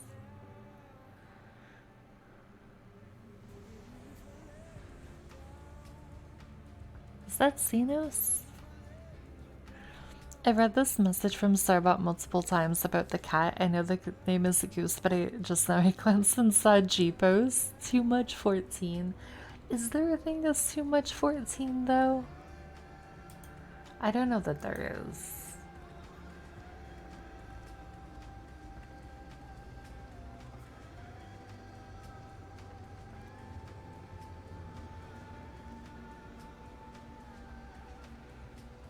Another day, another commission of paramount importance. Oh, what is he doing all the way here? What have we here?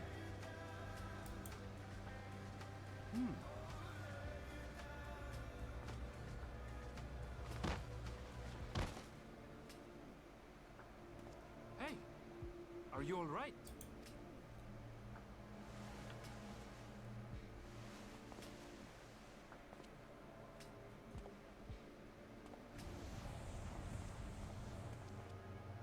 that? No. The shadows play tricks, nothing more.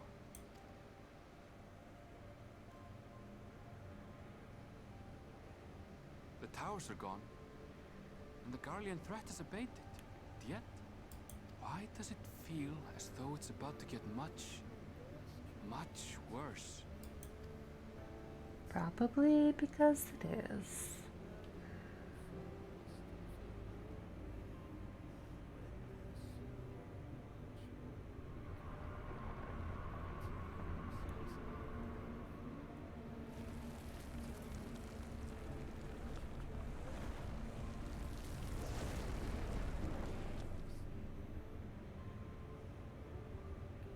Wait, where is that?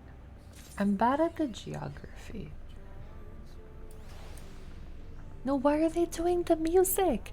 Why are they doing the like shit's about to happen music? Why do they time this to where the things the why? Because it's midnight, right? But now it's like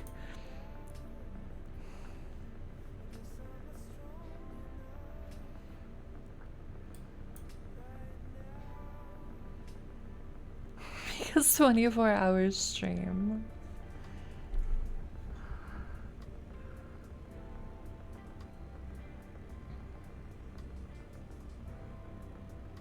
I'm really torn. I've been torn literally every single day this week on whether to stop at midnight or to keep going.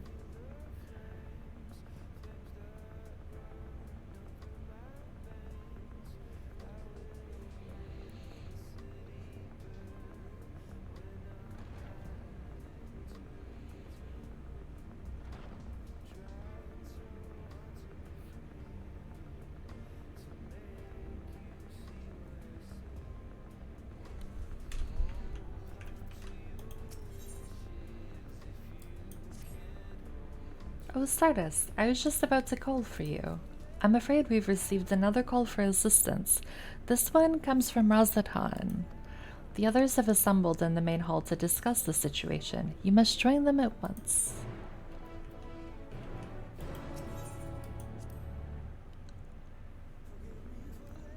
Okay, we're doing at least this one quest.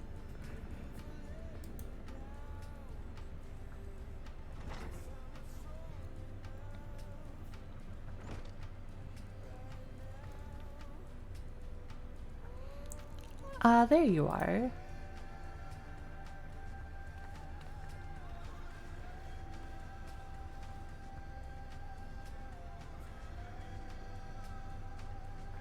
Our worst fears have come to pass, but moments ago we received grim tidings from our contact at Razatan. Vile beasts have appeared as if out of nowhere, claiming one victim after the next. What's more, they say that the very sky burns above them.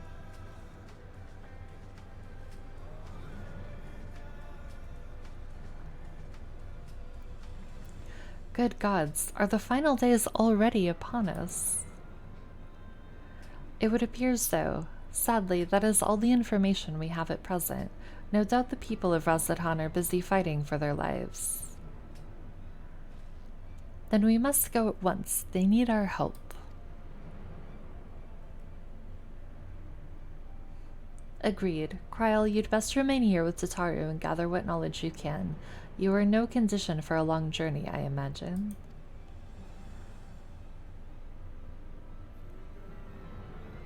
Very well. Similar phenomena may have been observed elsewhere, and if so, we must know about it at once.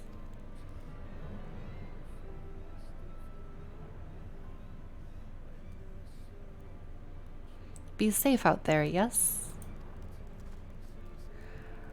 Let us make first for Yedilmad.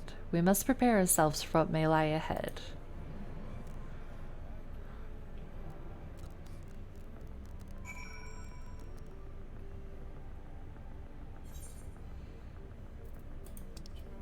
Oh, it was Thavnir. Okay. I mean, I knew that when they said Razatan, but...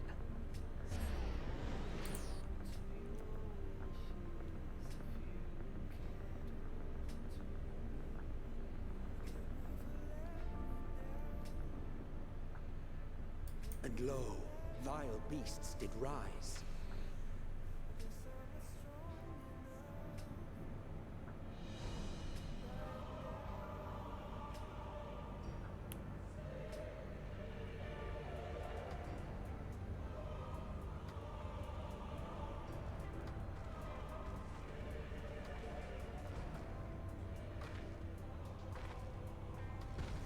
Leaving naught in their wake but blood and ash. The sun scorches earth and boils seas. And our sins ascend unto the heavens. Three dooms to unmake all we were.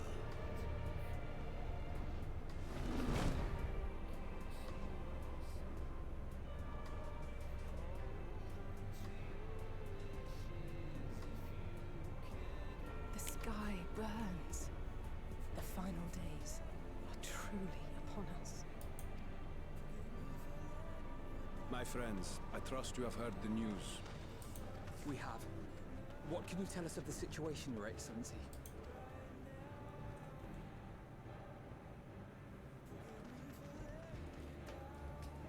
Last night, the isle was rocked by tremors, and the earth itself cried out. Aloft, the heavens began to burn. From all about, unholy beasts, the likes of which we had never seen, came forth in fury and rage. No. To say they came forth would be inexact. The people of Radzat-Han themselves transformed into these baleful fiends.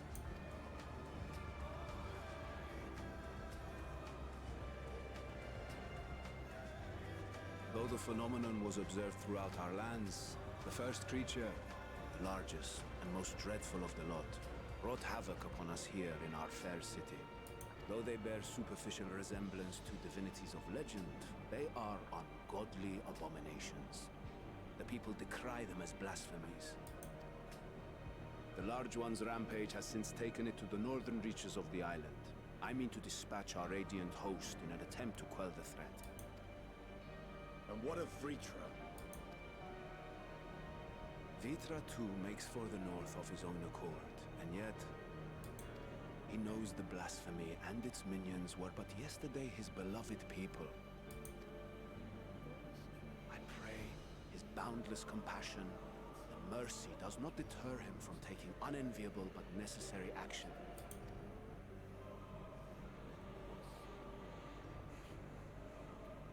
Understood. I ask that you allow us to aid you in quelling this threat. You would risk your lives to help us yet again? I have no words to express my gratitude. Our regiments approach the north from several directions, with a number of units set to depart from the docks of Yetland. They will make landfall in an area of dense jungle, where one can expect to encounter dangers even beyond the fell beasts we hunt. I leave you to your preparation. You will find me at the docks when you are ready to depart.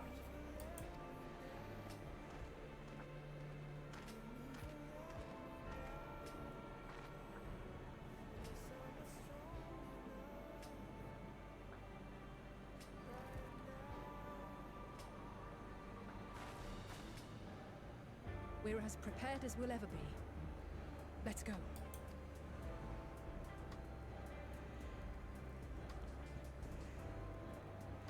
It's not gonna get less emotionally intense ever, is it, in Endwalker? I feel like if anything, it's going to continue to get more emotionally intense.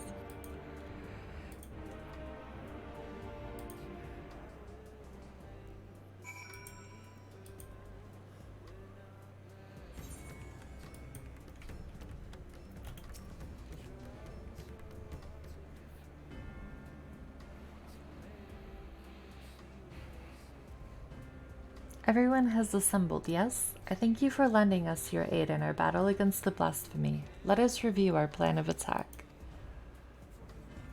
I would have you board this boat and circle around to the north side of the islands.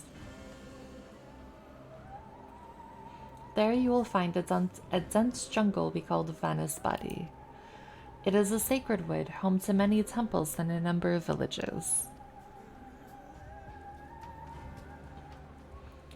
Virtue and the Radiant Hosts have gone there ahead of us. I ask that you join them and do all in your power to destroy this blasphemy.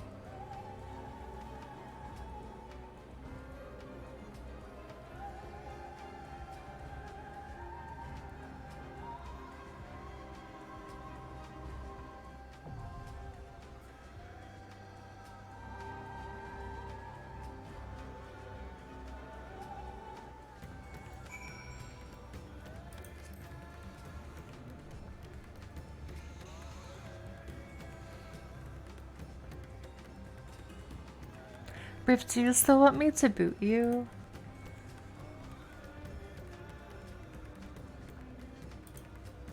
Is this it's probably a dungeon, right? It is.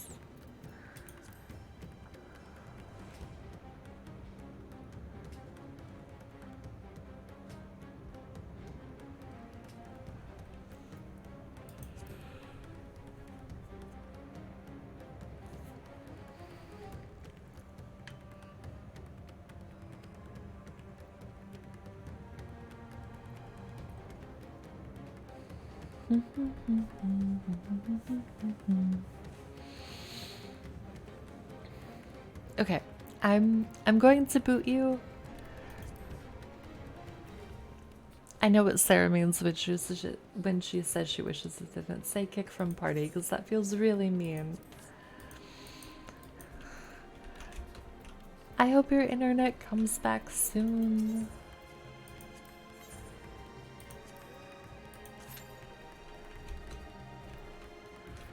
I am.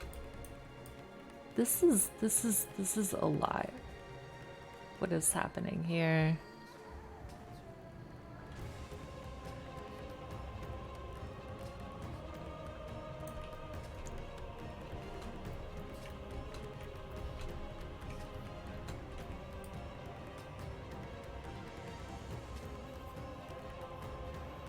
Like, this would be terrifying to see in real life. Like, insanely terrifying.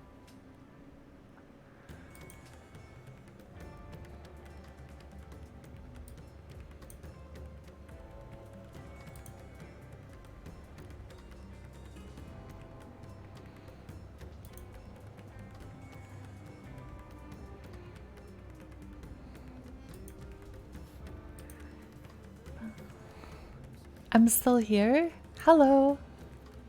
Hello, we have a new dungeon. The world is ending. I'm just admiring the terrifying view. The internet dropped again. Oh no, I'm so sorry. That really sucks that it's being like that.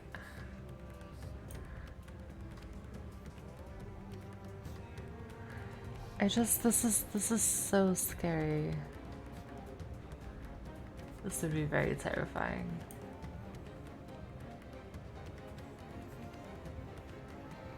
I would do this one, but right now I can't promise I'd stay connected. No worries.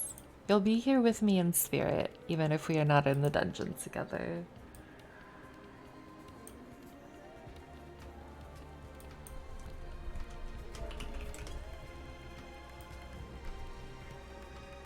I don't really know what else to do, but like, just look at the sky.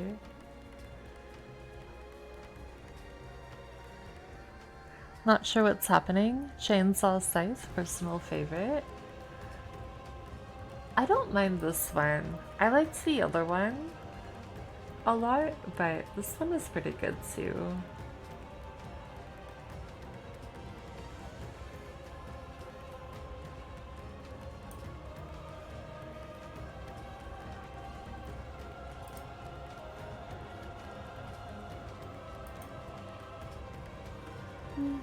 I love it because the chainsaw action. I have been terrified of chainsaws since I saw Texas Chainsaw Massacre when I was much younger. It's just so loud. And there was so much blood.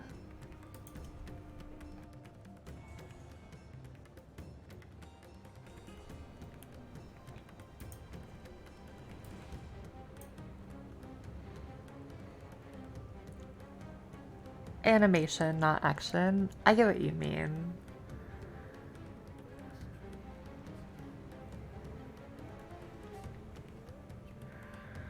Alright, all we need is a healer.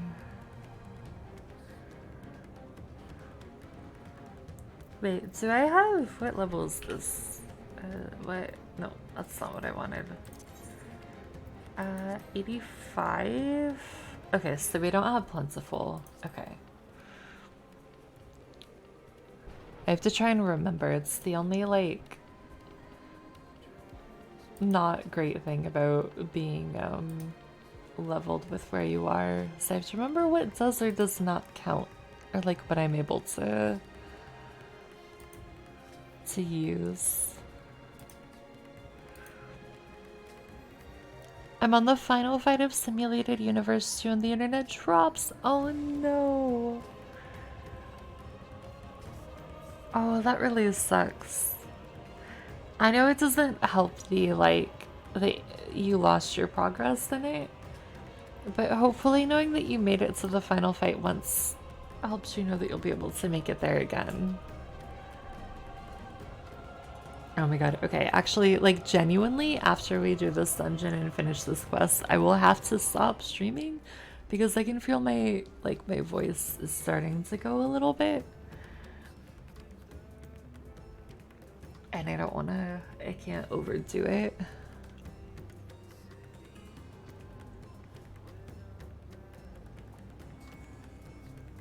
I do still have water, but I will have to rest my voice after this.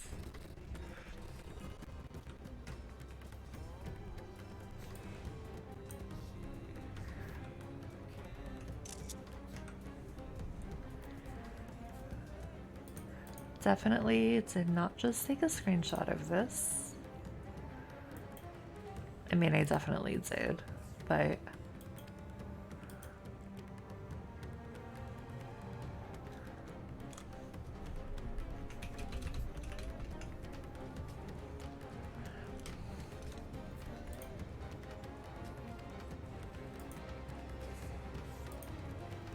I also really want to go check my retainers, but I feel like that will just absolutely ruin the mood of where we are in the story if I go to do that right now.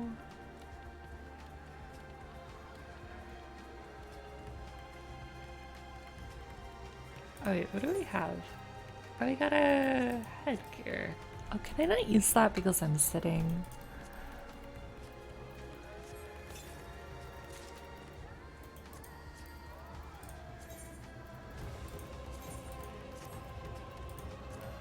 Oh, we got all new shiny stuff. Very nice. Okay, so we have to change our portrait. Yes.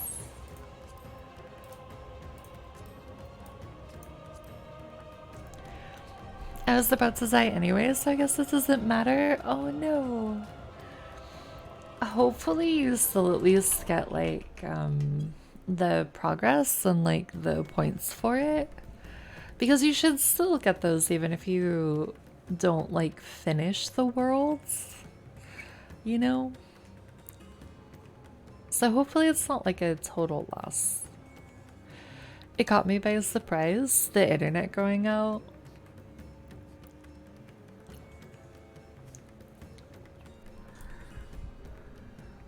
Oh, she's not even she's not even on the box. Oh my gosh.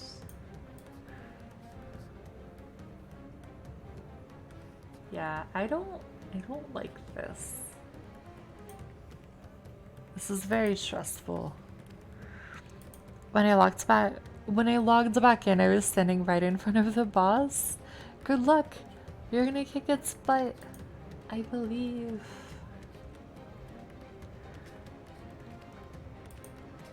So I just have to do the fight over? You got this.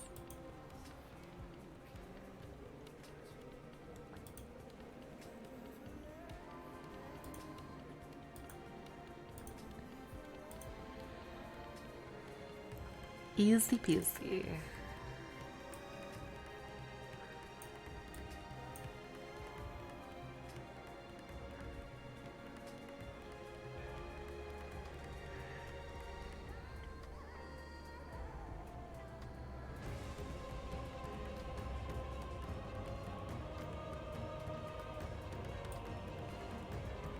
Maybe I do have time to do retainers and stuff.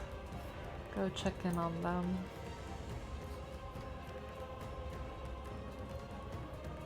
I feel like as soon as I do that though, the queue is gonna pop.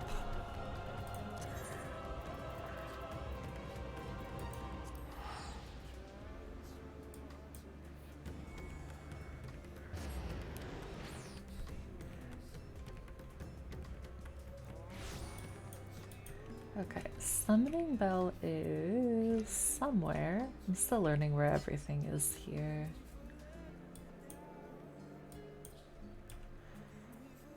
Oh, it's somebody else I know. Hello, friends.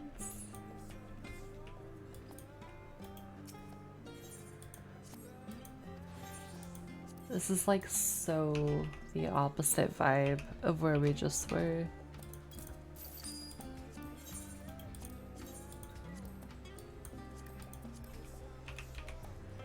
Which I guess I'm not really surprised by, if I'm being honest.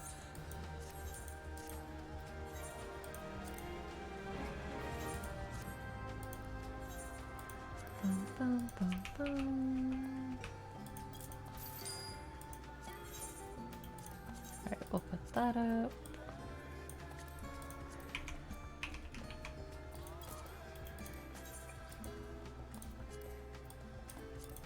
And this.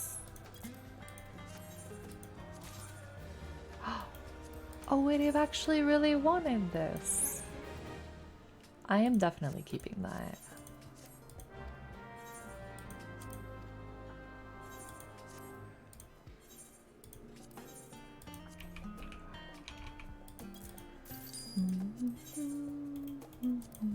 That's a fun surprise.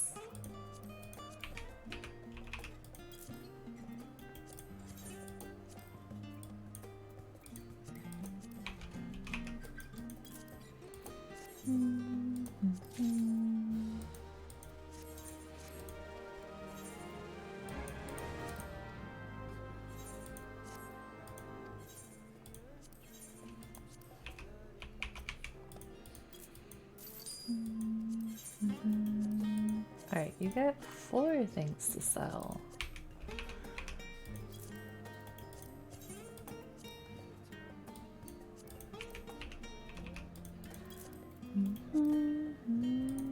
I do really like the background music in Charlene, though. It's really nice.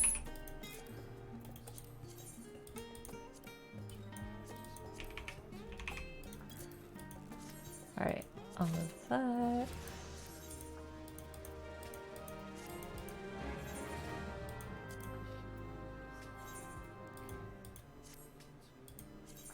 Okay, the shirt we're keeping. The rest we can decent. And because this is now my new favorite thing to do, I have decided.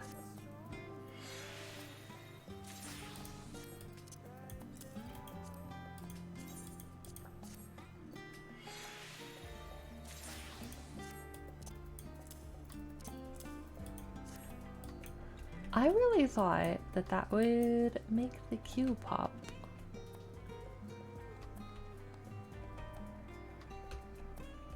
I was wrong.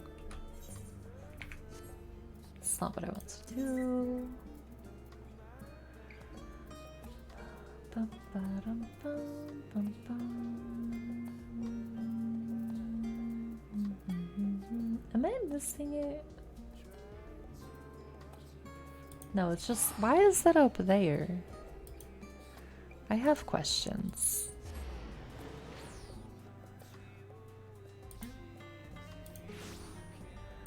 Okay,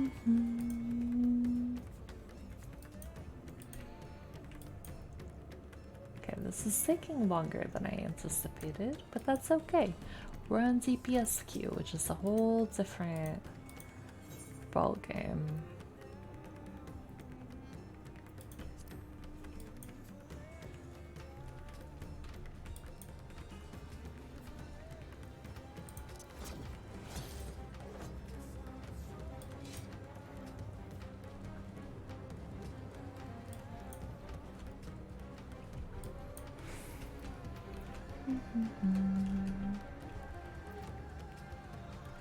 Oh, fun. The weather, in case you're wondering, is apocalypse.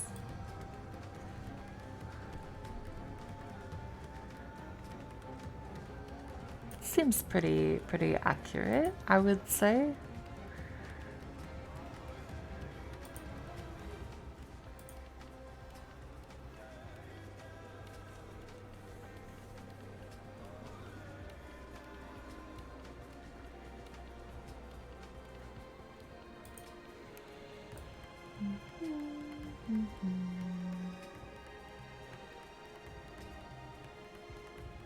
Yeah, I need to keep leveling my characters so I can clear Simulated World 3, because I've gotten stuck there. I've not yet been able to get through it. I can get to the boss fight, but then the boss fight is what I can't ever get past.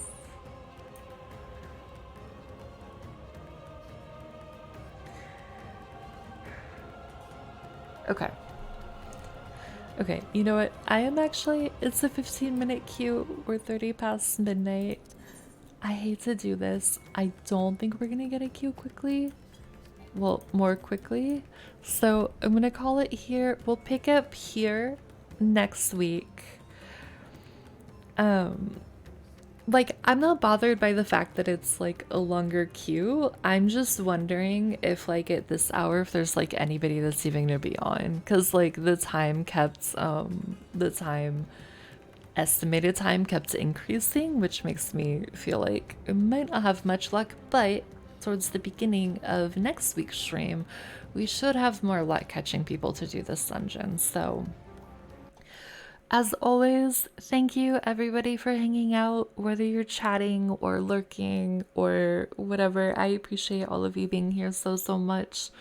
Thank you for being on this super emotional roller coaster, because holy Batman and Walker is an emotional roller coaster. And I hope everybody has a really good weekend, and I will see you guys all again on Monday, where we will pick back up